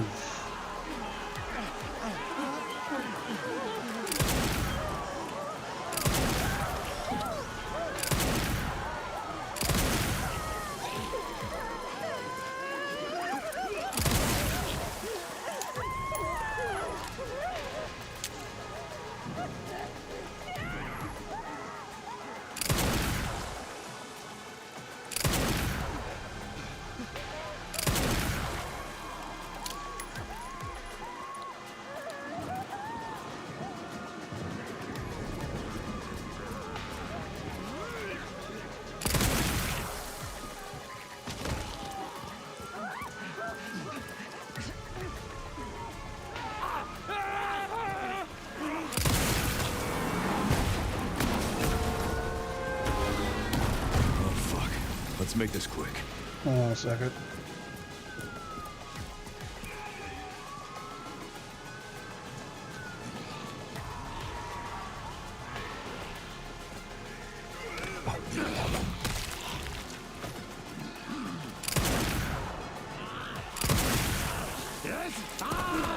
Oh, you dirty bitch. Fuck off me. Hope that was worth it. Shit.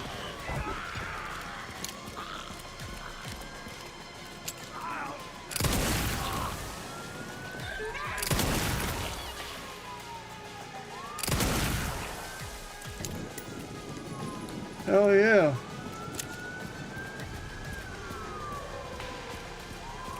The reason I'm doing that is because I want to go back here to this box and I want to upgrade the Requiem for Can't let him get away.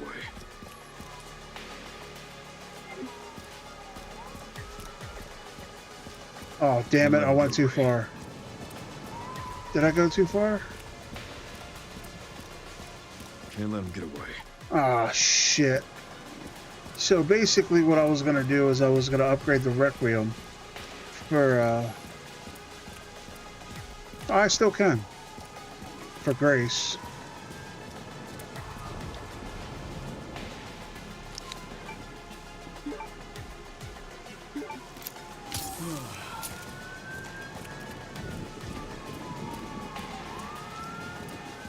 That way she can, have a powerful gun. Ooh. Got it.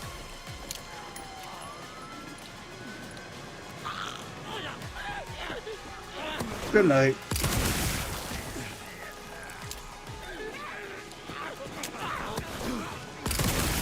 Bon appetit.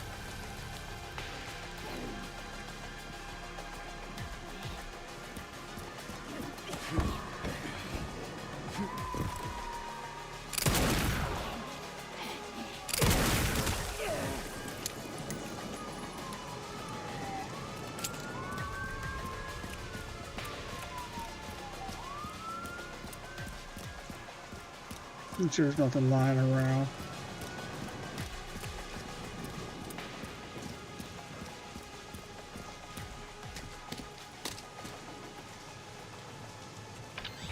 Leon, have you located Victor? No, I lost him. Back to square one. Not necessarily. Victor purchased a building after Umbrella went under. The Rhodes Hill Chronic Care Center. I'll send you the address. That's right, head suey. We're running out of time.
Hey, Rod, what's up, dude?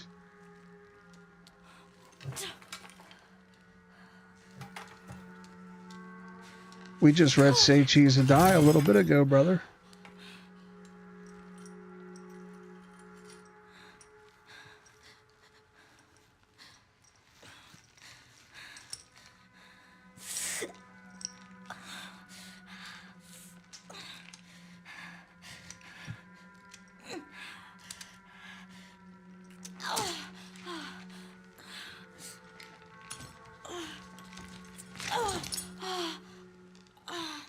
It was a good book.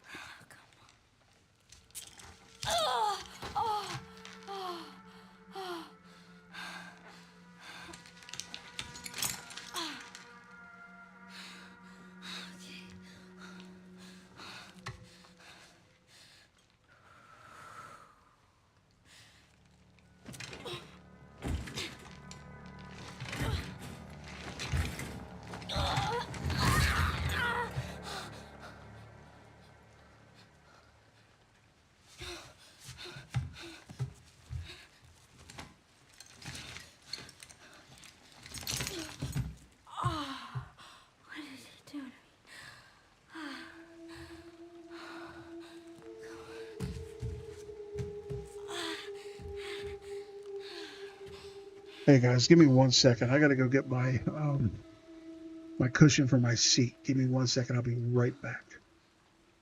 Oh, dude, I love Dungeon Crawler Carl, brother. That book is phenomenal. Give me 1 second. I'll be right back.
All right, we back. How's Dungeon Crawler Car treating you, brother?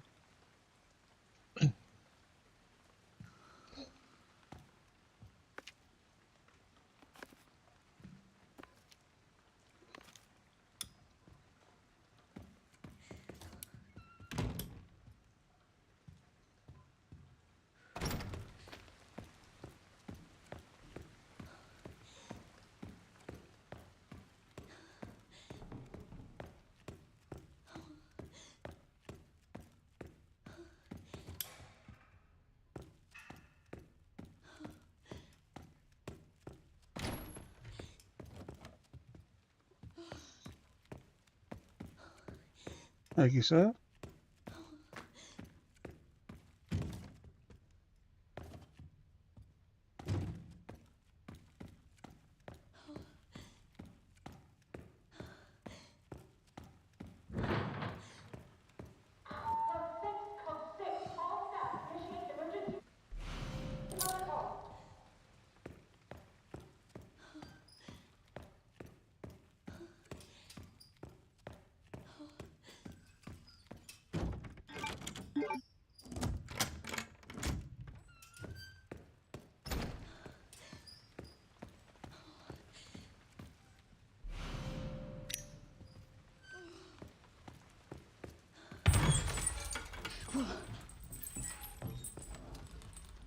Just in case it gets a little squirrely.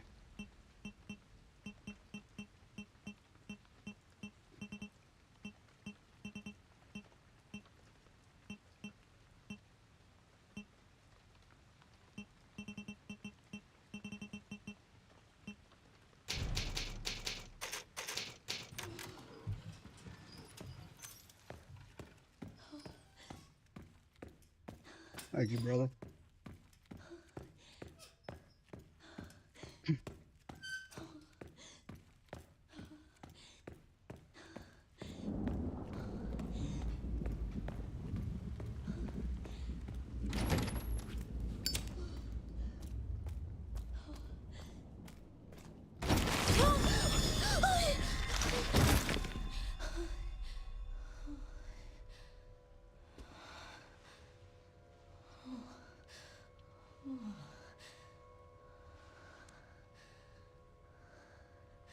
He's dead.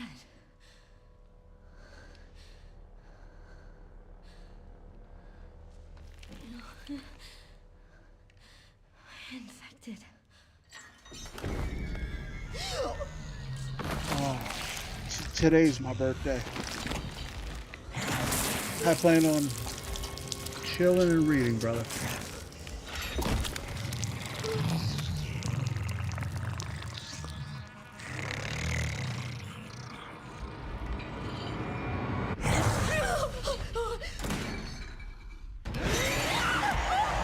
I'm gonna take me a nap.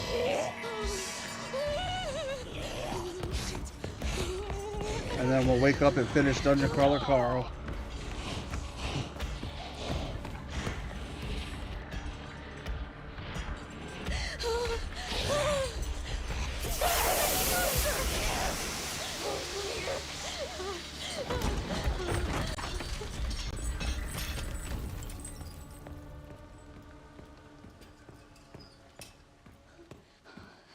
What the hell was that thing?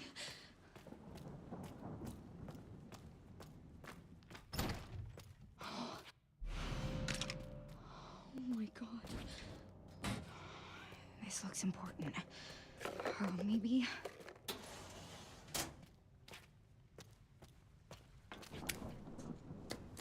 Yeah, it's gonna be a good day, brother. I'm just gonna relax and enjoying my day. I'm gonna be by myself because everybody's working, so I'm okay with that. No, this way, not this way, not this way.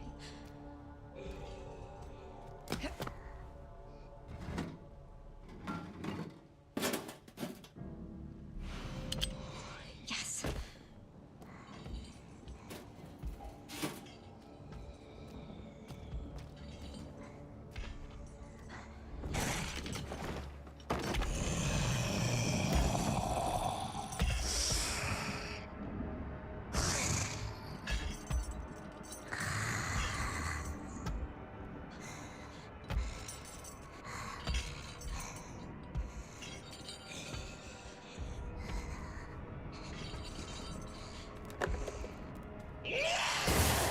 Later.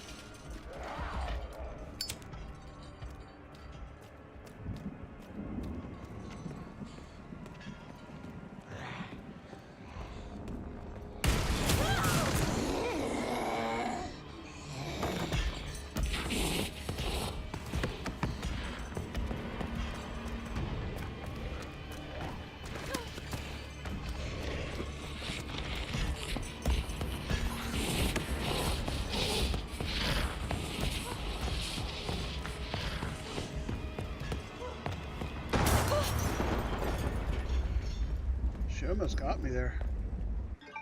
Come on!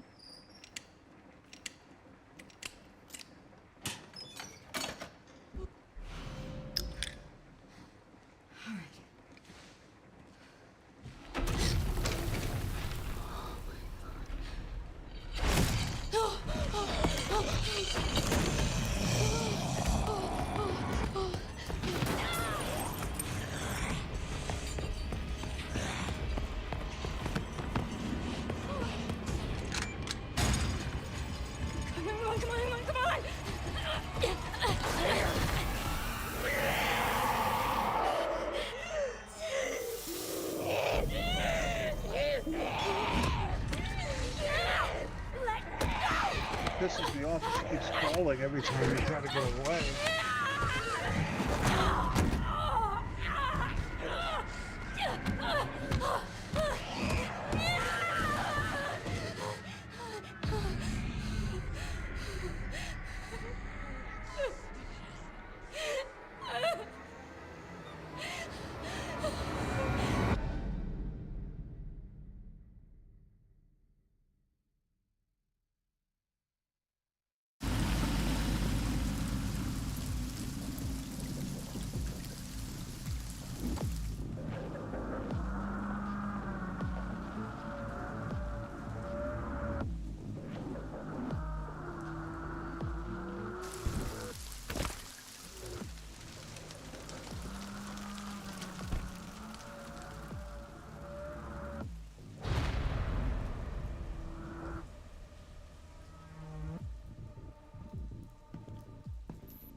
Mr. Kennedy, welcome.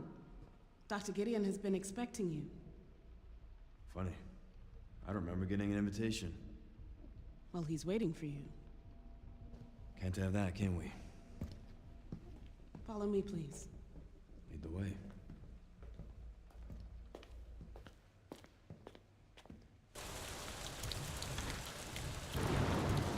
So how long have you worked for, Dr. Gideon? Not long. I just recently joined the team. We care for quite a few long-term patients here, all undergoing experimental therapies developed by Dr. Gideon.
There we go.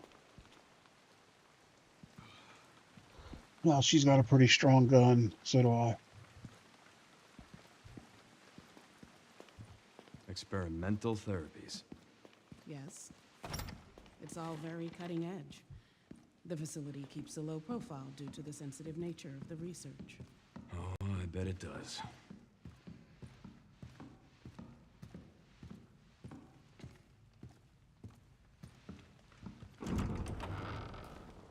Please, wait here.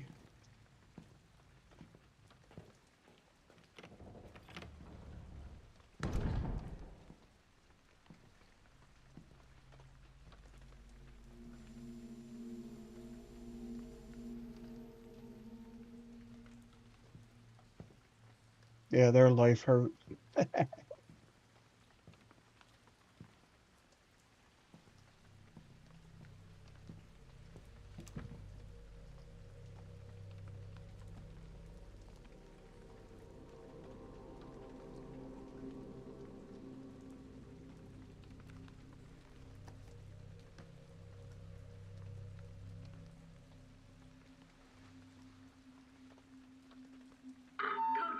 Code 6, all staff, initiate emergency protocols.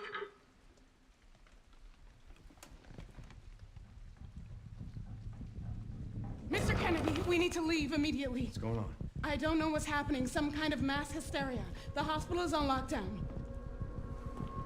Doctor.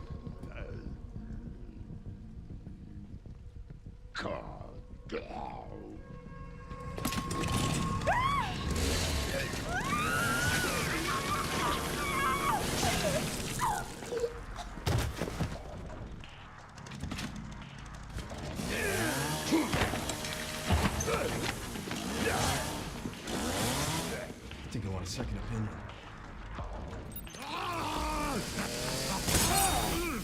Not happening, bitch.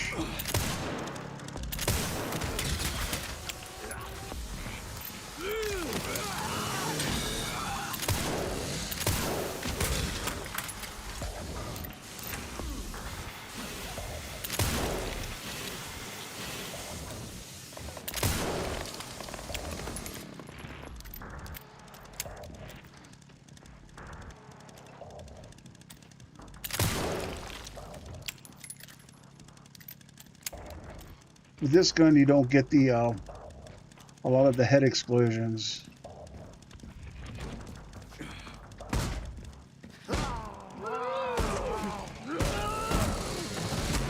Knock before you enter, bitch.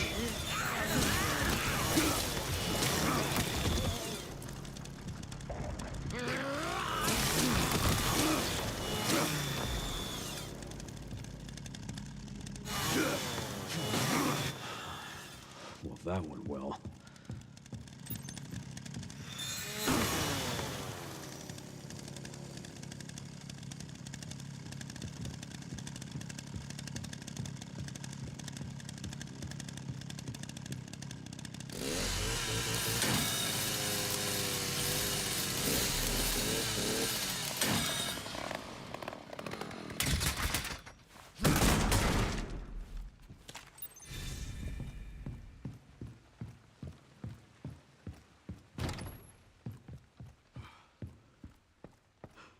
That's right, we're closed. That bastard did it again. How are things on your end? I just hacked into the center's network. Good, good. Can you find me the floor plan? I'll see what I can do. Well, in the meantime, I'll try to track him down. Keep me posted. Will do.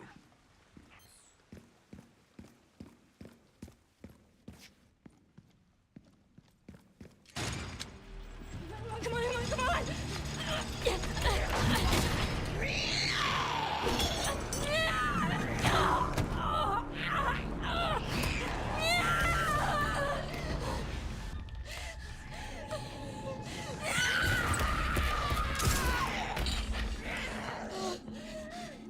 Hey, over here.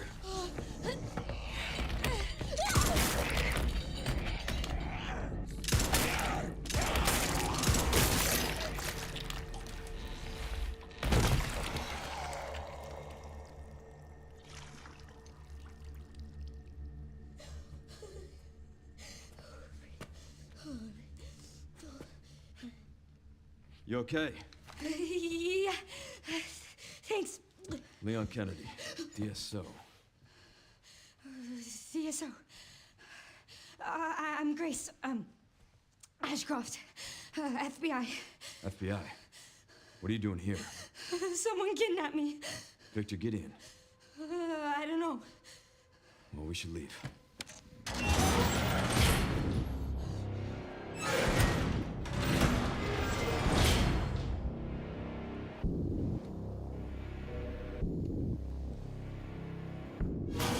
Right. What does Victor want with you? What? Grace, What do you he mean? grabbed you for a reason. Wait, you're DSO. That's the counter bioterrorism agency, right? Take this. You sure? You might need it.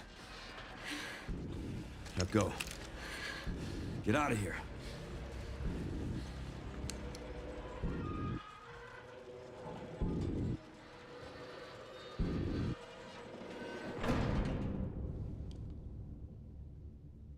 She won't get away, you know.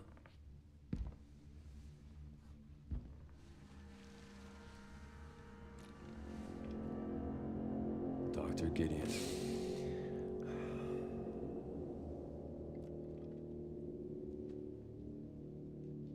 It's so nice to finally meet you, Leon.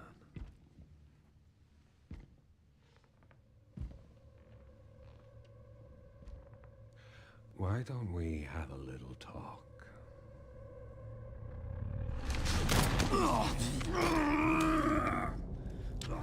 Too slow.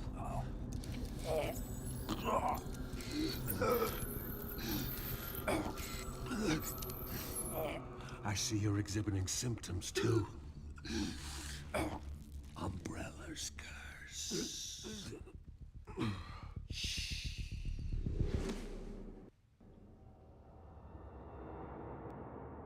Right, a snakeskin's. If that doesn't say sketchy, what does, right?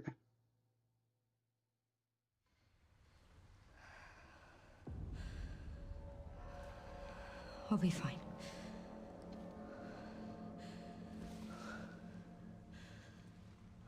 I hope.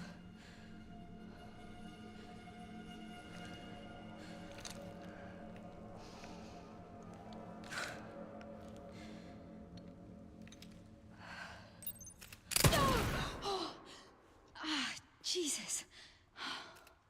I get that first shot out of the way.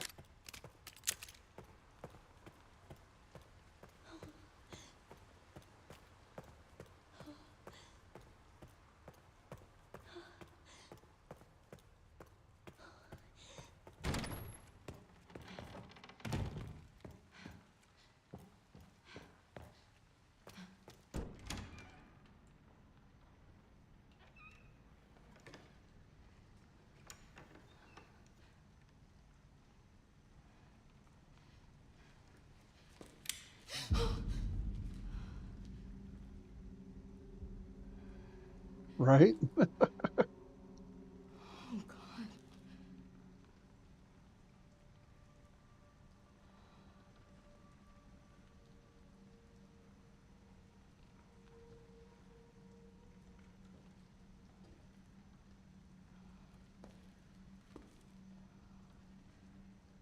What on earth? Who's there?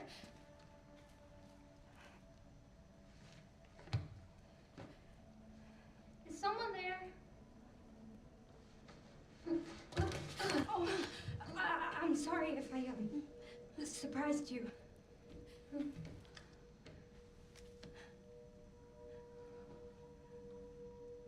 Cataracts.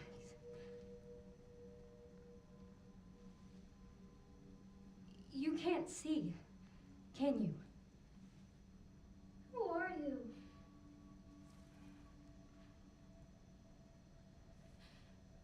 Was there someone in the other cell?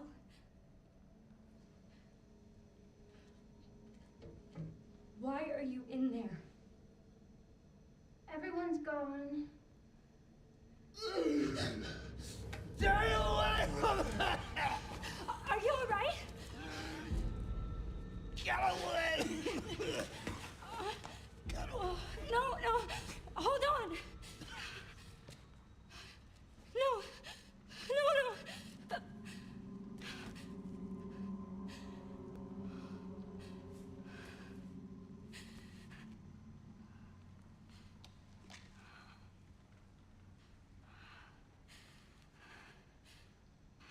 I'm sorry.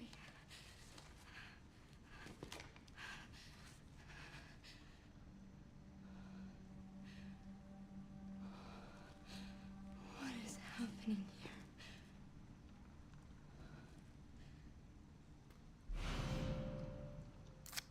here? Hey. It can't hurt to pick some, I guess.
I had to figure out how I was gonna play this.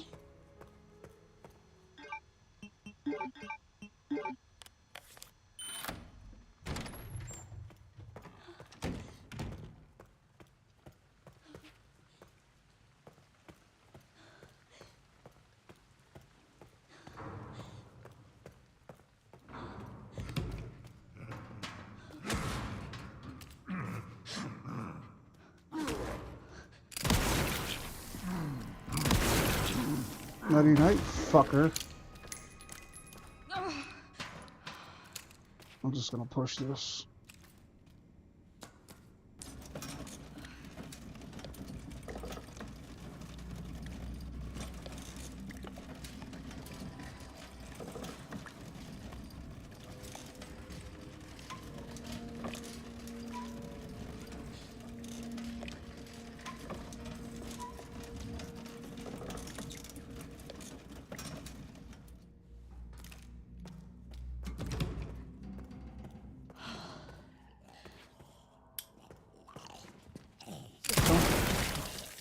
I'll come turn that light off.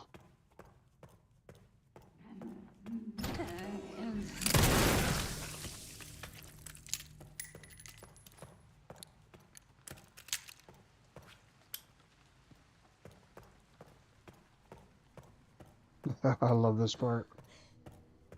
I played this game so many times, I earned this.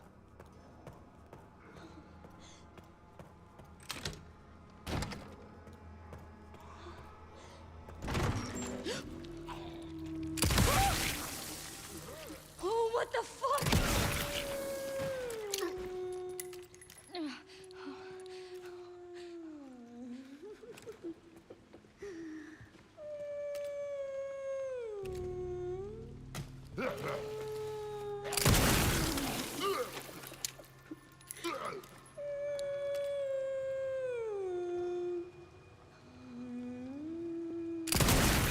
Shut the fuck up.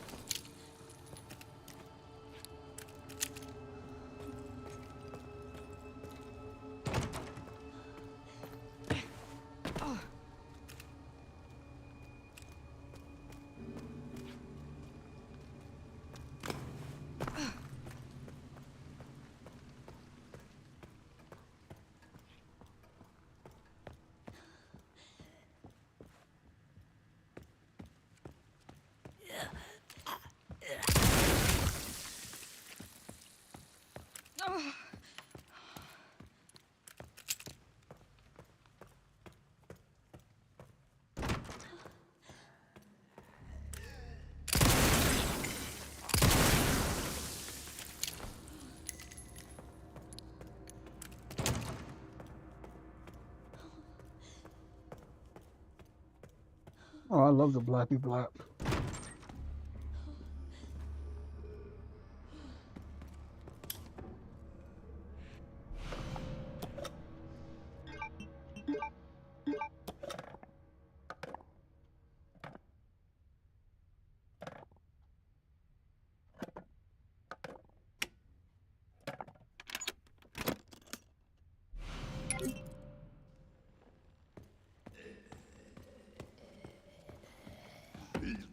fired.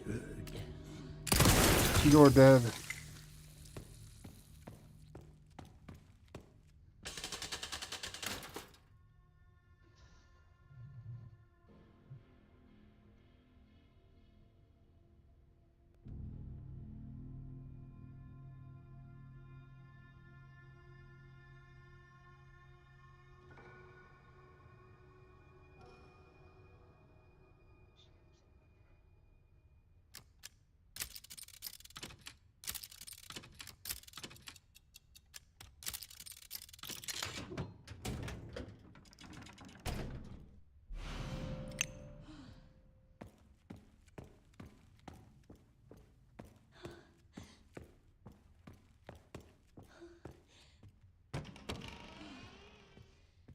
I'd be fired because I quit.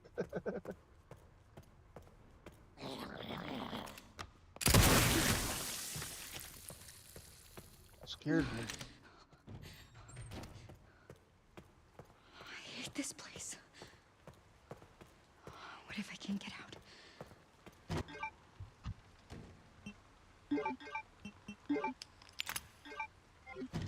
Perfect fit. Yes, I need 2 more.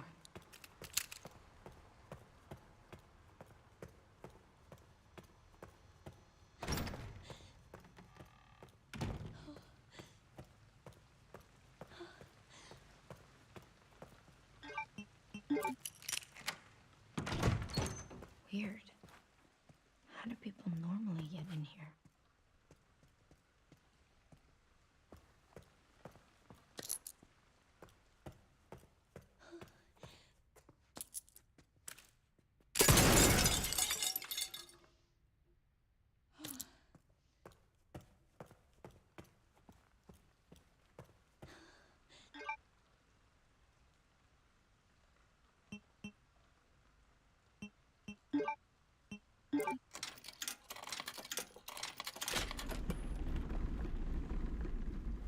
That's all I need right there.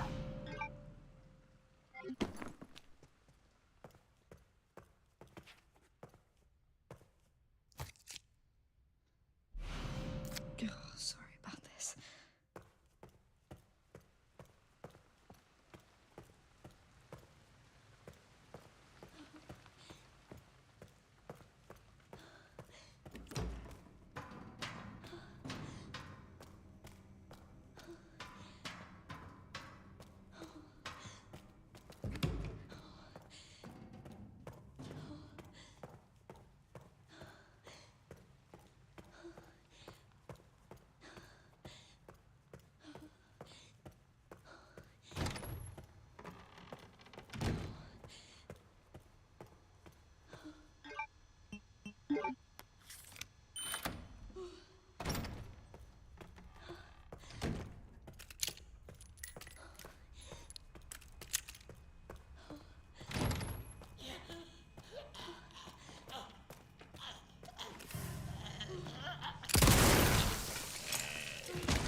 Right? I love it.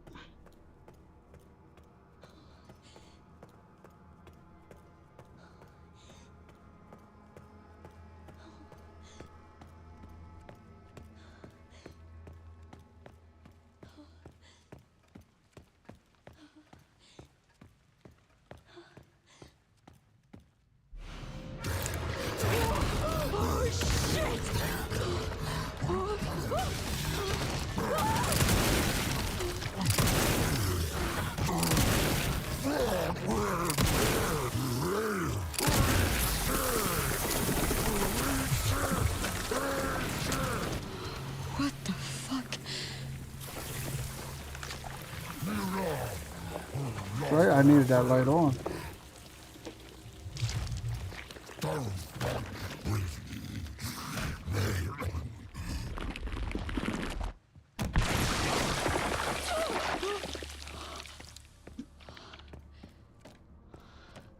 Oh, you don't fuck with At me. least it's easier to walk around now.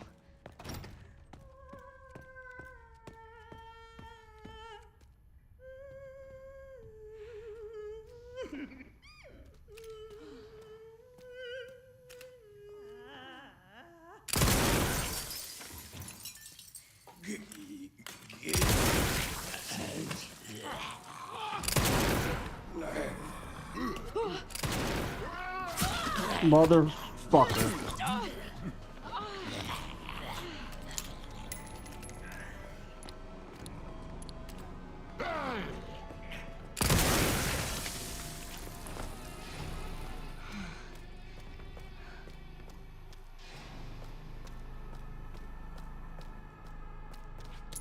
You know what?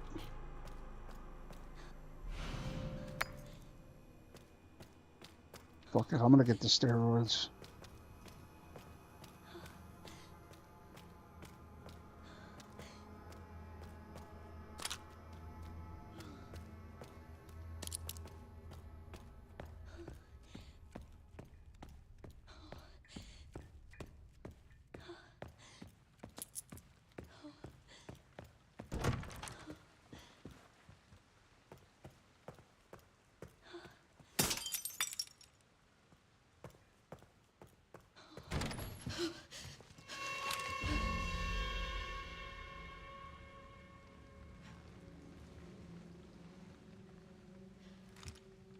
Miss Ashcroft, come in. I won't harm you. I was just looking for Dr. Richardson. Why did you kidnap me? Kidnap you? I liberated you. Who are you? Oh, forgive me. Dr. Victor Gideon. I run this center. It took forever to find you. You're not like other people, you know. You're quite unique. Through you, Elpis can finally be set free. Why me? Oh. Because my master made you who you are. Ah. Phase 2's about to begin.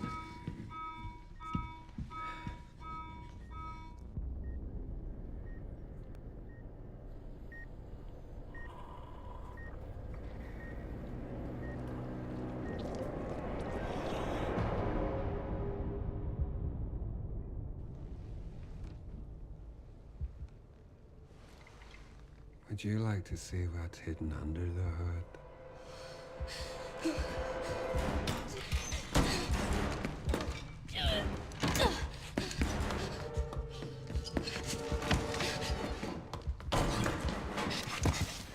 Grace! Wait! Grace! Grace! Grace! Why are you yelling, bro? There's no escaping your destiny.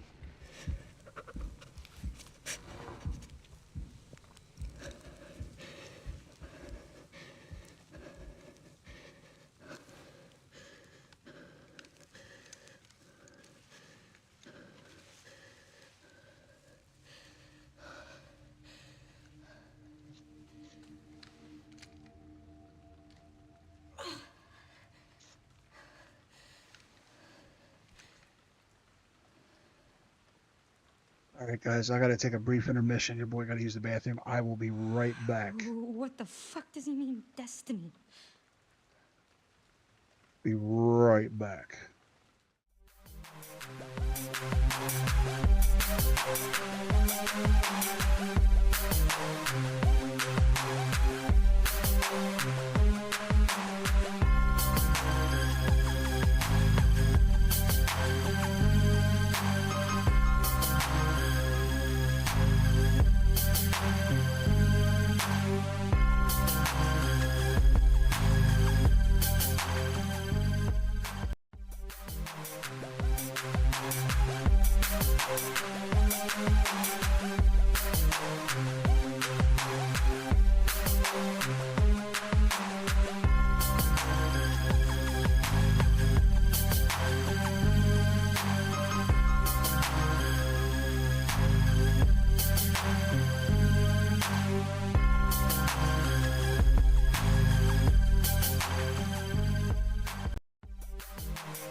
All right, we're back.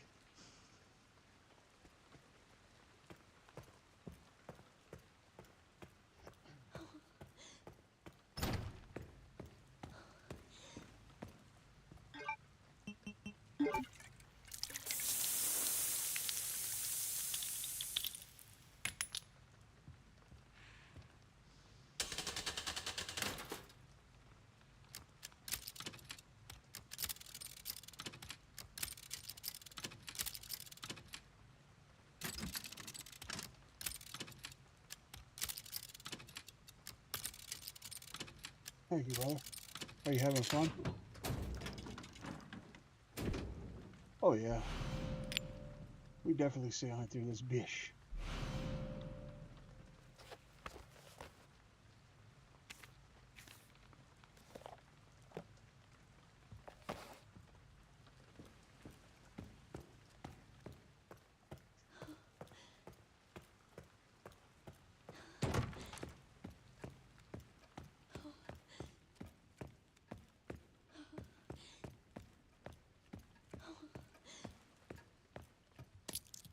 gonna get the steroids.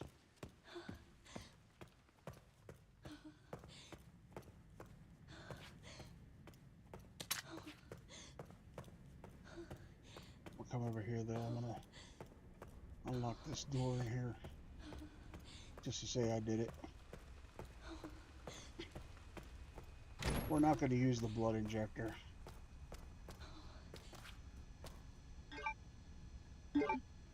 It's not like I need, you know, any ammunition or nothing. So we're not going to waste our time with it.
Oh yeah, this is fun, dude.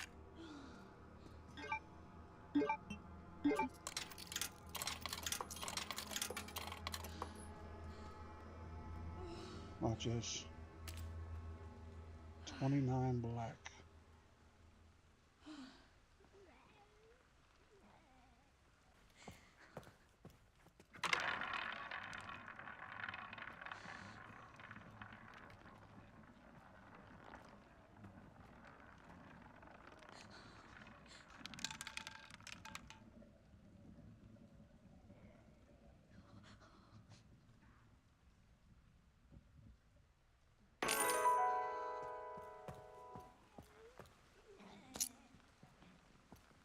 There's a little tip for you.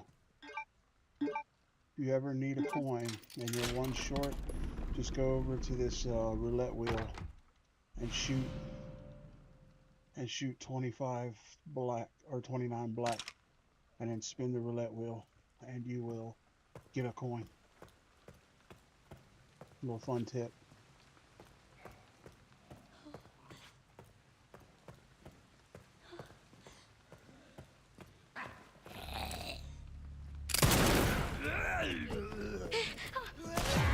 Oh, damn it. Oh, shit. Bastard.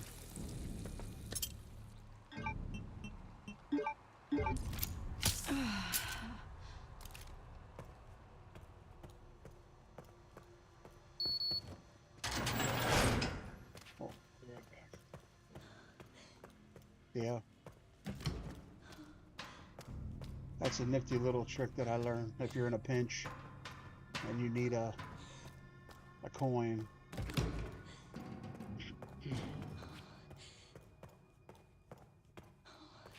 Actually, no.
What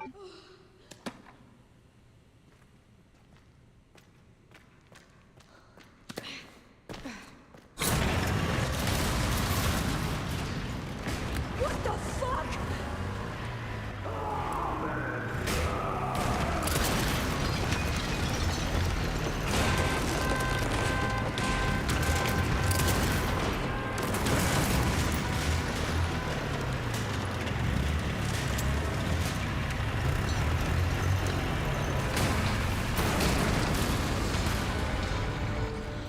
Give me a fucking break.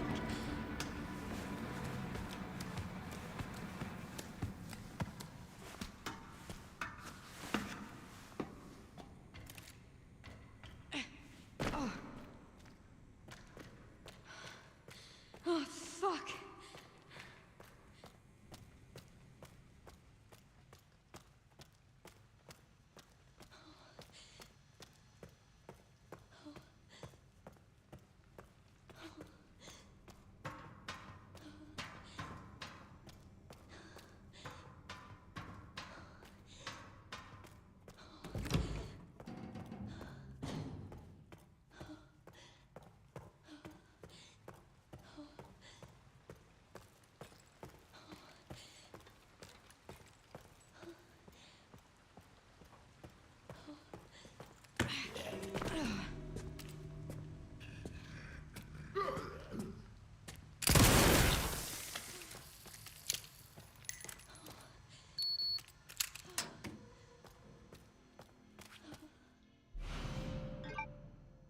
That's all I needed.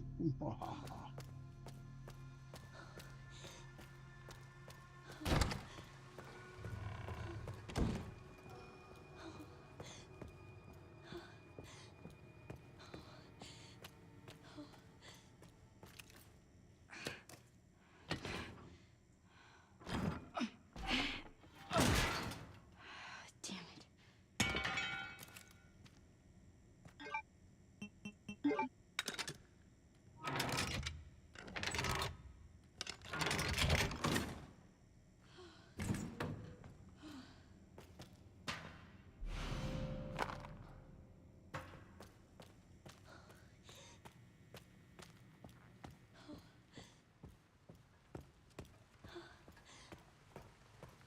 Yeah, I love how easy and flowy unlimited ammo makes this game so much fun.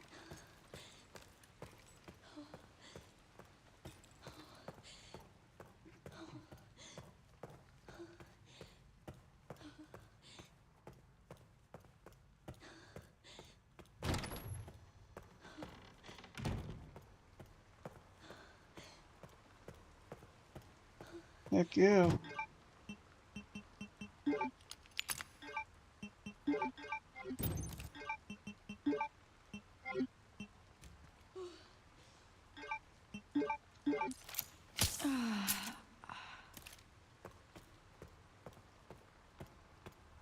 Hell to the yeah.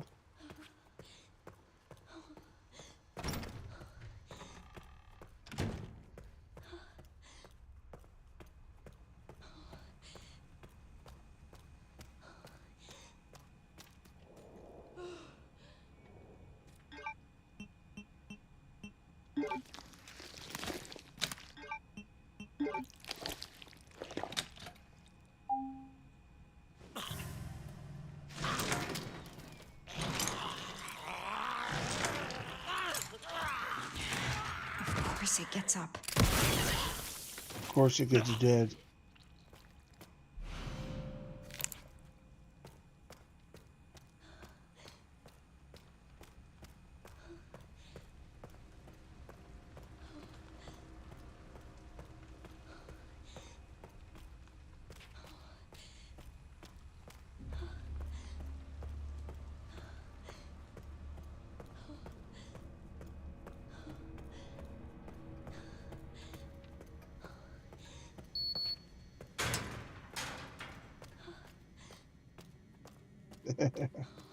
That's right.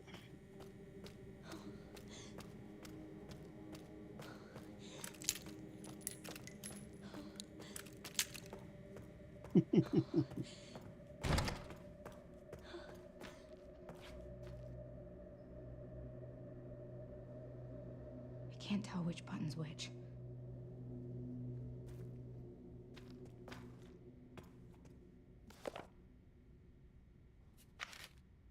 This must be it.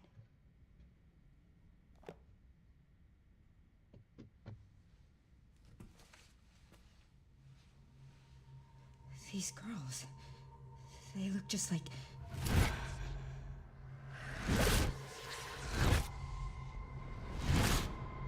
He said, oh, never mind, you're dead.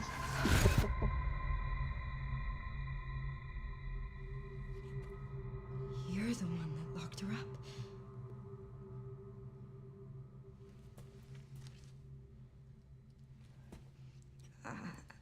I'm gonna borrow this. I bet she can read that.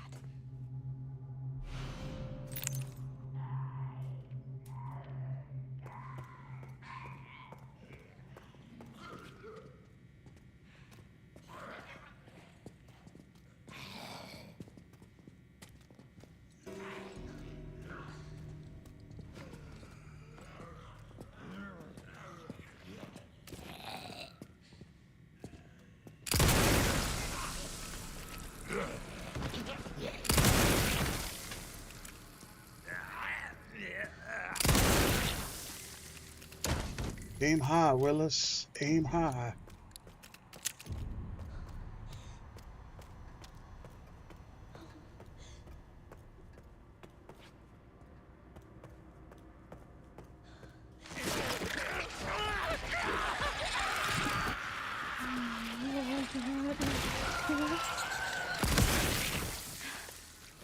That was really intimidating.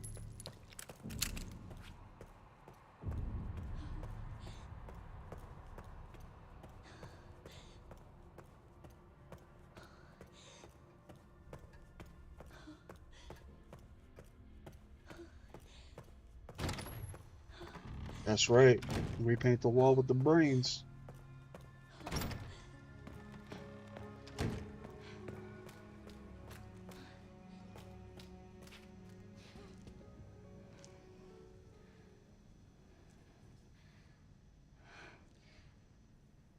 Hey! Why did they put you in there? I don't know. I've always been here. Right? Do you mind if I come in? I don't mind.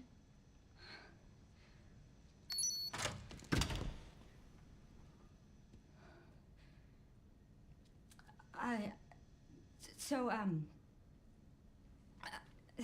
sorry. I'm with the police.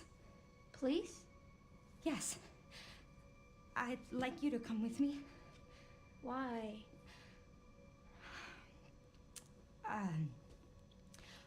I'm Grace. What's your name?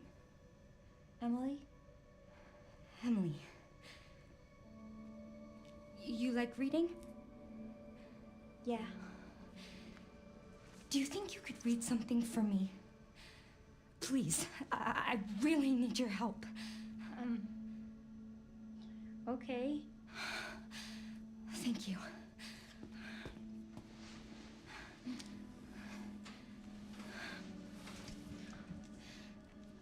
I'll take you there.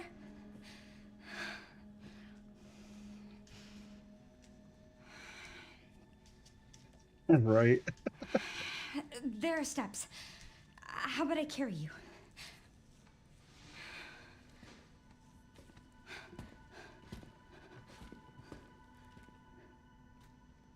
What do you want me to read? There's some buttons with Braille in them. Can you read them and then push the buttons in this order? Star, star, moon, sun. Sure. Thanks. Thank you.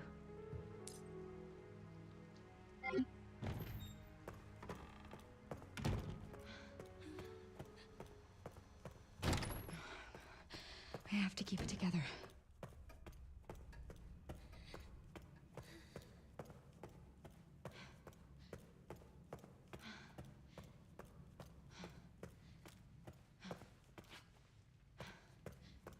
always get that part mixed up. Stupid. We're close now.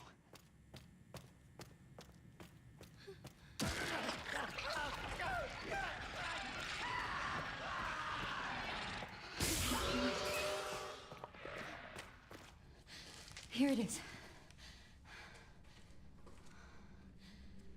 You think you can read it? I can try. It's like a giant puzzle box.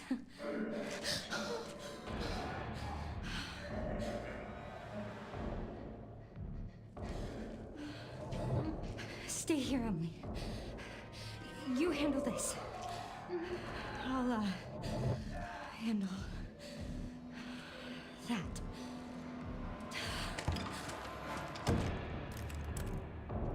I got this.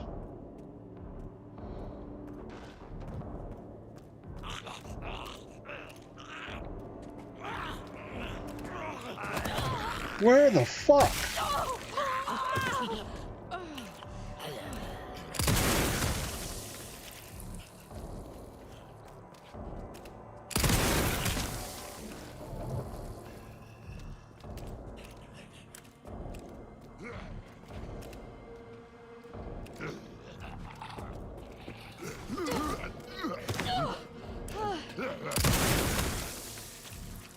Bon appetit, bitch.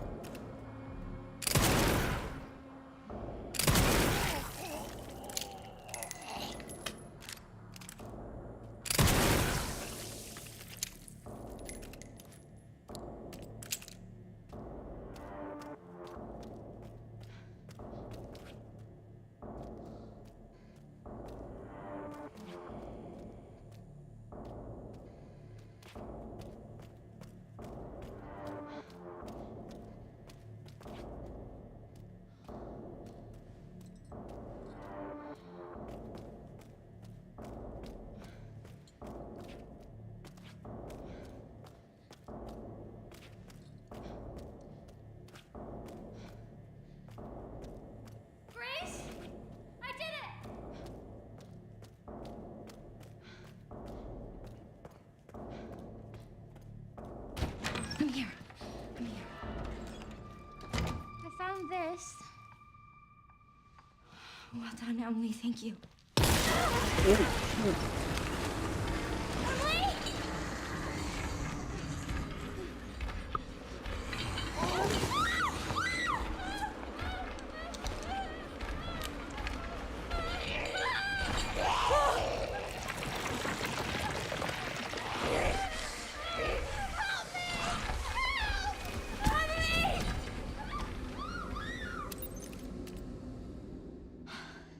I thought that thing was dead.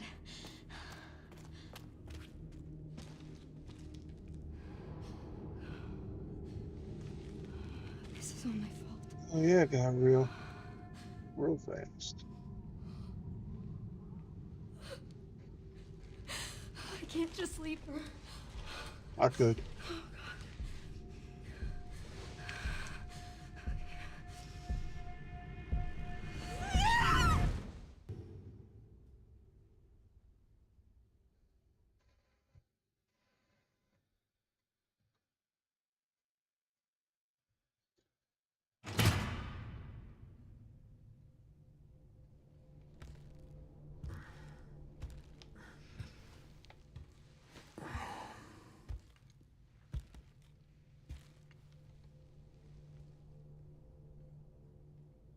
Why are you here? Is it for me?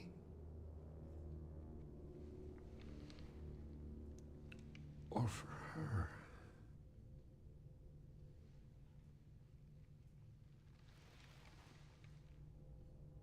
We can talk.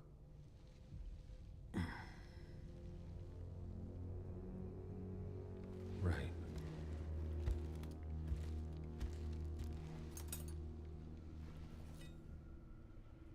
Or we can begin your treatment. Silent treatment, I hope.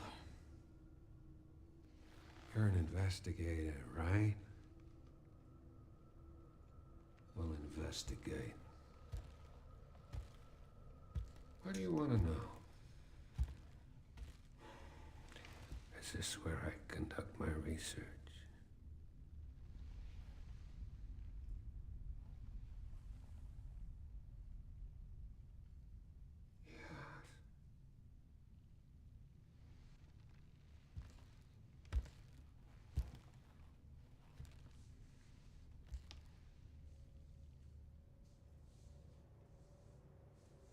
The answers to your disease here.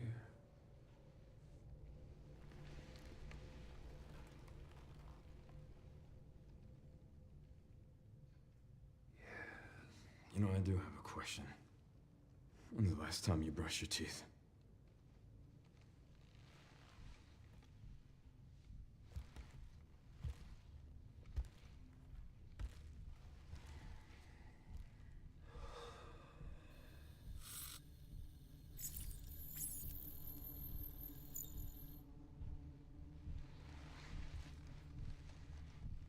You are an ignorant fool.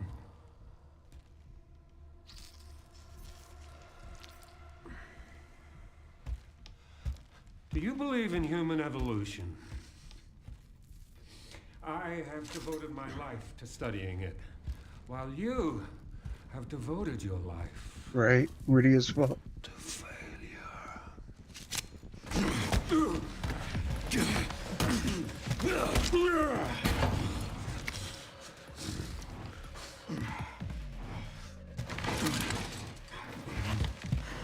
Why are you running? You're a dead man walking. Hey, can you hear me? Leon, I've been trying to reach you. Sorry, I was a little tied up. Did you go to ask for it?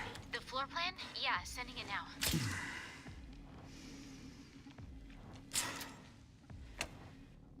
I gotta talk to Victor. He is batshit crazy. Gotta make my way to his office. I'm glad that FBI agent got away. FBI? Yeah, Grace Ashcroft. Victor kidnapped her. What? Why? I don't know. And I intend to find out.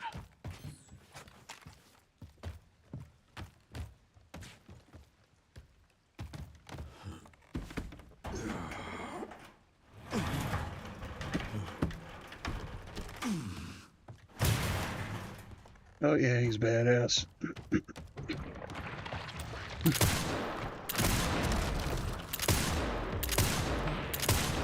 Out of ammo. Dude, did I break this guy or what?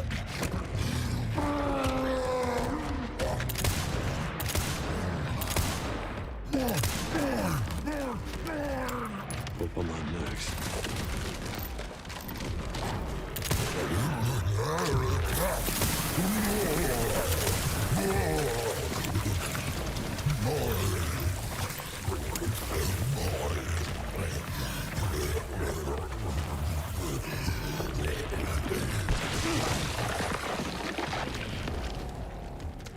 Sorry, but I'm not on the menu.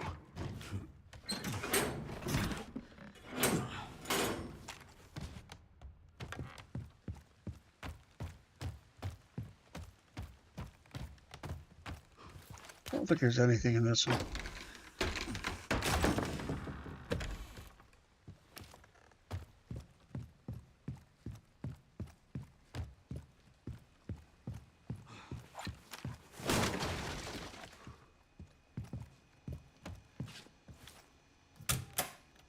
That's right.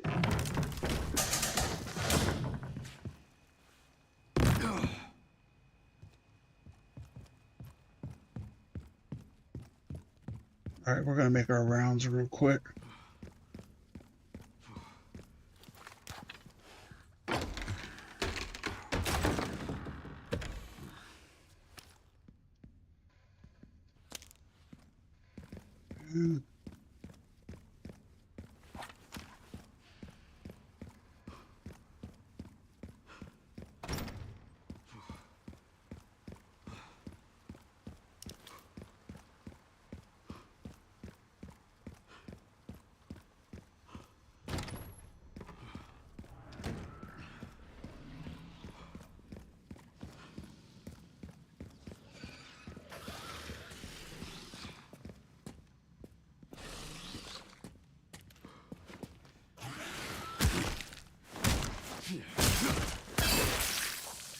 Night night, bitch.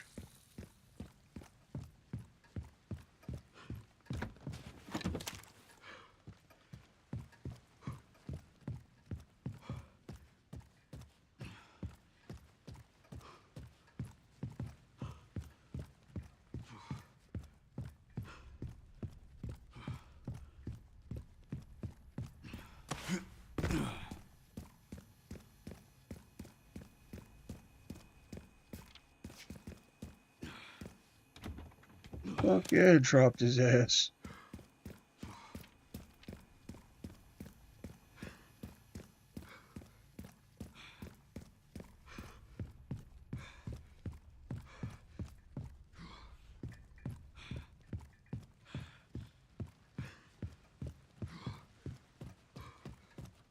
There's 2 more closets. We're done with this area.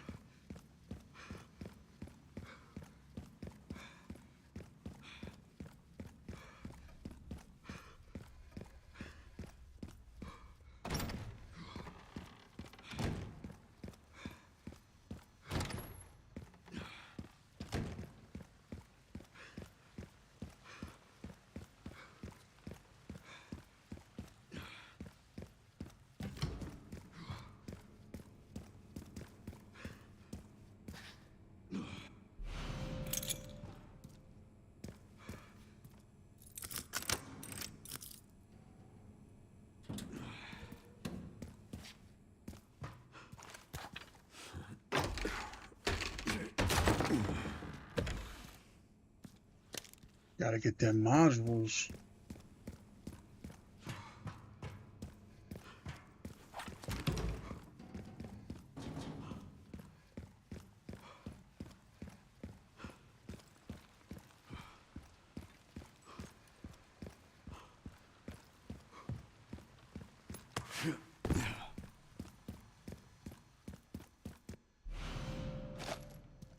Damn it.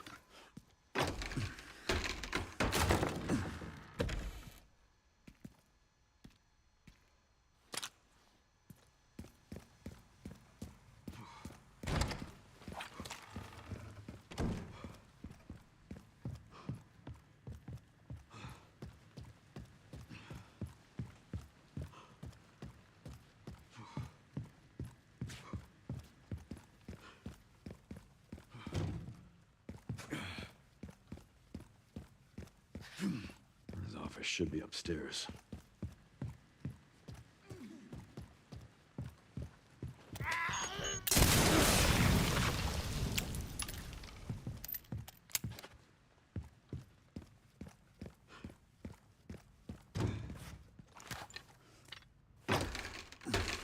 Turn them into soup.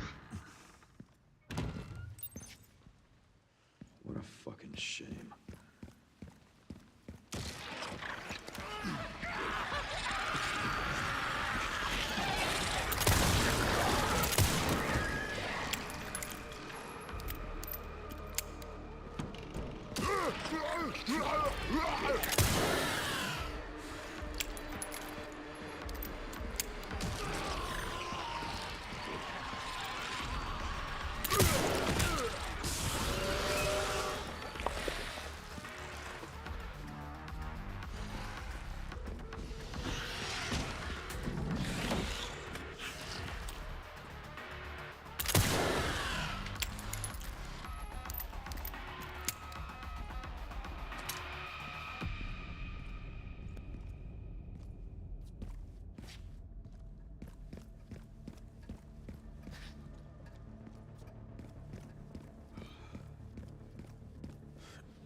Every single time.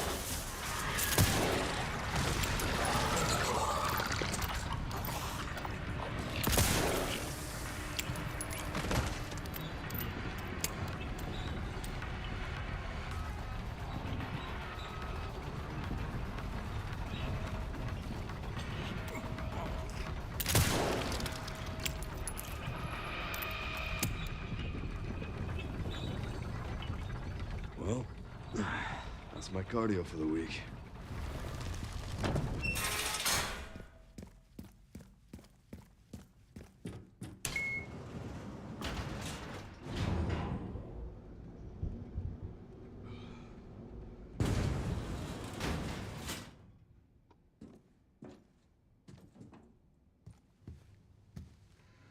Pretty sure I found Victor's private office. Nice work.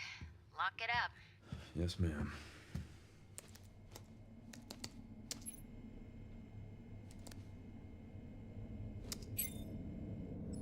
Bingo.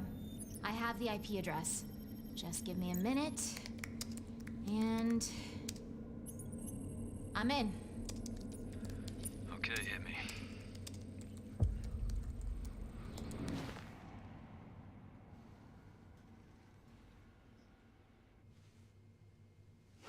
Sherry. You're killing me.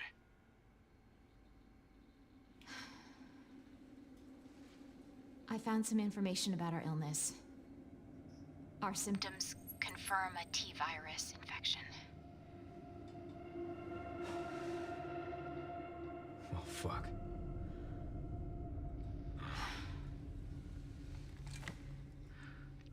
Well, hey, at least we're in it together. Right.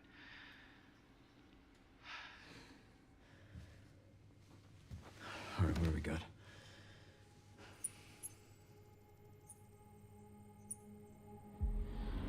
Help us.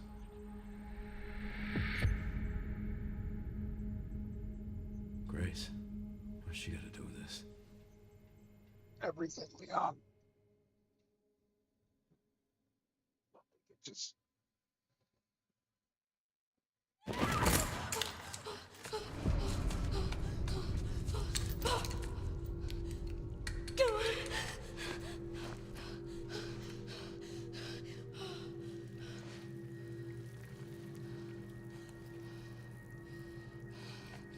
Hang on, Emily.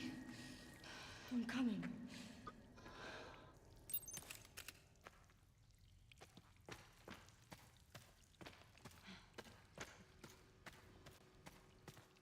Why is this under the hospital?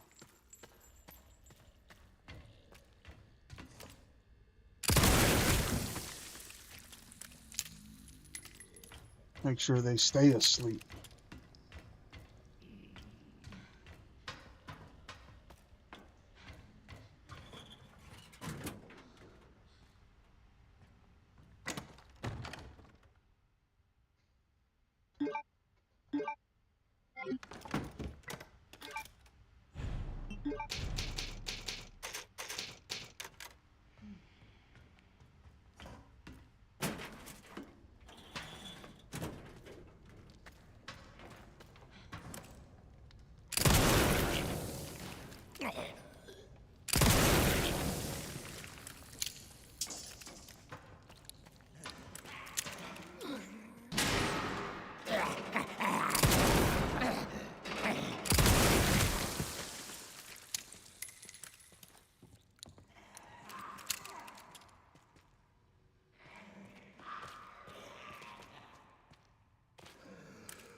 Yeah, it's alright. Just still, like I said, I gotta get used to it.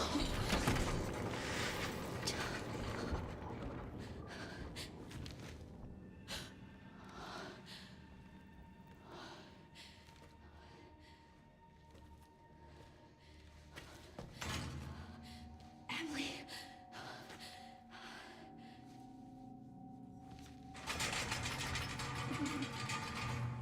Oh, thank goodness. Emily!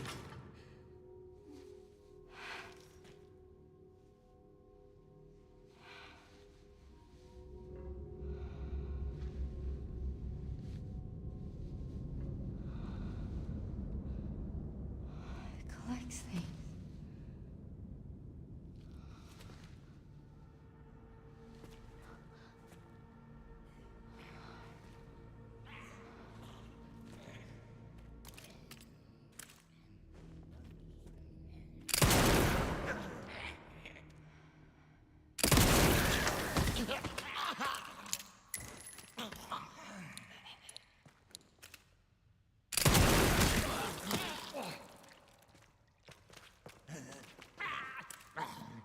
Good dick.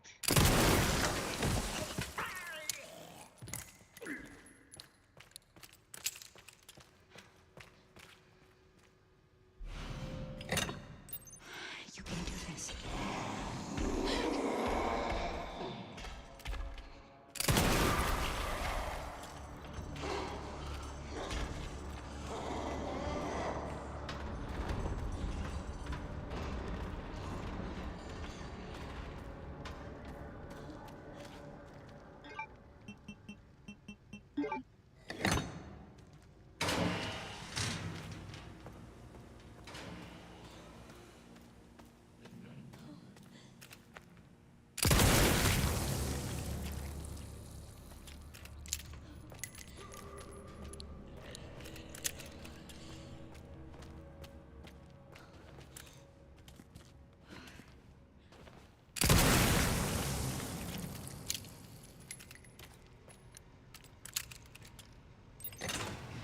That's two.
Barely made it.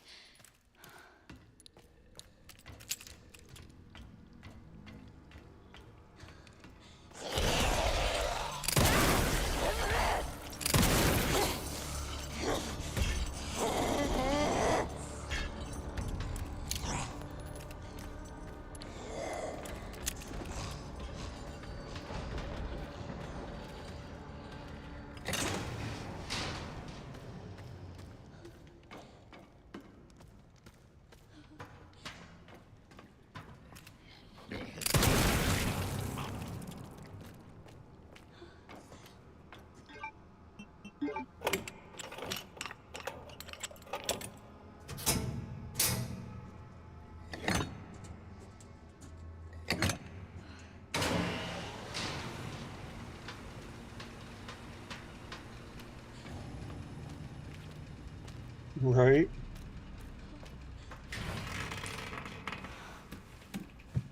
She's not happy how we're laying waste to that ass.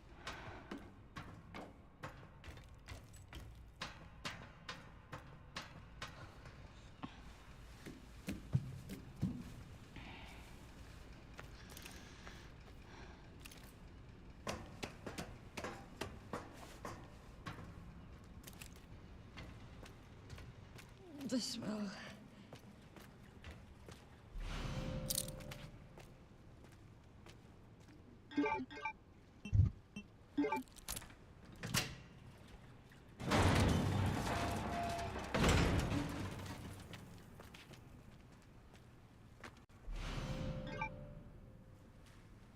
Bend that ass.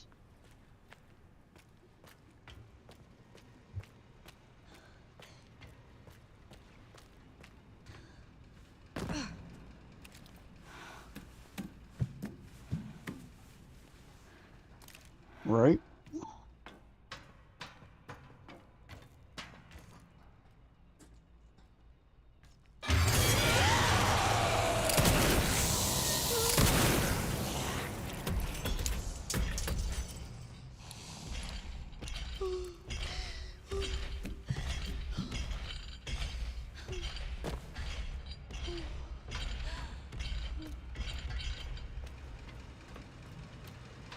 Nope, nope, she can't handle the truth.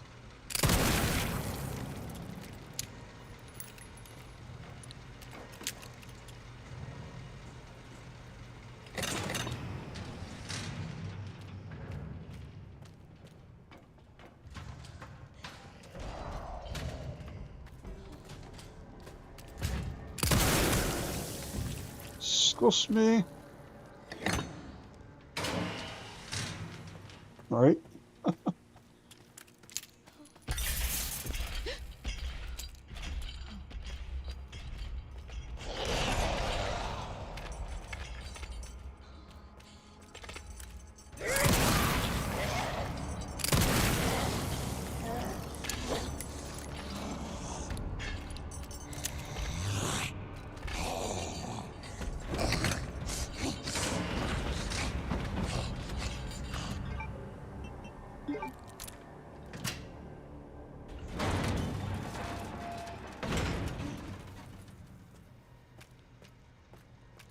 Oh my god.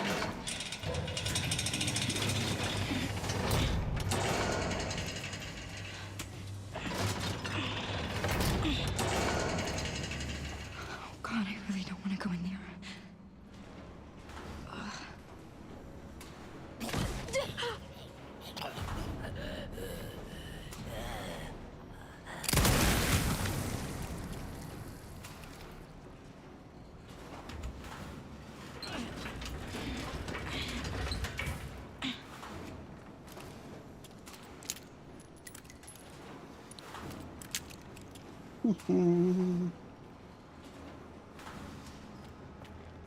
That's a wide enough berth.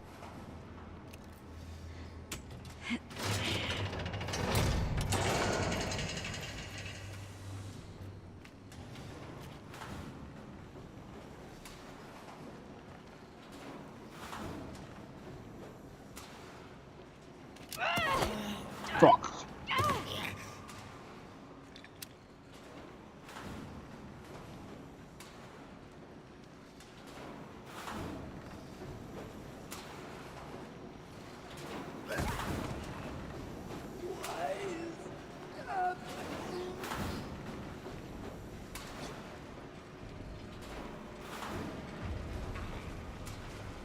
Stay calm, Grace.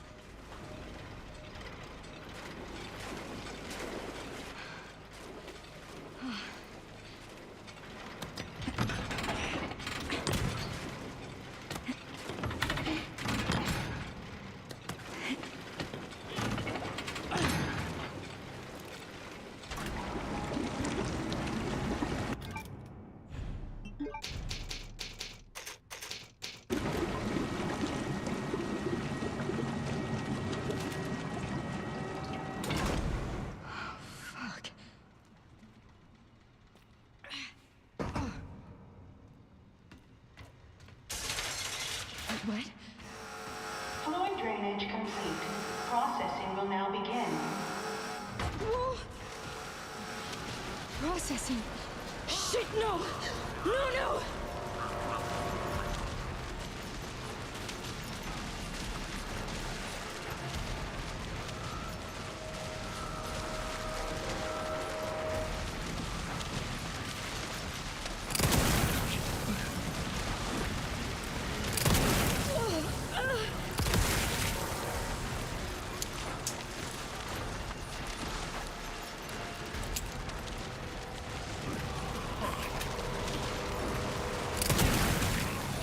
Oh yeah.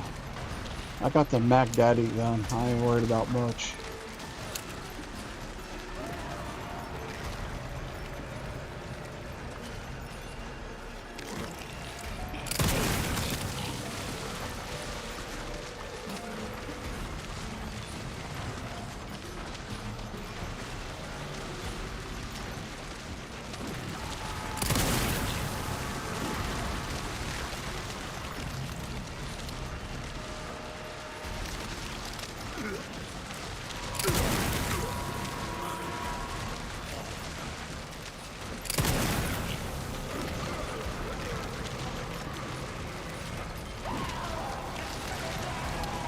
Processing is almost complete.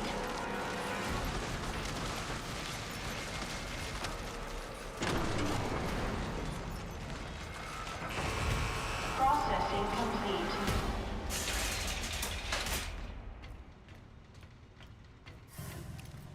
It stopped. It finally stopped.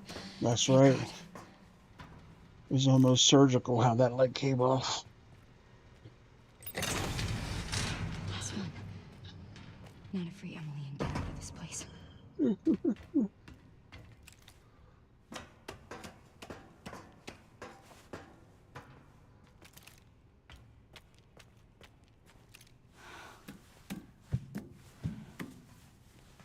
Time for the slip and slide.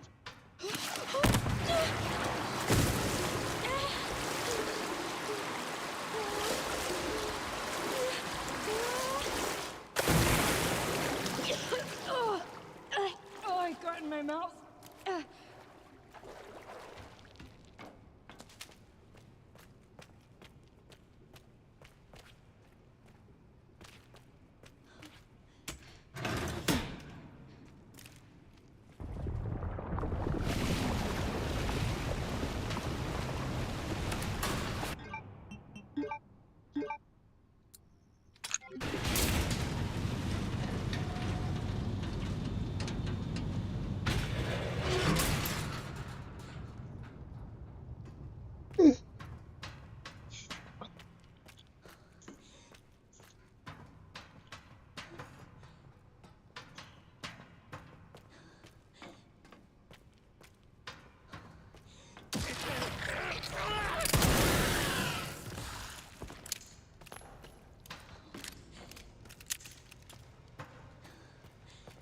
Zombie blood in your mouth.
It's me! It's me!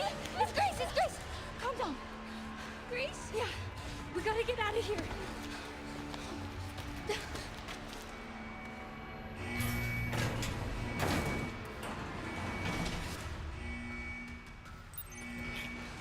Hold on tight. I'm scared. Why is it so loud? The fuck out of here, bro.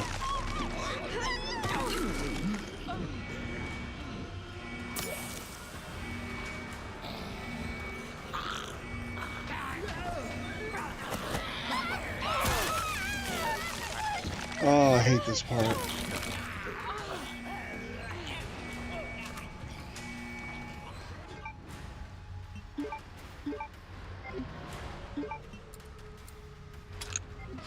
Come on. Come on.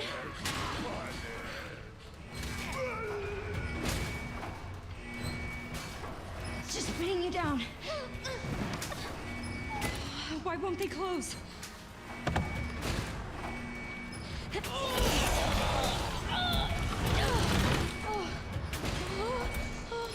Later, bitches.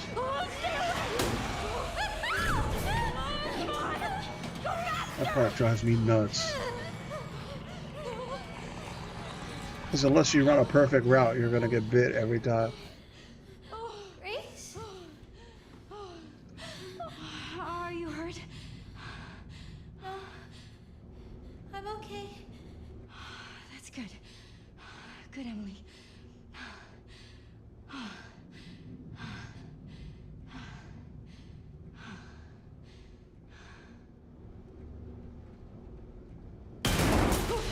What's going on?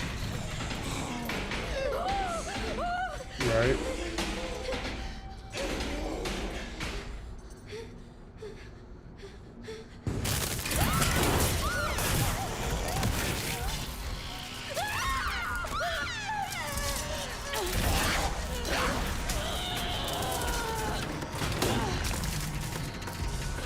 Hurry! Go! Yeah, that's right.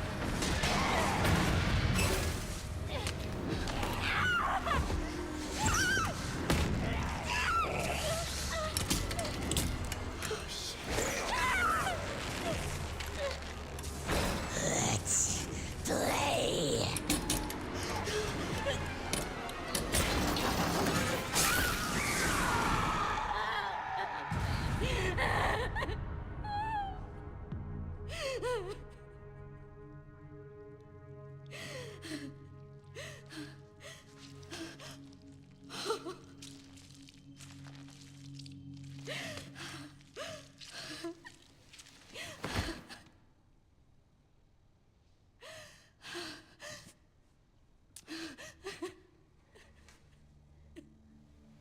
Grace? Grace? Are you okay? Yeah. Right? How about you? You okay? Here, I kept this safe for you. Thank you.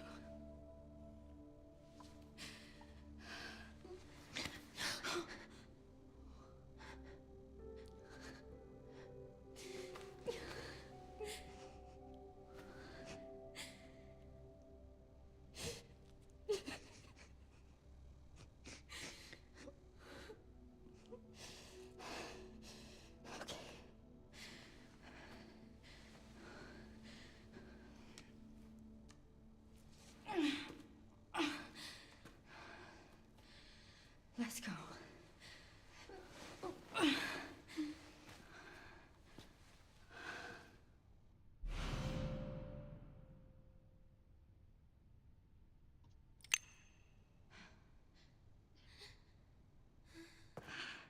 Hey, Emily, do you maybe want to leave with me? It's not safe here. Okay. Good.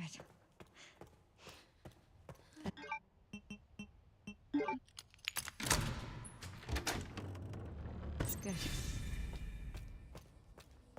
Finally. We made it. That's right. That's We how did we it. roll, brother. Emily? Are you alright? Emily? I don't know.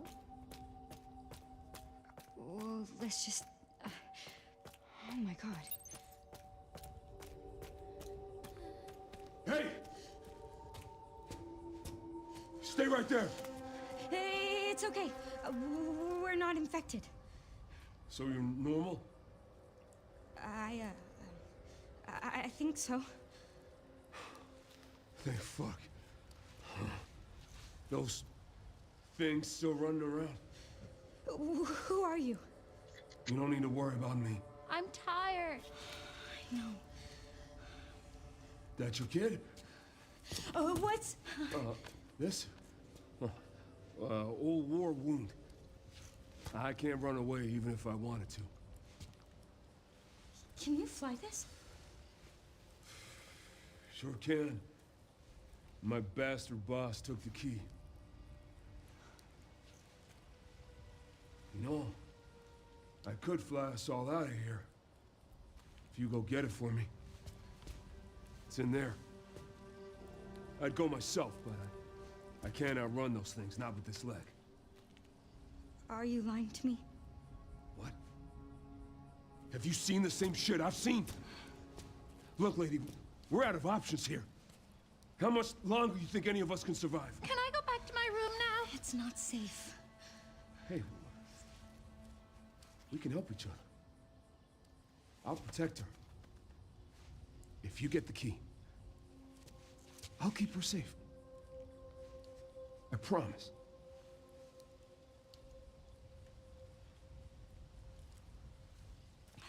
It's a deal. Come on. I got you.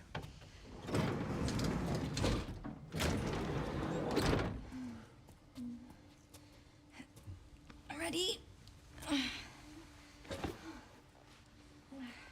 No. Come on. Gotta strap you in.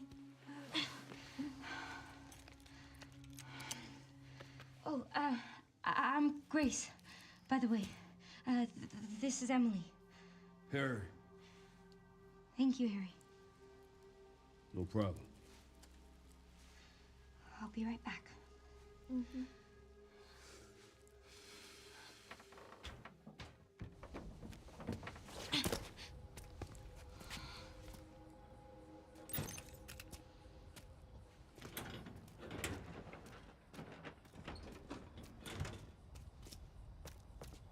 Right? Also, when you're asleep.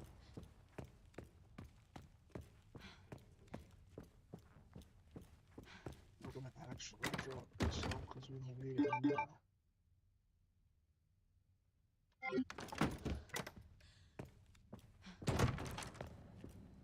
Please, just let it be in here.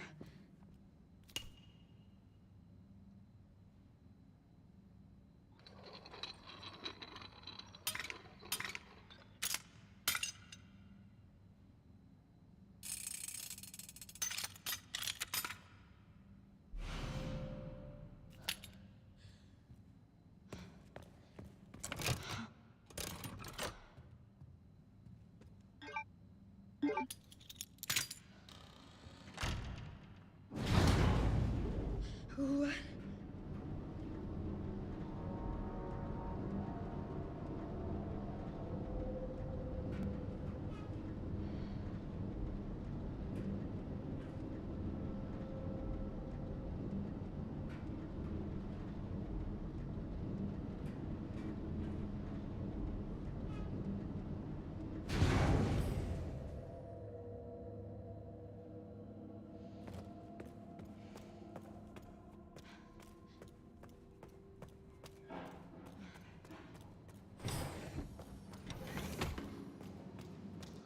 What the hell?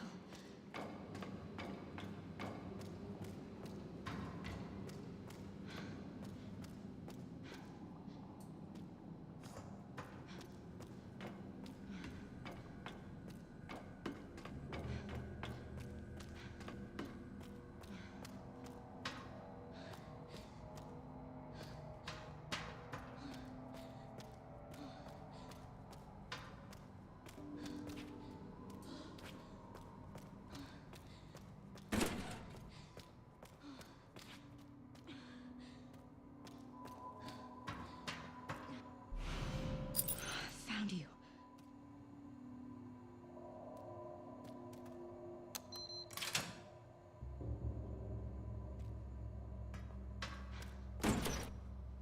Yes, Zeno, that's correct. All tests have come back positive. I can confirm that she is indeed the one that we've been searching for. If all goes as planned, Elpis will soon be in our hands. Of course. But first I must initiate the protocol. I've done it.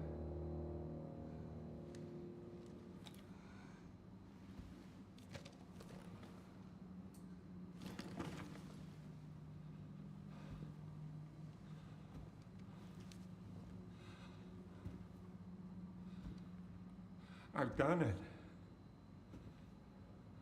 I've done it.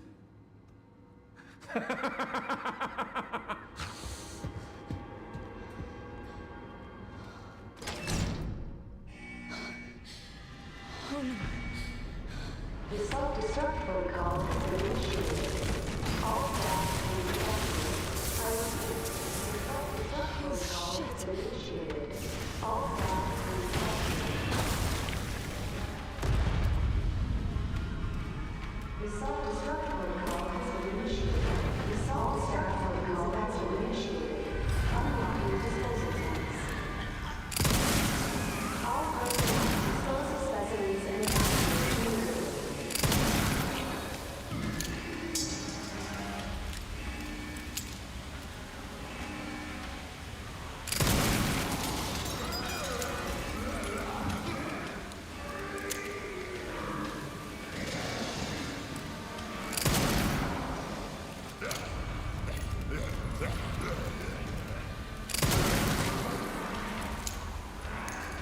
Yeah, he's a whacker.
Damn.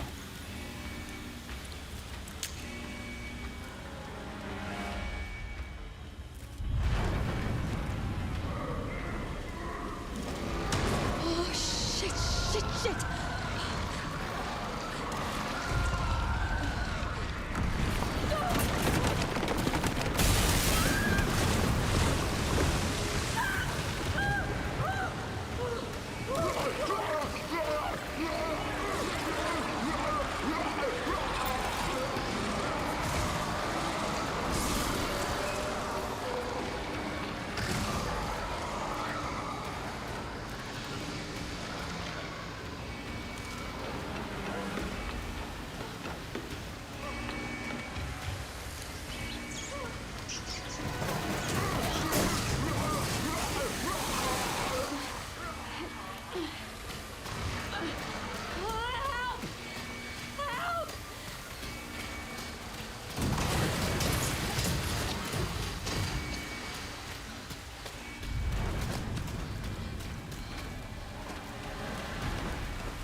Why does this shit keep happening?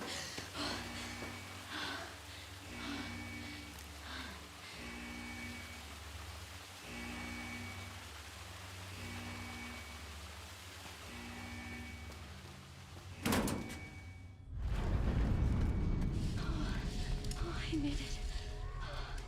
Okay. I'm coming, Emily. Oh.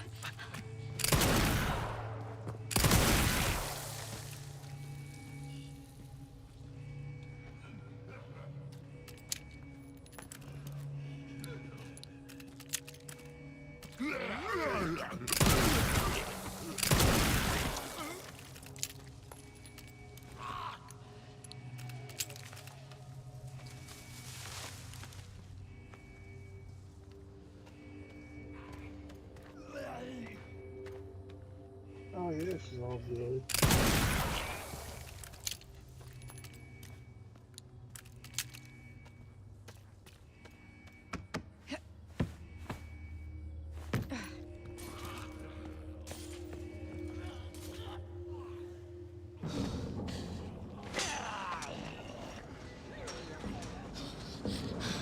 get it? Yeah.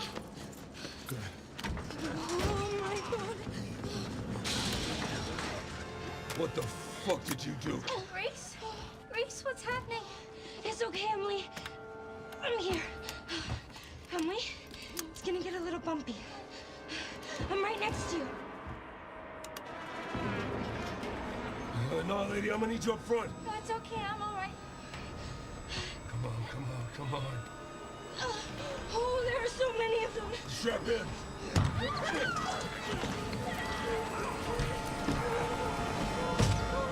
Oh, come on! What's it look like I'm doing?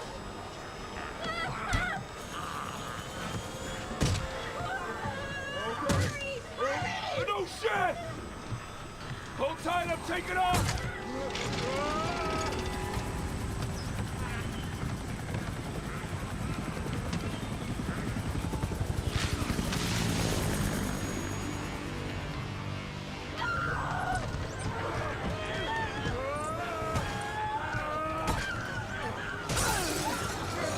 Get off me! Get the fuck off me!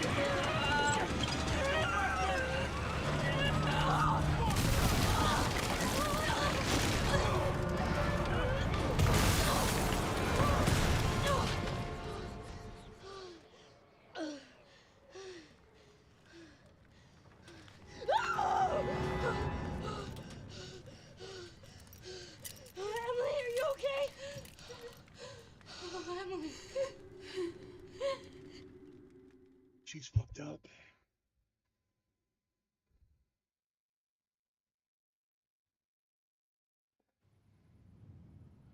Elvis. Grace.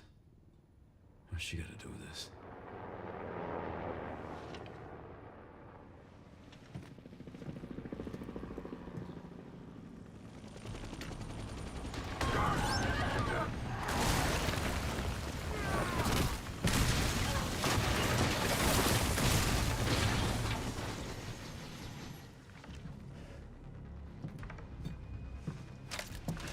Hello, gorgeous.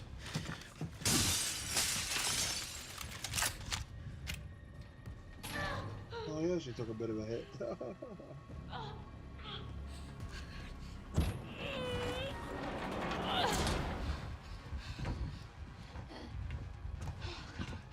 on, Emily.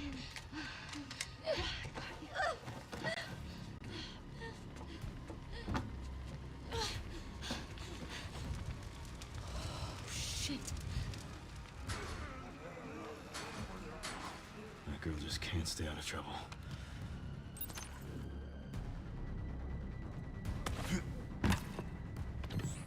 Sherry, Grace is still here. The FBI agent. Yeah. Found some files on Victor's computer. She's connected to this somehow. Is she okay? No, but I've got it covered.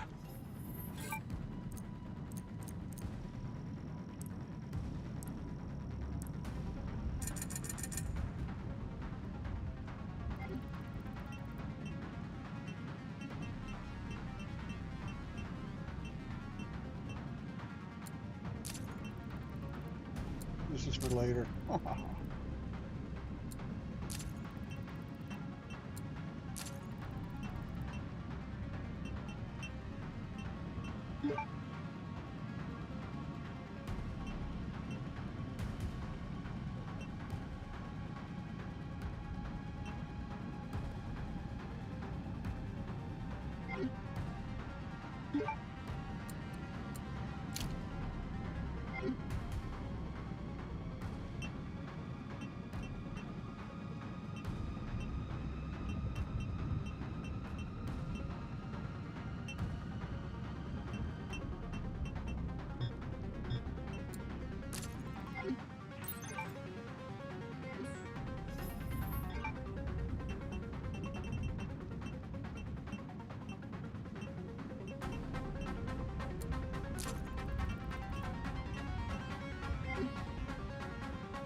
put him to sleep from afar.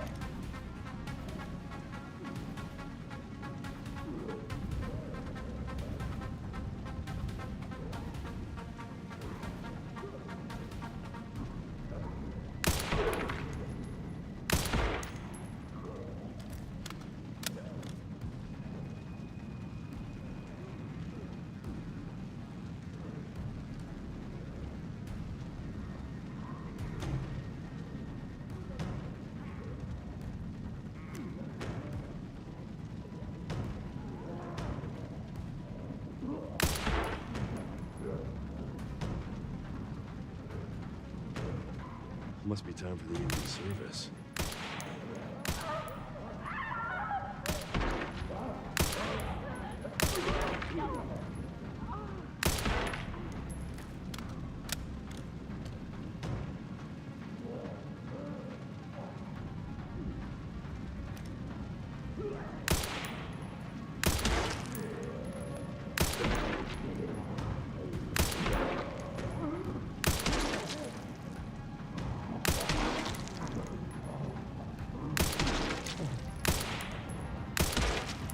Next.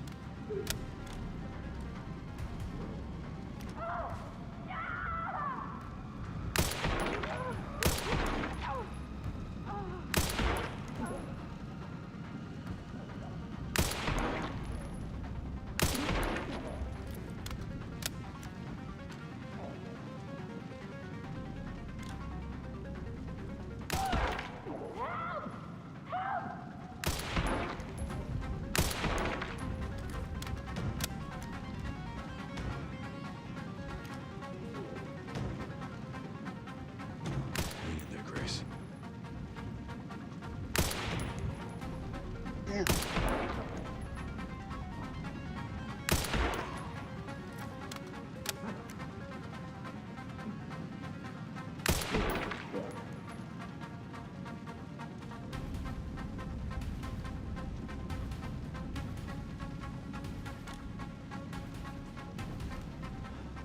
All right.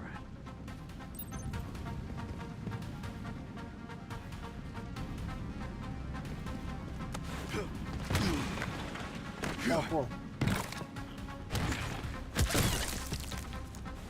Excuse me.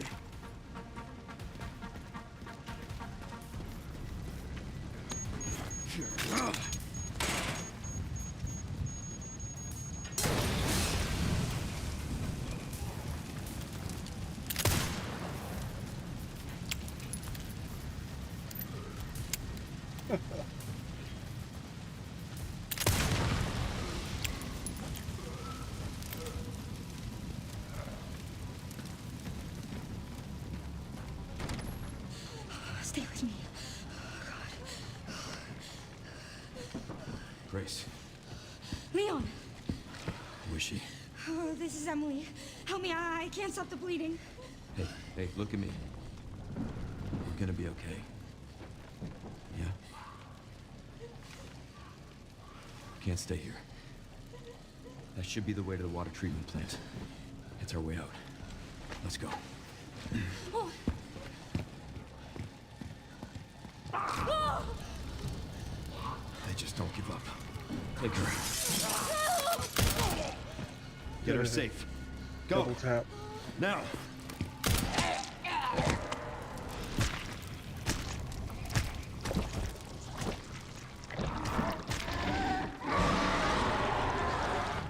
I'll keep our friends busy.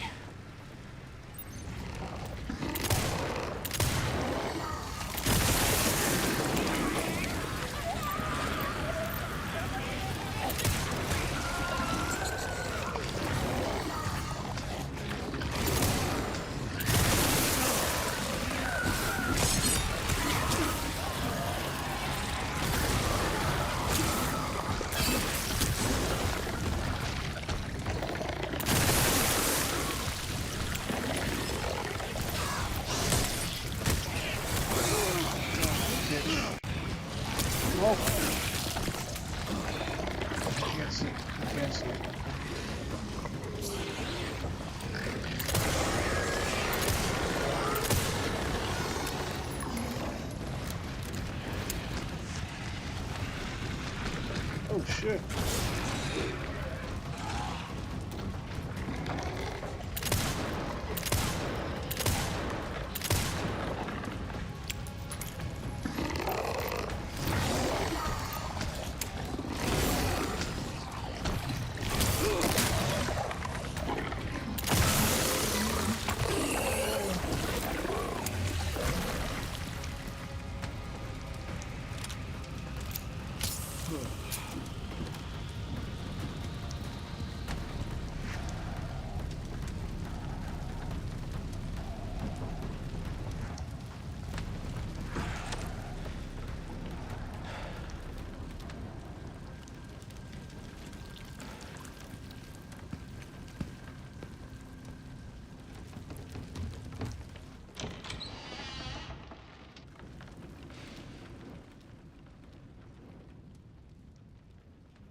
I'll get you out, Emily. There's got to be a way to get to the surface.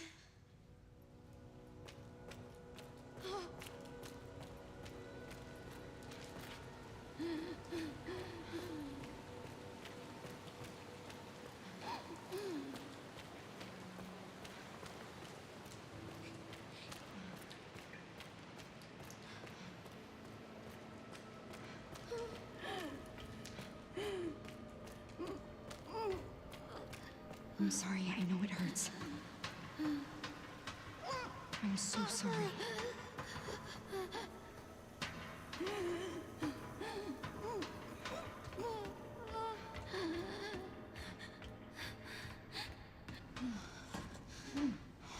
Dead end.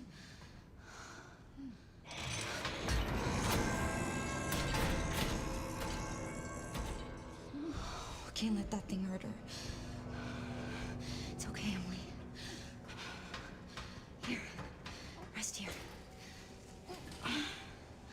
Here you go. I need to keep you safe. Okay?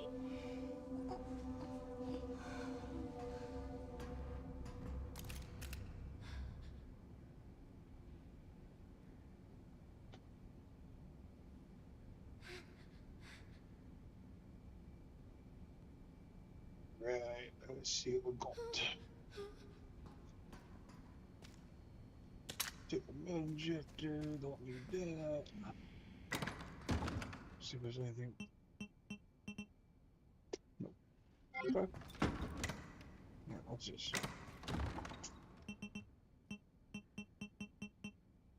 Steelers, China, pieces like that.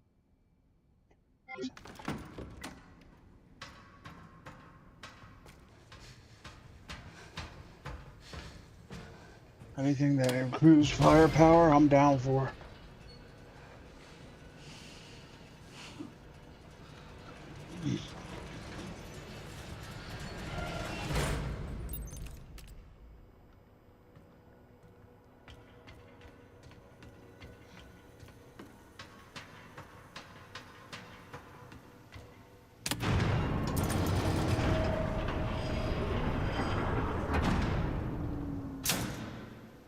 Insufficient power.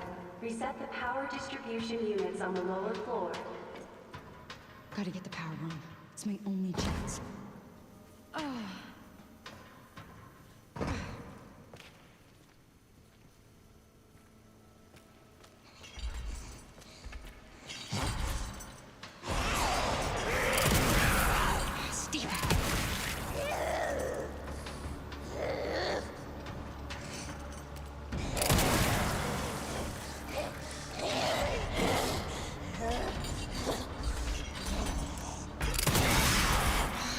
Die already.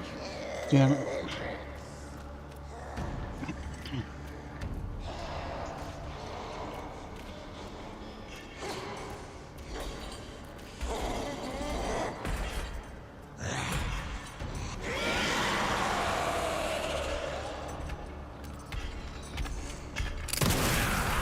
Give me a break.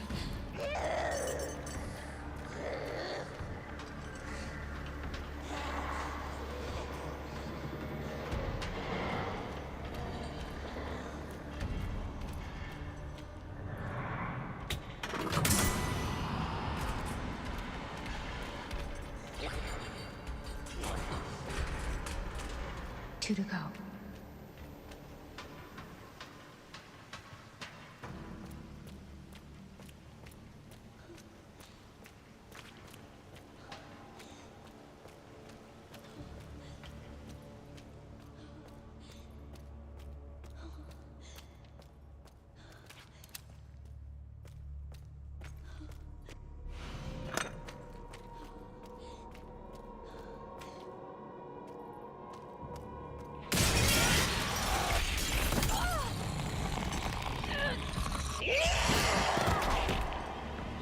Just no escaping that. Oh, the fuck! Close one.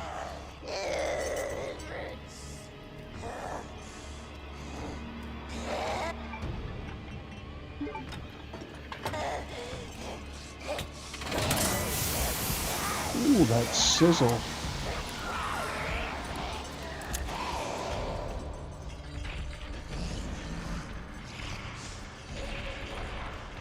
Only one more.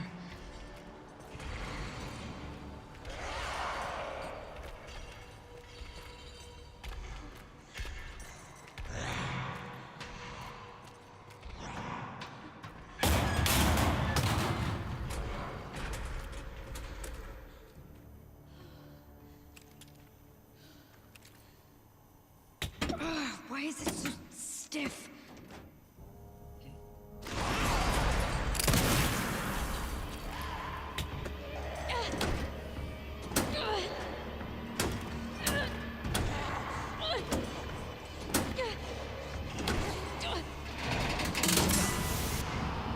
Power has been successfully restored.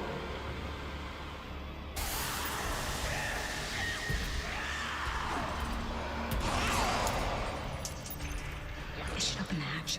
I need to hurry.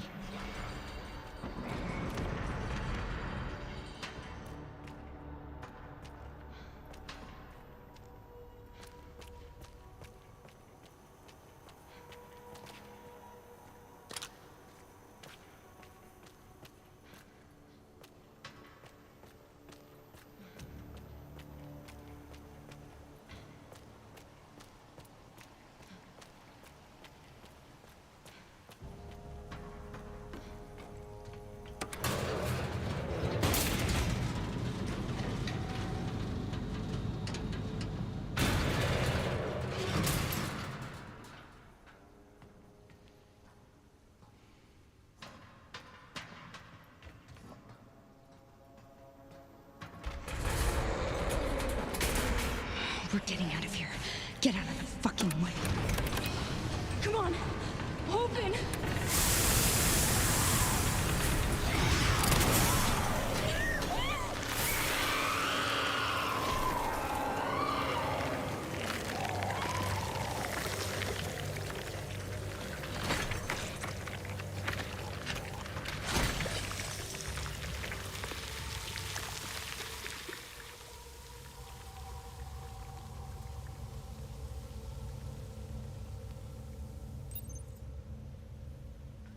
Finally.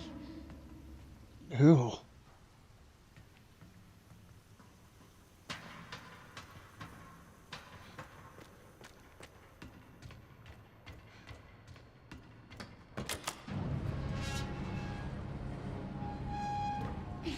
Emily, it's me.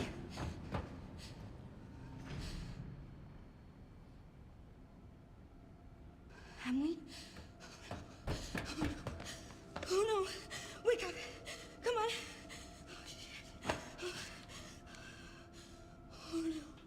Oh, Emily! 1, 2, 3, 4, 5, 6, 7, 8, 9, 10, 11, 12, 13, 14, 15, 16, 17, 18, 19, 20, 21, 22, 23, 24, 25, 26, 27, 28, 29, 30. Oh, come on, Emily.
I wanted to save her! You don't understand. No, I never would have escaped without her. This is all my fault. Again. Look, I get it. Trust me, I get it. But we're still alive. We have to keep going.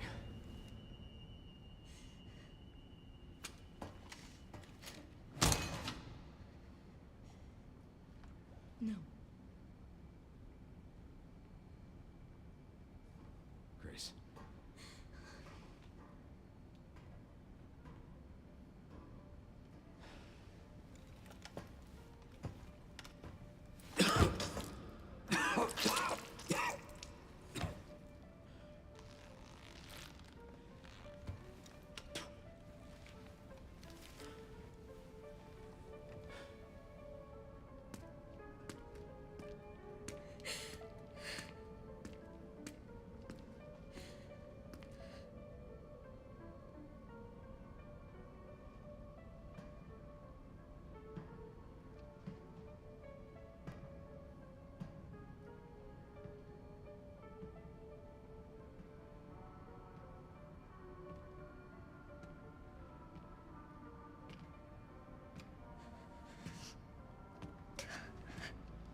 Elpis is within reach, Grace.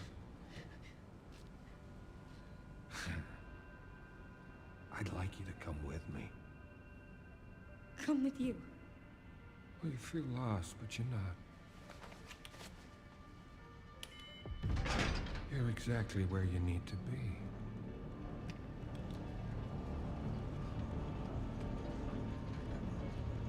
This dude in the 10 New Wester.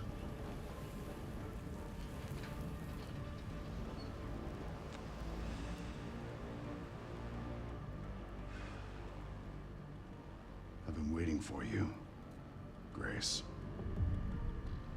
Who are you? Raccoon City. You're the reason for its destruction, but you're also the key to building a brave new world. You're the final piece. Let us show you your true purpose.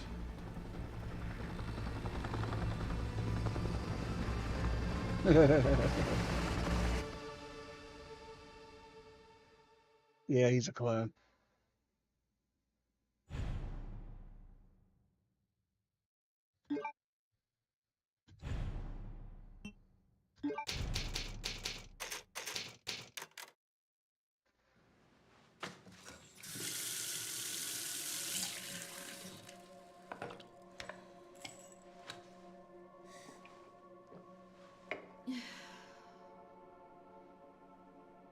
Sherry Burger.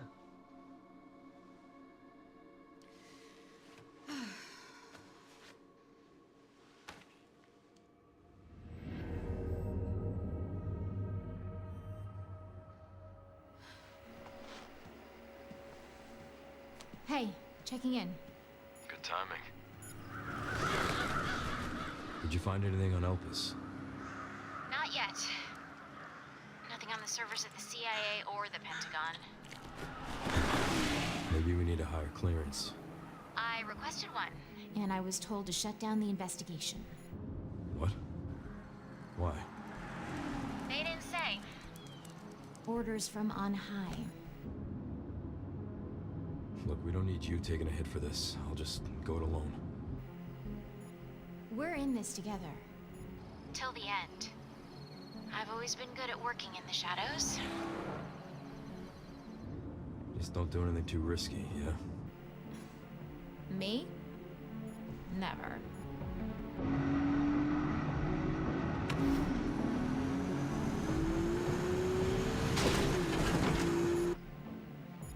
I'm gonna find Grace. She definitely has something to do with Elpis.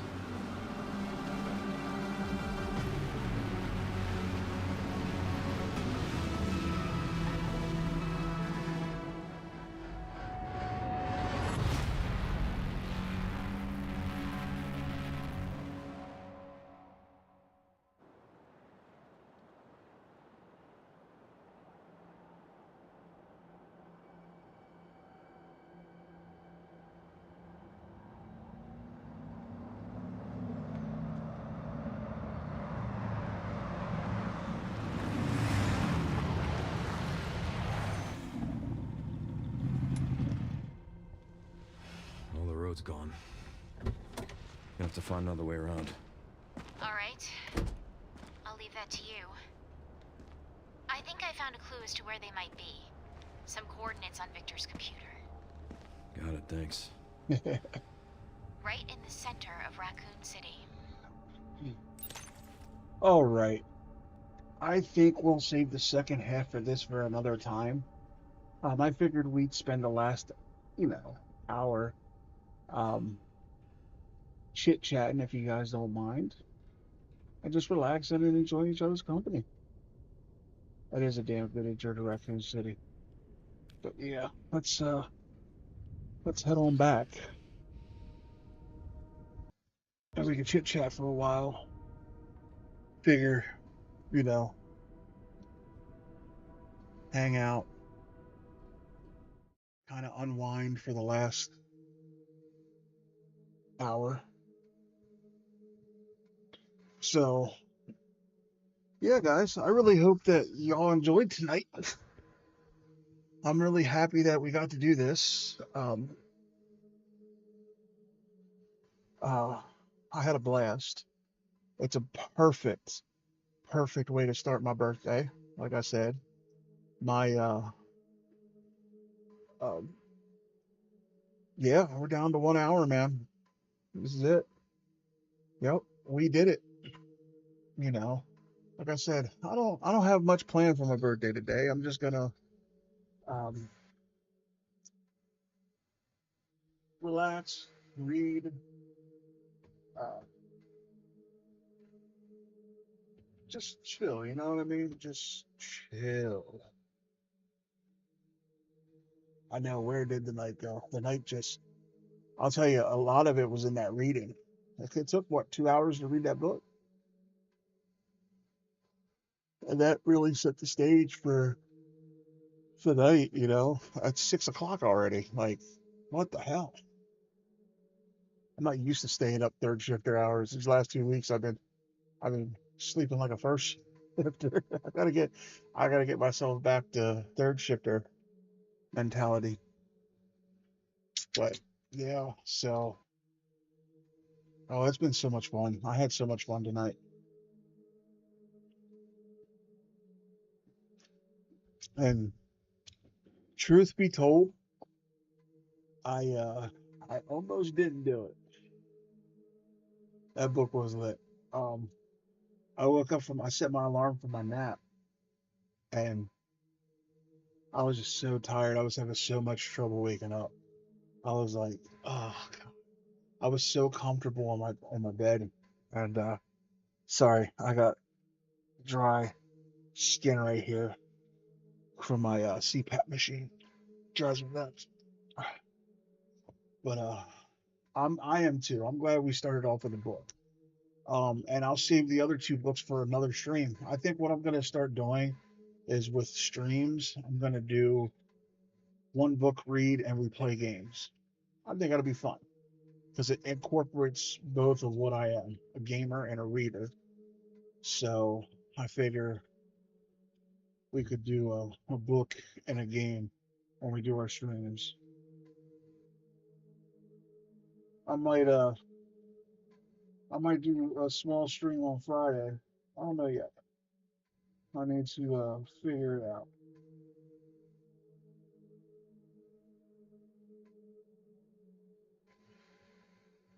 Yeah, that's it.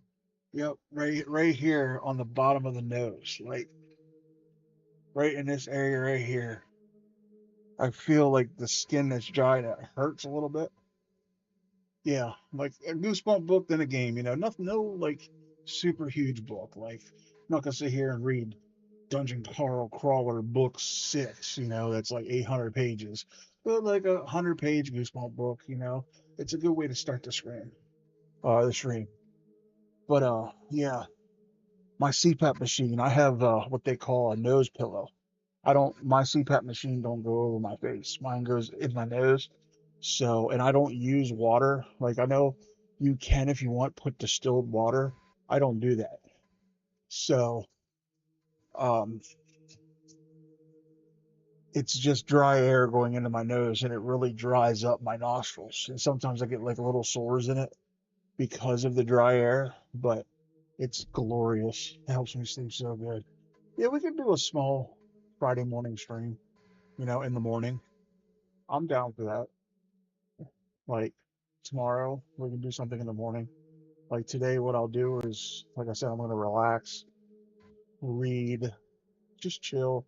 And then tomorrow morning, after you get off work or whatever, around 8 o'clock, we can do a couple hour stream, finish up this if you want.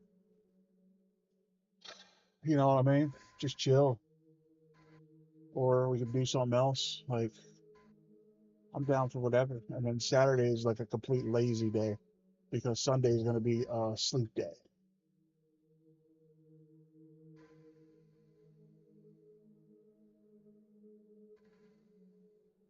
Yeah. Something like, not nothing major. I'm not going to go 12 hours or something astronomical like that. But, 3, 4 hours. Something fun. Like I said, started off with like, we could do the blob that ate everybody. And then um we can uh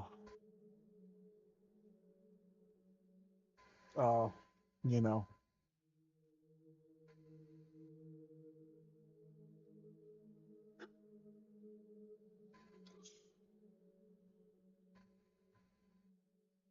do a gaming stream. Oh, something fun.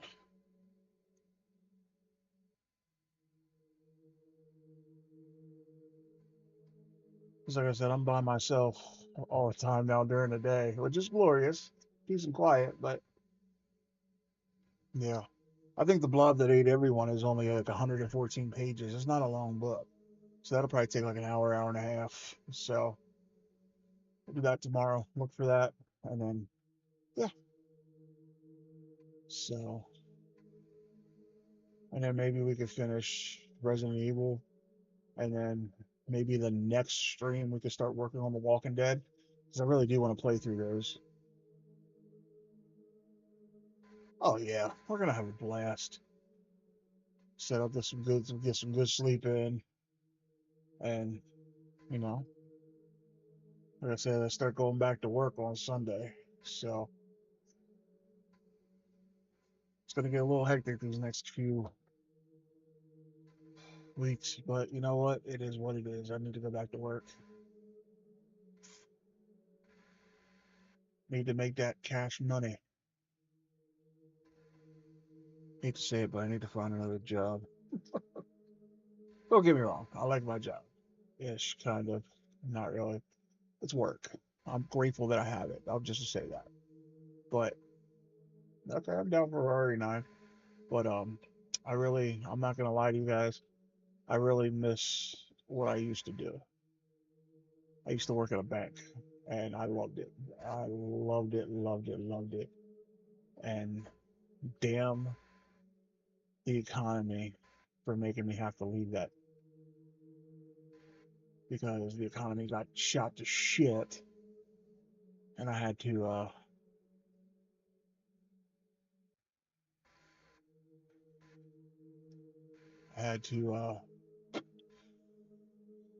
get something else. Oh yeah, money's nice to have, but it's just making the money sucks. And like, you work 2 weeks to get a paycheck, and it's gone in 45 seconds once the bills come out. You know what I mean? Like, it's fucking annoying. But we'll get it. We shall definitely get it. So ready though. For the day. Like I said, I don't know what I'm getting into today. But, well, I do know what I'm going to get into. It's R and R.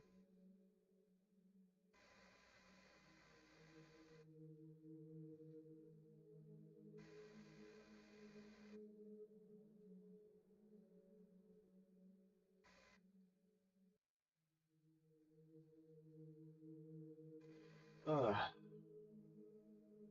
pretty sure my dad's gonna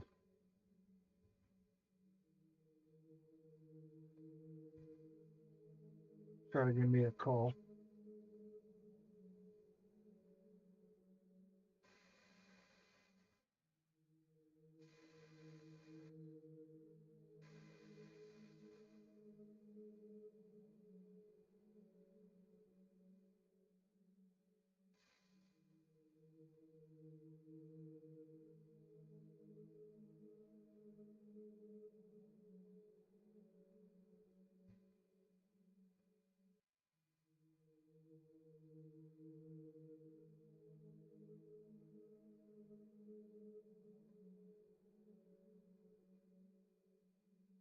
Sorry, I was just checking something.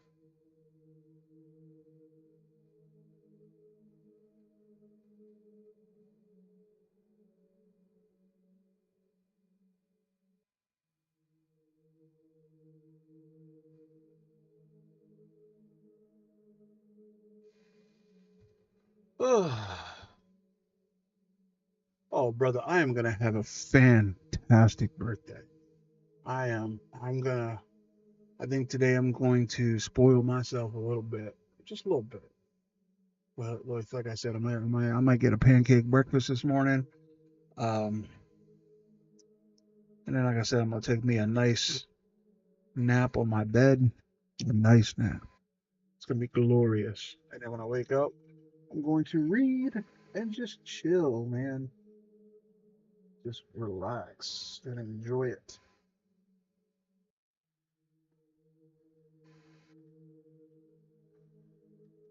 It's gonna be so much fun.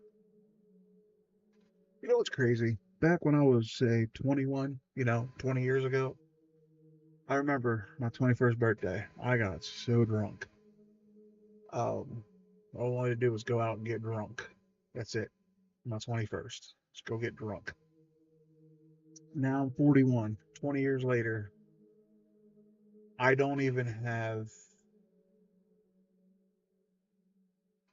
I don't even have the urge to drink. You know what I'm saying? Oh, that Troy movie's not gonna get here till tomorrow. I was looking. That was one of the things I was just checking on the phone. I was kind of hoping it'd get here today so I could throw that in, but it is what it is. I'll watch it tomorrow after the stream. It'll get watched. Trust me, it's gonna get watched next day or two. But yeah, like I said, back when I was 21, all I could think about was going to the bar and getting hammered, wasted. And now, whoops, excuse me. And now 20 years later, this is the only beer that I have any urge to drink.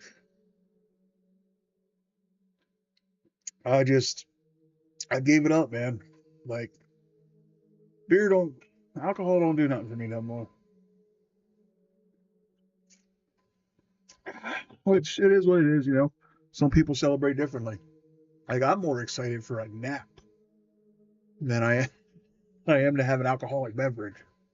You know what I'm saying? That's what I'm excited for, a damn nap. I guess that's the signs of getting old, huh? When you're more excited to take a nap than you are to like go out to a bar or something on your birthday.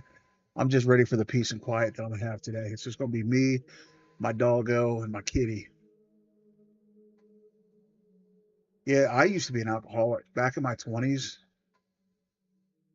I'll drink very, very seldomly. With the medication I'm on now, I really don't drink at all. But if I do decide to drink, it's very, very, very, very seldom. I think the last drink I had was a little over a year ago.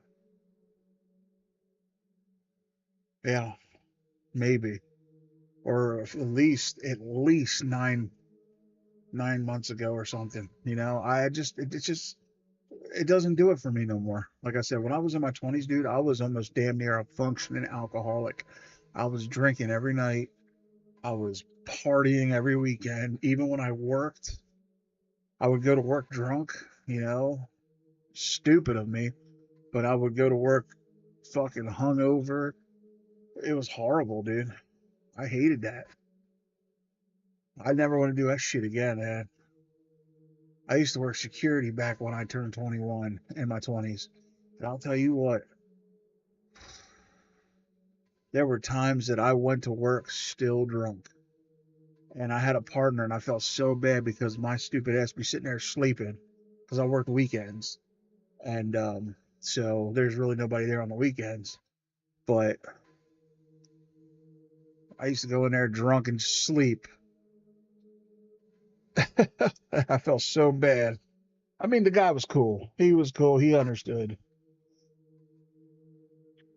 But it's never fun to come to work drunk. Yeah, the joys of youth. I remember a couple times I got behind the wheel of a car pretty messed up. Thank God. Thank God he was watching out for me. I remember one time, and this is not even no joke. We went to a bar, me and a buddy of mine, and we got Liddy Six Titty, man. We got fucked up. And at the end of the night, we got home. We decided we wanted to go get McDonald's 2:30 in the morning or 3 in the morning, and we had just got home from the bar. We were home safe. And my stupid ass was like, yeah, let's go, let's go. And at the time where I lived, McDonald's was open 24 hours. So me and him hopped in the car and we went to McDonald's. And where the McDonald's is at, there's a Wise, there was a Wise shopping plaza there. It was like a strip mall. It had like a Wise grocery store and a few other things. So we went into the parking lot there of the shopping plaza because you could go through the parking lot and then the McDonald's was off to the left. And we're driving and my buddy decides he has to get sick. So he opened the door and was throwing up in this parking lot. And as he's doing this, um so headlights were coming up. I'm like, oh shit. And when they pulled up, guess what? It was a cop. And I was fucking gone. I was so wasted. He stops, he's like, hey, you guys all right? I said, yeah, we're fine. I said, we're just going to McDonald's. I'm the designated driver, and he was hungry, so uh, we decided to come to McDonald's and get some food. And he's like, okay. He's like, you guys be careful. I said, all right, we will. I was drunk. I knew he could hear me slurring my words. So he pulls out, and we go to McDonald's, get our food. As we're coming back, I could see him sitting by uh, the light there. I knew he was going to try to pull us over. So I took an alternate route and we got home okay. But still, it was one of the stupidest damn things I've ever done. Driving drunk is the stupidest thing you can do. Don't do it. If it's your birthday, you go out to have some fun. Don't drive. Get a friend. If they're a real friend, they will drive you. You know, don't get behind the wheel of a car when you're drinking. It's not worth it. It is not. I'll tell you what, that cured me, though. I ain't gonna lie. When that happened, that cured me from ever getting behind the wheel of a car when I was drinking again. Nope, nope, nope, nope. Never again did I do that. Maybe that's what I needed, you know? So, and I ate the shit out of McDonald's that night. Yeah, it could have been worse than being stopped by that cop. We could have gotten to a wreck. We could have gotten ourselves killed. We could have killed somebody. That's why it's not worth it. When you're drunk, man, your reaction time slows, and you just don't, no.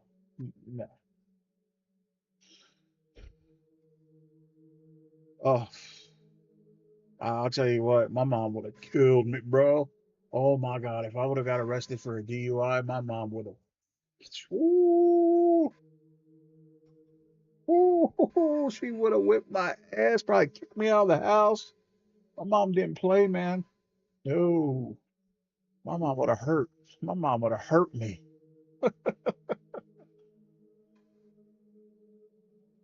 She never knew either. I never told her. To the day she passed, she never knew that I drove drunk. Nope, I never told her that. And she never knew about the cop either. So I know she's looking down on me. She's probably throwing a fit right now.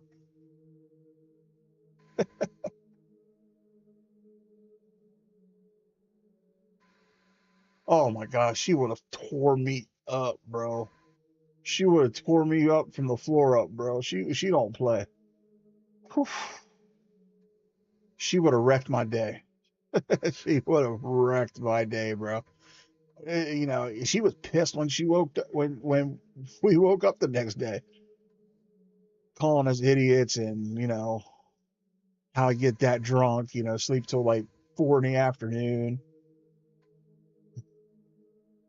Yeah, she wasn't happy.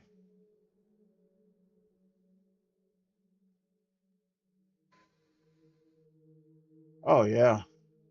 Oh well, dude, when it's my time and God calls me home, I know my mom is going to be there, and she is going to, whew, she's going to lay into me for some of the stuff I've done. She's going to get at me before, you know, I get to the pearly gates. I know that for a fact.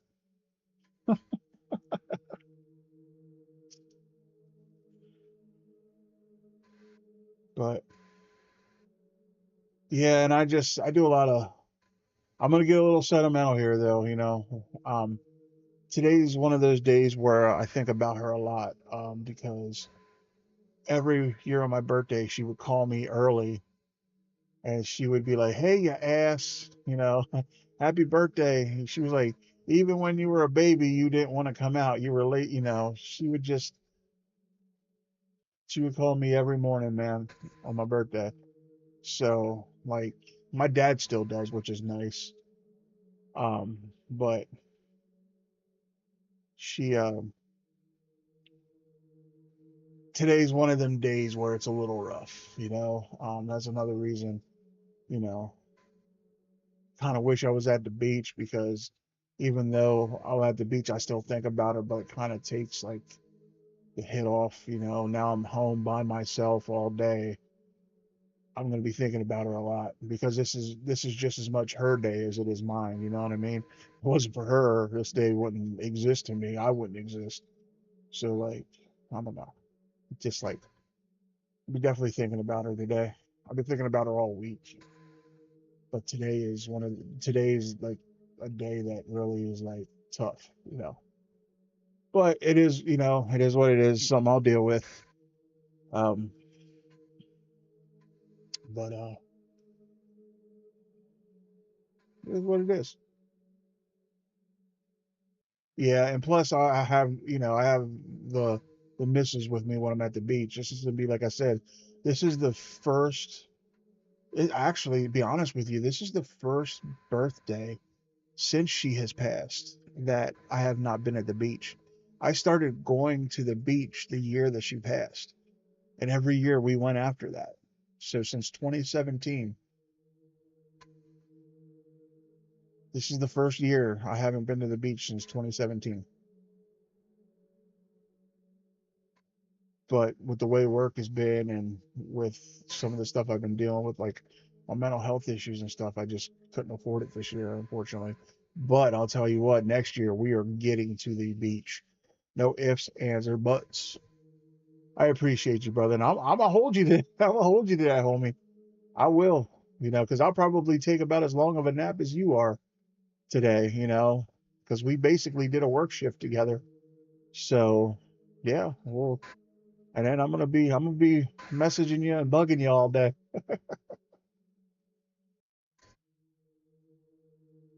So I'm gonna hold you to it.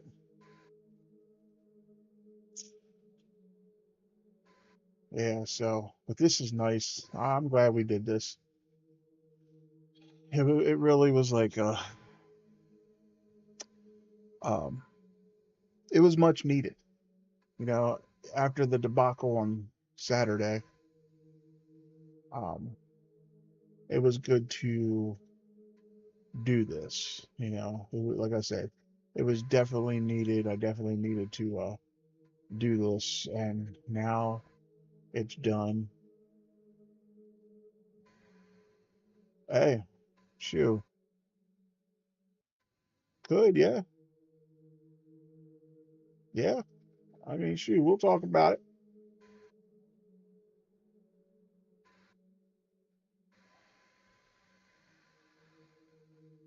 First things first, though, we're gonna take that B-day nap.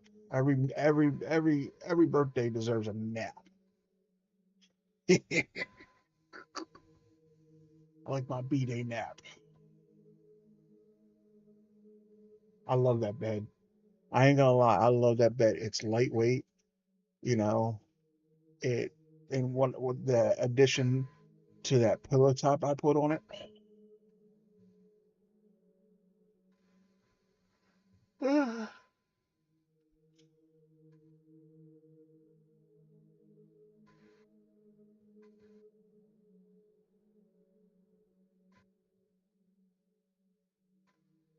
Oh, the B-day nap.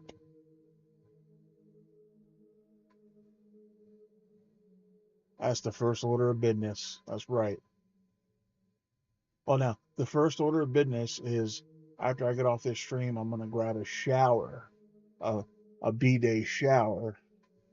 Even though, like I said, I take a shower every day. I took one yesterday. This will be my B-day shower for today. Then I'm gonna see the missus off to work. Then we're gonna do the B-day nap. Oh, dude, I love it. I love it. Yeah. I wish I could have, my situation, but it's about as close as I'm gonna get to a cozy sleeping situation. So I'm okay with that. Like I said, I don't bother nobody. Everybody's not here when I'm sleeping, so it shouldn't bother anybody. I sleep by myself. Everybody working when I'm sleeping, so that's the only joys of night shift is when everybody working, you're sleeping. So, I'm thinking about getting the pancakes from the restaurant that we go to every year on the way to the beach, which is called the Black Olive. It's like a couple miles from the house. They give you like these big gigantic pancakes, dude. It's nice.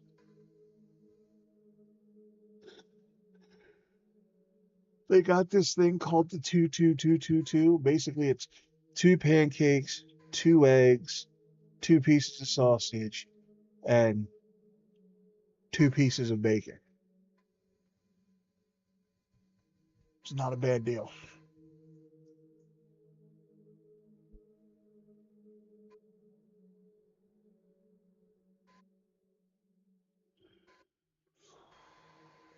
And the pancakes, like I said, the pancakes are freaking huge. Like, so we'll see. I'm gonna look at the menu. I am a little hungry, but these sodas are filling me up.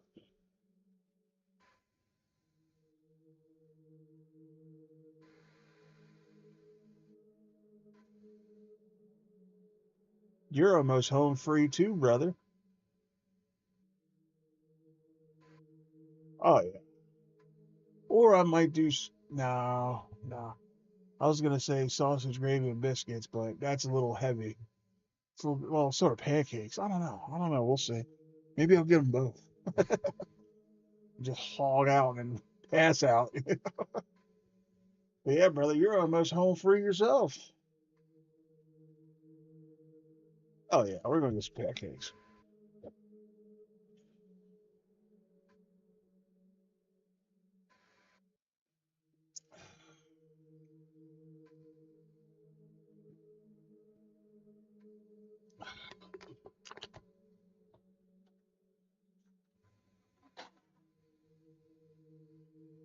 Boy,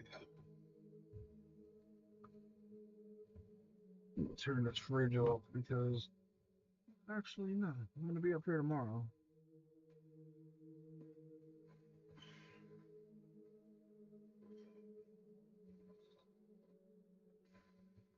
Oh yeah. Yep. 35 minutes.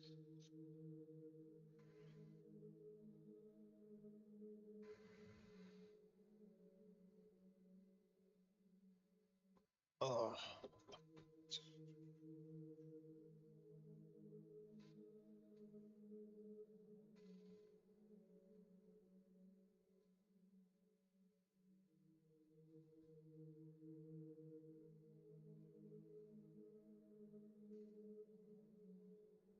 I really got to use the bathroom, but I'm gonna hold it for another 30 minutes. Oh man, this fridge is nice. Like I'm not even joking, man. I said it fits. What was it?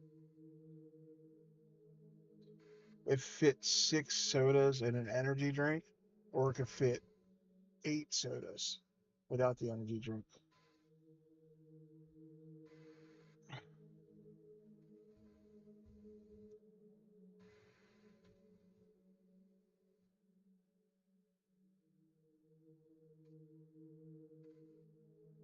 Yep, that's right.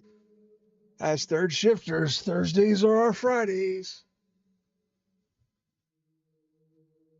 I'm not keeping you from your work, am I? Are you able to do your work while you watch, or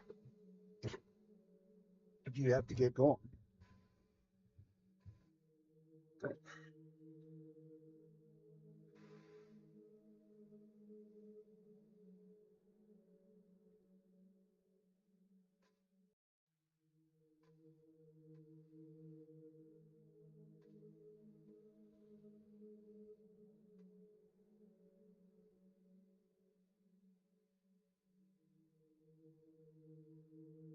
The missus woke up at 5:30. I heard her over in the other room, kind of getting ready. So, okay. All right. I just want to make sure I'm not keeping you. Oh, okay. All right. Cool. Just want to make sure. You know what I mean? You had to go. I wouldn't blame you. Oh, okay. Cool. So you were actually working. That's what's up.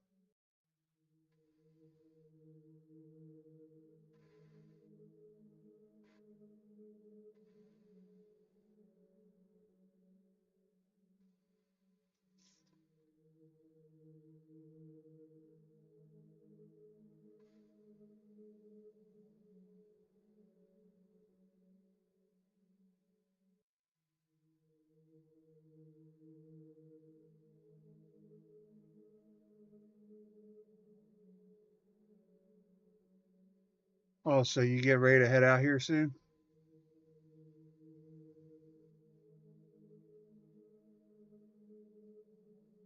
Oh,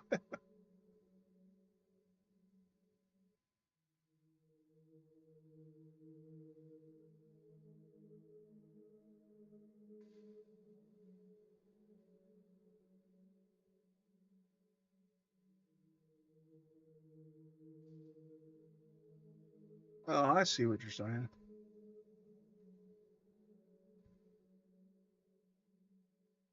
Nice. That's awesome.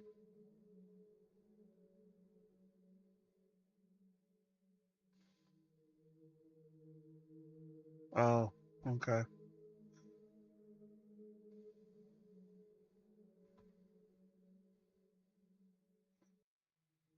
So are you heading out? Are you getting off now, brother? Or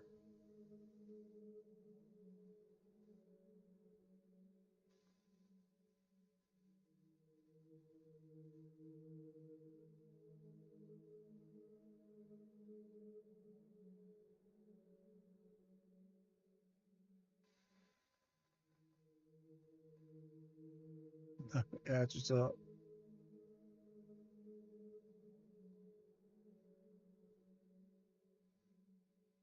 that's what I'm talking about.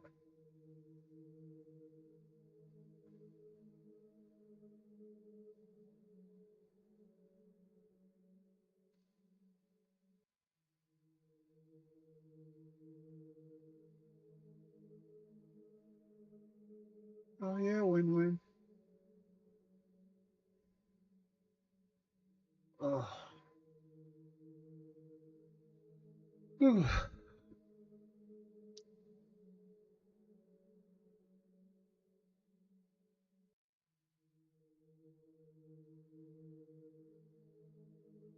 All right then, brother. Well, hey, I think honestly, this is actually a good time for me too. Um, I guess we can just head out together. I got to get my shower and stuff, so I mean, I think 6:30 was good. So I think it's a good time. I think this is a good stopping point. I want to thank everybody for stopping by tonight and enjoying uh this stream with me and celebrating my birthday with me today. I love you guys. Thank you guys. Outlaw, have a great rest of your shift. I'll message you then. I'll get with you. And yeah, everybody else, again, I appreciate y'all. I love y'all.